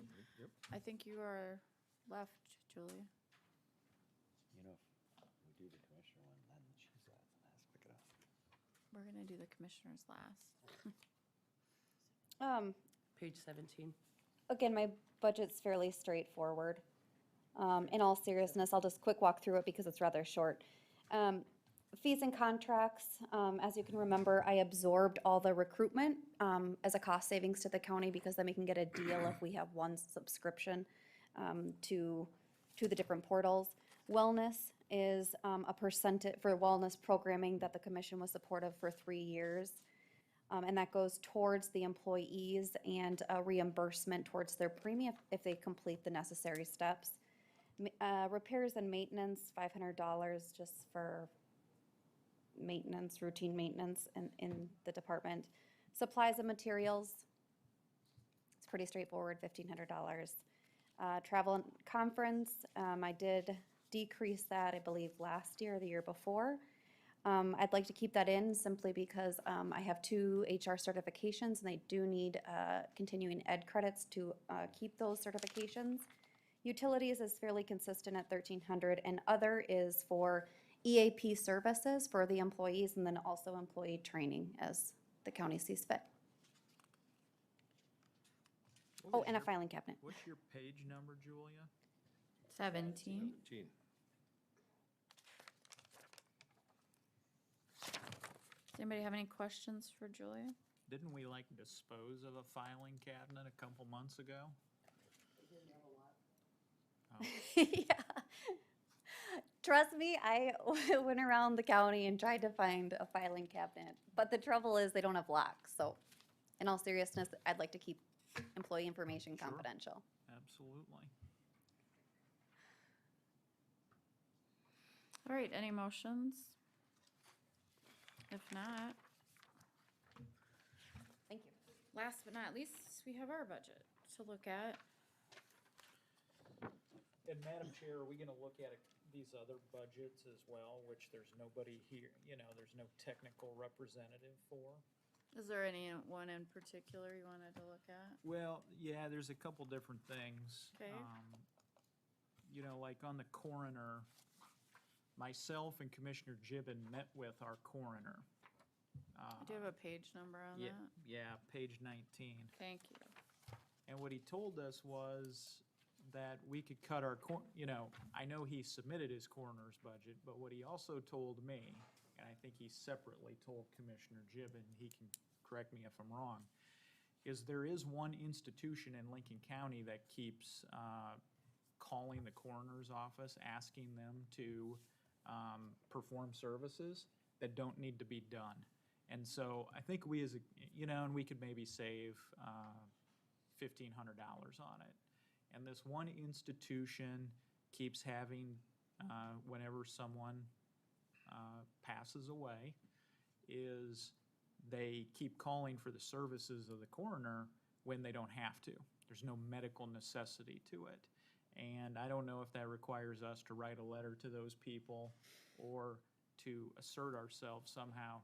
But they're, even though it's $1,500, they're eating into our budget and it's not required.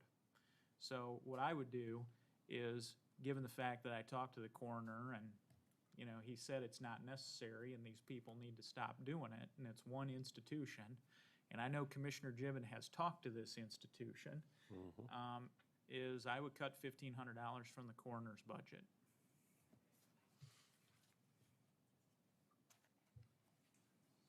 Is that your motion, Commissioner? That's my motion. I'll second it.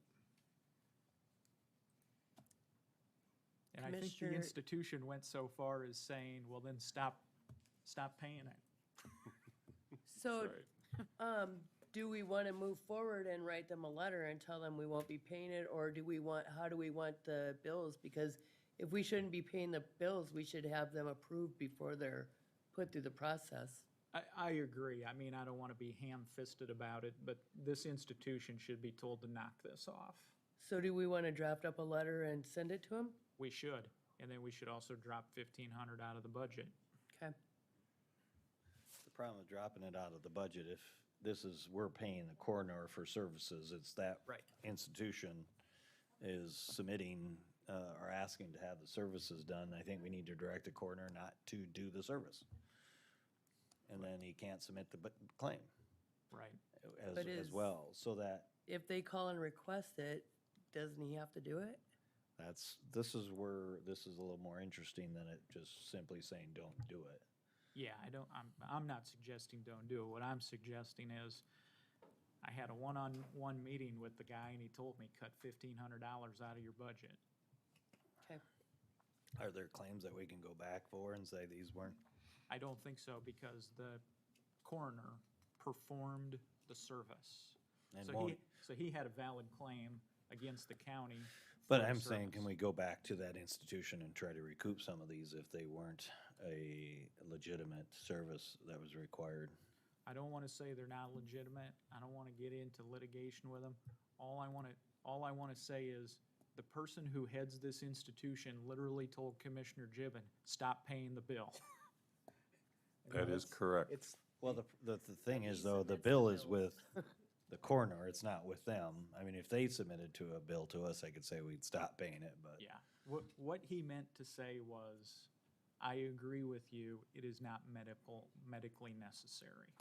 So is he being deceitful, and if he knows that this is not a legitimate? He doesn't have discretion. Once he's called, he has to act. No, I'm not talking the coroner, I'm talking the institution that I'm not aware of who that institution is. The institution is going to make the claim, at least individuals at a lower level, that it is required. And I'm telling you, it's a legal gray area, and it is not required. All right, we have a motion and a second. Sure, you can call the question. Commissioner Aaron's, Yes. Commissioner Gibbon, Yes. Commissioner Schmidt, Yes. Commissioner Poppins. Yes? Commissioner Landine. Yes. Who was the second on that? Myself. Schmidt. Thank you. I like that. The other issue I wanted to bring up, Madam Chair, before we get to the commission budget, was the issue of some of the debt service. So debt service on the highway building here, that is page 51. And I guess this was brought forward to me by a couple people who called me about this, and I told them I'd raise it for discussion, and maybe we can get an answer here. So we have principal left on the highway building of $354,000, but we're paying interest payments of $161,000. Now, I mean, I'm open to being educated on how this works, but could we write a check for $354,000 and not have to pay the $161,000 in interest, or not? No. It's a bond payment, so it's amortized over 20, 30 years. And so this is what's budgeted for that principal and interest payment every year.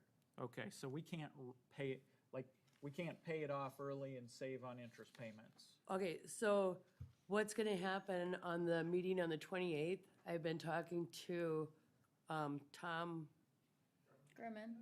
thank you, about refinancing and doing a recall on the bonds for the courthouse. That, I sent you the resolution that Meyer Henry's wrote up for that, for your review, to be discussed on the 28th. But yes, we're looking into refinancing because of the interest rates being low right now.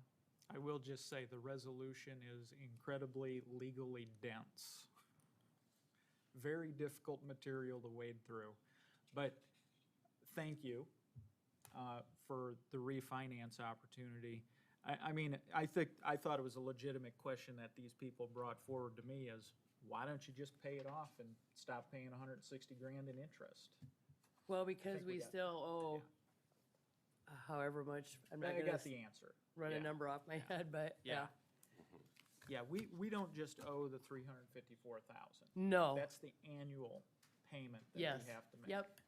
So I think the next follow-on question is, do you know how much we owe on that bond? Offhand? if Not you off the know. top of my head, I would Okay. not give a number. Okay, We'll have it on the 28th. You'll have it on the 28th. yep, we'll know then. All right. Thank you. So we do have an opportunity for cost savings by maybe rolling up all of these different bonds The into one package. one package? No. Like doing a house Can't you, refi? can't you reconfigure them into one? No, Really? no, because one's callable, one's not callable. So we can refinance it at a lower interest rate. The other one that's callable, we could pay off and, which we're planning on doing, we're paying it down and then rewriting it. So can we refi all of, except for the ones that are callable? Can we refi all the other ones as well? We only have the one other one for the highway shop. Okay, because, We've got the highway Okay. shop and the courthouse building. okay. I saw debt service TIF number 7. That's, I That's assume because something. it's a TIF, that's can't do different. that. Yep, Okay. that's really not even Okay. ours. And then we've got the debt service on the courthouse. That's callable? That's callable, yep. Okay. Okay. This was on the highway department. It's on the highway shop, yeah. Well, he's working up a deal to rewrite both of them. Okay. There'll be a lower interest rate on the, highway shop, and it's gonna be lower on the, it's gonna be, I think, 2-year earlier payoff on the courthouse. On the courthouse. Which will be when? Isn't that coming up? 20, 2024. I Twenty. think if we refinance, or Yeah. pay it off and Yeah. refinance it, 2024. okay. Thanks, Sherry. Does that get us to the Board of Commissioners? Sure. All right. I Unless don't you know. want to go over weeds and stuff like that, Madam There Chair. are, yeah, there are other departments. I don't know if there's opportunities for savings there or not until we review it. Weeds are weeds. Chemicals are chemicals. I don't know how, I don't know. You gotta spray your ditches for noxious weeds. The only thing that changes is what's the cost of the chemicals that you're gonna have. And Sherry, is there anything we can do on our publishing cost?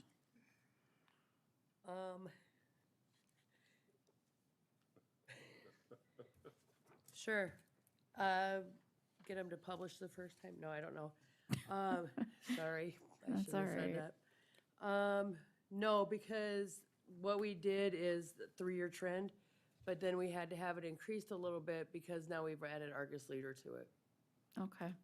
So, and with rescheduling the hearings and everything else, we have significant publishing costs, and I don't see it really changing. Well, are we gonna ask this entity to reimburse us? Well, what happens is they don't charge us for the one, and then they'll charge us when they re-advertise it. But the price of the publication isn't normally the biggest issue. It's everything that goes along with it. Right. Right. Sherry, do you wanna enumerate what commissioners' fees and books cover for the purpose of? So, to make it, I don't know, simple, that is the dumping ground for the commissioner's budget.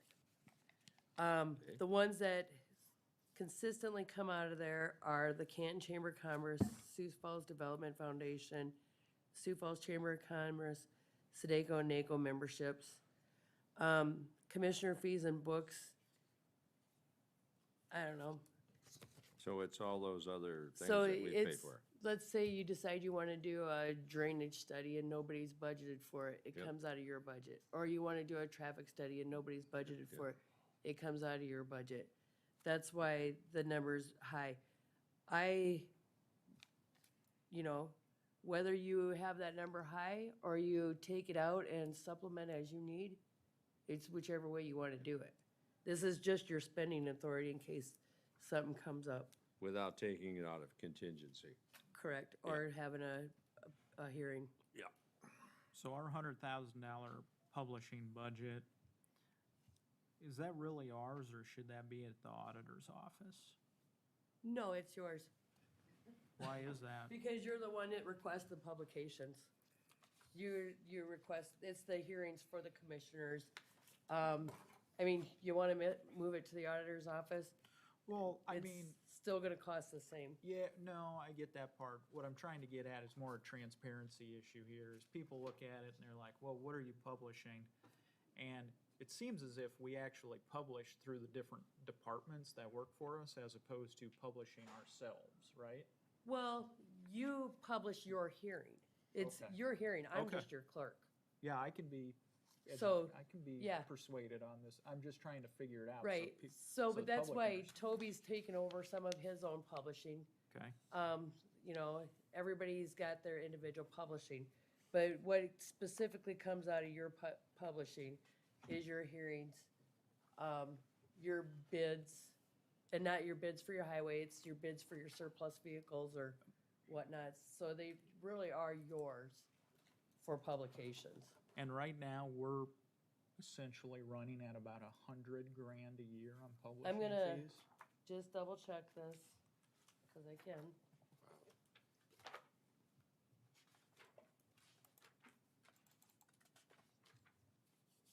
Maybe if I can find the page. So out of the publishing, we had 42,000, and this is 18, 19, 20. 42,040 and 59. The current budget was 90, and you put the $90,000 in last year because you added the Argus Leader. So with the, you know, that's not what we use for a lot of them, where you use the trend, because we don't have a trend with the Argus Leader in there yet. Right. And again, this is just spending authority. It's not saying you're going to spend the $100,000.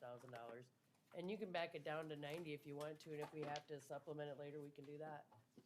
Well, do we have the authority to recover any of these publishing fees? Like surplus property, probably not. I mean, you know, there's no bill payer on those. But is there a bill payer for these other? And so that's the first question. I guess the second question then is, are we already doing that? We are doing it for like the alcoholic beverage license. I think when they do the rezoning, there's nothing that comes to us for publication. I don't know if that's part of their building permit. So no, the only one is the alcoholic beverage license, temporary beverage license. They pay publishing fees. When we have a hearing for a township, it's those fees that we set up last, 2 months ago with Sean, where he said the fees are gonna be, if you have 2 hearings, it's this much, that covers the publication cost. And they've been there. And now I hope you can kind of see why I'm asking that question of, are these actually the commission's fees if we're routing them through, like, you know, planning and zoning is doing a rezone? You see what I'm saying? I do, So I'm but kinda I don't wondering- know, well, see, and I know the rezone, but is that, do they charge them publication fees at all? Well, that's what I was getting at with Toby earlier. Hold on and I just don't one know if- second. When they do a rezoning hearing, does it go to the commission's budget? It doesn't. So rezoning, when we do a publication for that, it goes to planning and P&Z. zoning. Yep. And then that, because I was asking Toby about that earlier, and he said that's a potential for recovery right there. Right, but and your biggest thing is probably your minutes that are published, your annual reports. Yeah. Your minutes are huge, Okay, so, okay. and now we've Get got it. the 5 papers, so.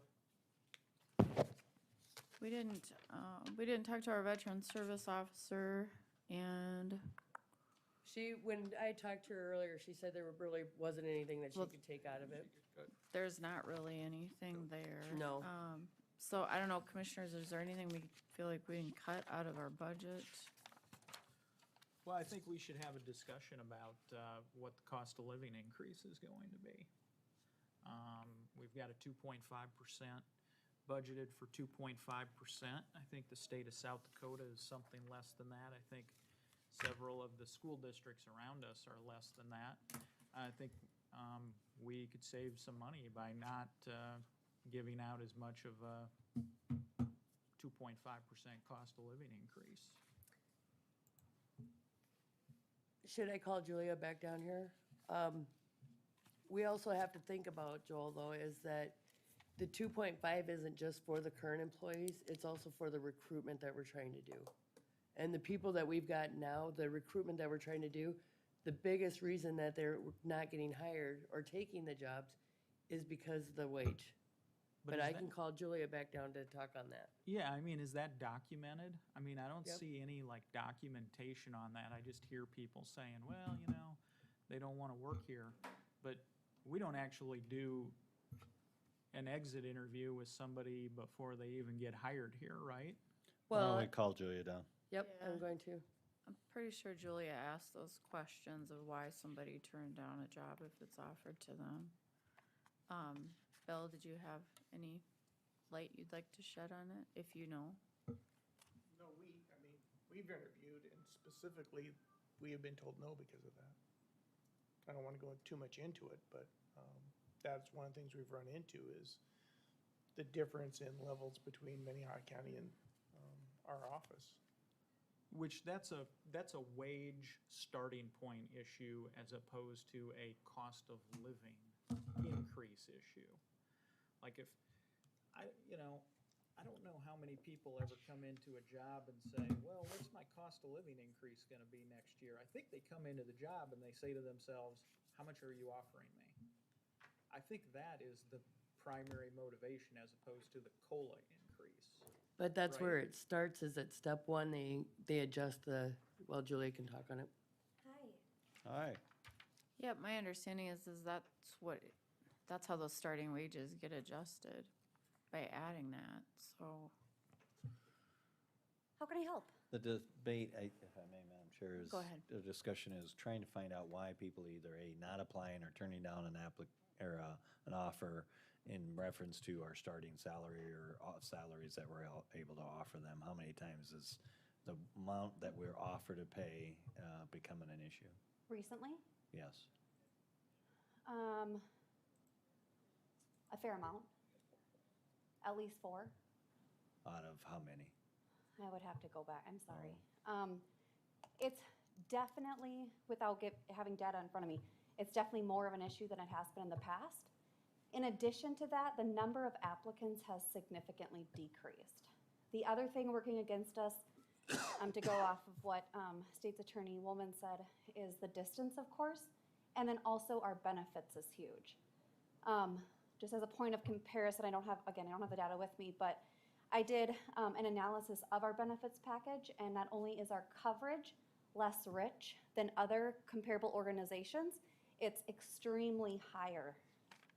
So it's not only a wage issue, because that's definitely a wage issue, but it's also a benefits issue because it bleeds into the wages. So both equally are under market, I'll say that.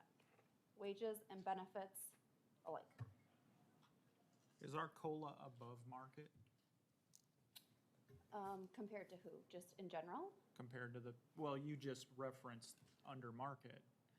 Well, I want you to use the same measuring stick you just used when you made that statement. Sure. To apply that to our COLA. So cost of living, are we talking 2.5? That's going to be slightly higher than market right now. With that said, we were under market significantly last year. So we're lower last year, we're a touch higher this year, but with that said, then you hear about other agencies giving 3 to 3.5%, and the school district giving 3.26, I think. So it's all That was the what, Sioux Falls School District, right? Gave Correct. that to new teachers. They actually segmented that out, I believe, right? oh, my understanding was, no, that was for across the board, and Okay. then new teachers got an 8% increase, is my Okay. understanding. Good. I think But I'm that's just, what as a point of I think that's comparison. what I could be referencing, yeah.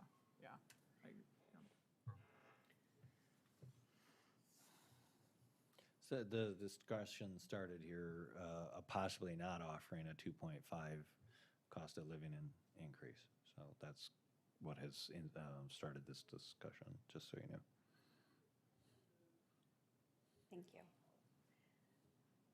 Another factor to consider, and I've said all this before, right? But just to reiterate, we have also, part of our population is under union contract with a 3.25% increase.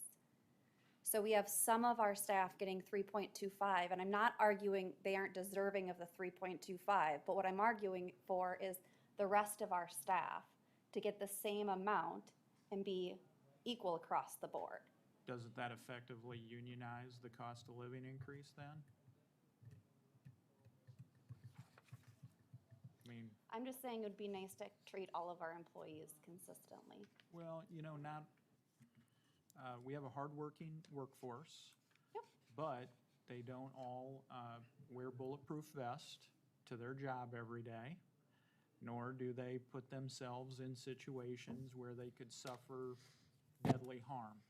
And I think that's the reason why the law enforcement is unionized, and for the most part, the rest of the workforce isn't, right? I would disagree. Okay. Why are they unionized then? Well, typically a union forms when they think they're not being treated fairly. Now, to your point about those people get a higher cost of living because they're unionized, their pay grade is determined on their responsibilities. The cost of living for everybody is the same. Now, they're compensated at a higher rate, or, you know, like everybody else determined, but the cost of living for everybody should be consistent, right? I don't think society is segmented that way, right? Okay, well. I mean, that's why some people get unions, but here in South Dakota, we're an at-will state. So unions are the exception, not the rule. But they are the rule as far as it relates to law enforcement in this state. Many law enforcement agencies are unionized. But, I mean, I don't think you could show me one county that has a union shop other than law enforcement, can you? Yes. Who has a union shop in their county Union shop, like, where they're unionized? Minnehaha with their highway department. I was just gonna Okay. say, there's several highway departments Okay. that are unionized, and then law enforcement, of course. But other than that, Typically, that's pretty typical, those two Right. entities. okay, yeah, so I take the point about the highway shop, and there's been nobody here from the highway shop advocating for that. I Why would don't s- disagree. Yeah. Well, I don't see them here. They haven't told me, Okay, but I don't see the movement for it. So I'm going back to this 3.25% cost of living increase. It effectively unionizes it if you're gonna base everything off the union. That's my point. There are I think it's several in the- counties, though, that negotiate their union cost of living, and then they do it across the board. There are other benefits that the union gets that the other employees don't get, so the cost of living is usually across the board. Okay? I just think we're being very generous with our cost of living increase here. What do you think it should be, Commissioner Aaron's? I think we should index off the state scale. So when the state comes in, whatever the state of South Dakota issues as the index, is that we index off of that. So. Do you know of any other counties that do that? Not off the top of my head. I don't know if they do or they don't. Do you know, Julia? It's common practice to use a variation of counties. I think all of our comparable counties use the state and use that data, but they don't solely say, the state did this, so we're gonna follow suit. I'll also say that the state is experiencing some issues with their wages, so there's that consideration as well. Does the state package mirror ours, or are they more in there? And when you say package, what do you mean? Well, for their extra benefits for health insurance. Oh, sure. For things like that. They went through some recent changes, but they do offer paid high deductible plan for their employees, is my understanding. And there's now 4 tiers, but still with the 4 plans that they offer. Based on my knowledge, they're all cheaper than ours.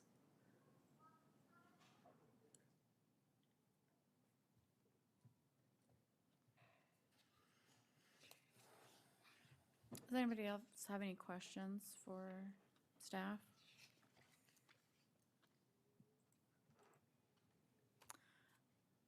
Thank you.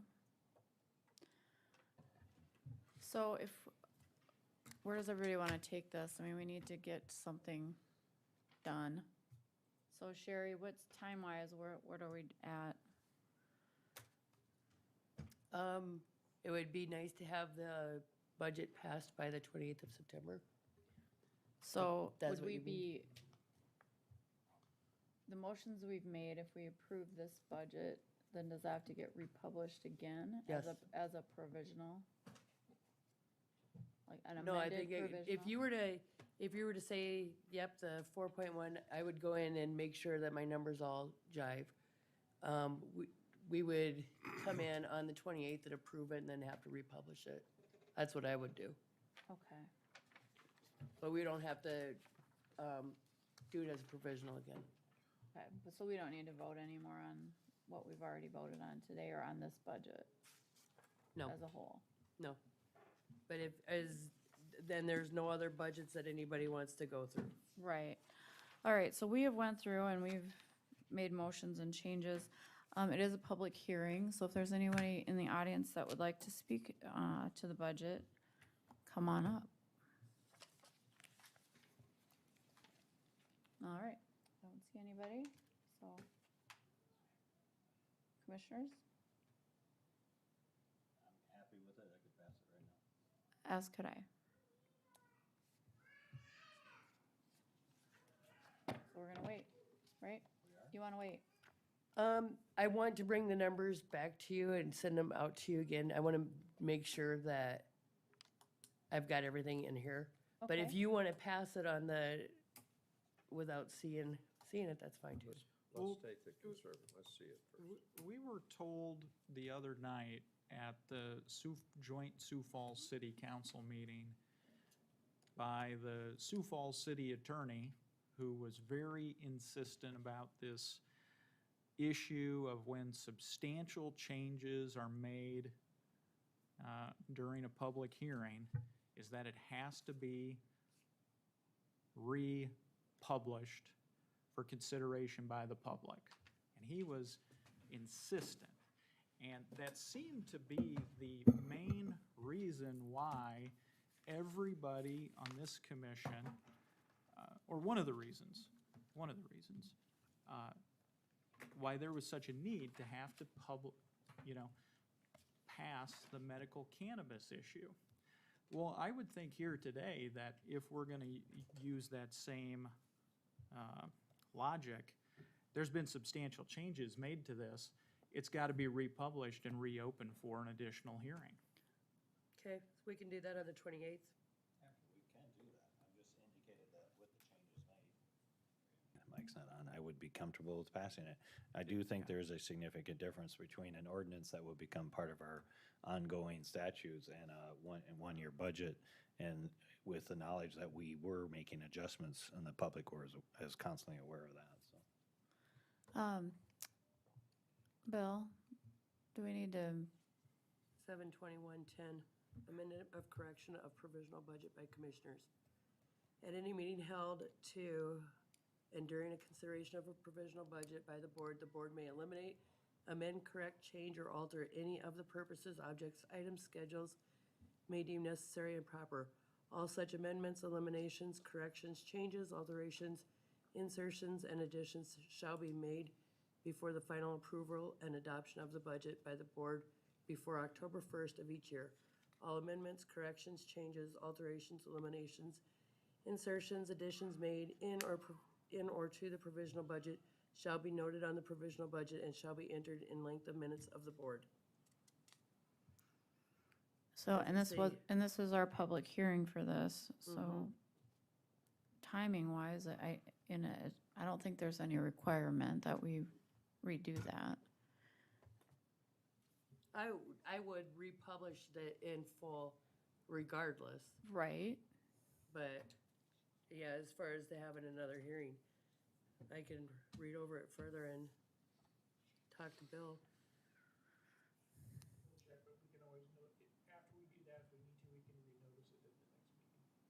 On the 28th of September. Well, technically, we'll have one on the 21st.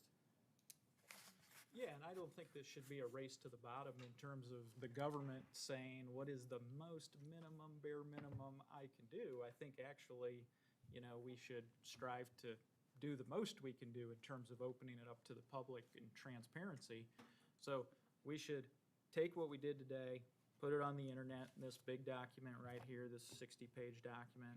Then we should republish it, and then we should have our hearing on the 28th, because there's been substantial changes, so people could come in and make their comments on the changes. If you wish to have another hearing, you can just notice it as such and do it again. Yeah, if you want to have a hearing, let's go ahead and make the motion to do the, publish for the hearing, and then I don't have to wait until, and I can get my timing in there. So I'll make a motion to Right. do that. Is there a second? I'll second it. Thank you. Any further discussion? If not, Sherry, will you call the roll? Commissioner Aaron's, Yes. Commissioner Gibbon, Yes. Commissioner Schmidt, Yes. Commissioner Poppins, Absolutely. Commissioner Landine. Yes, motion carries.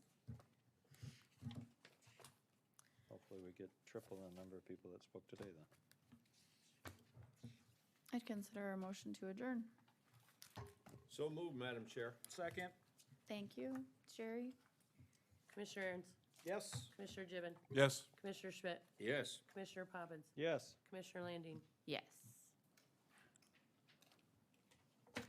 Thanks, everybody.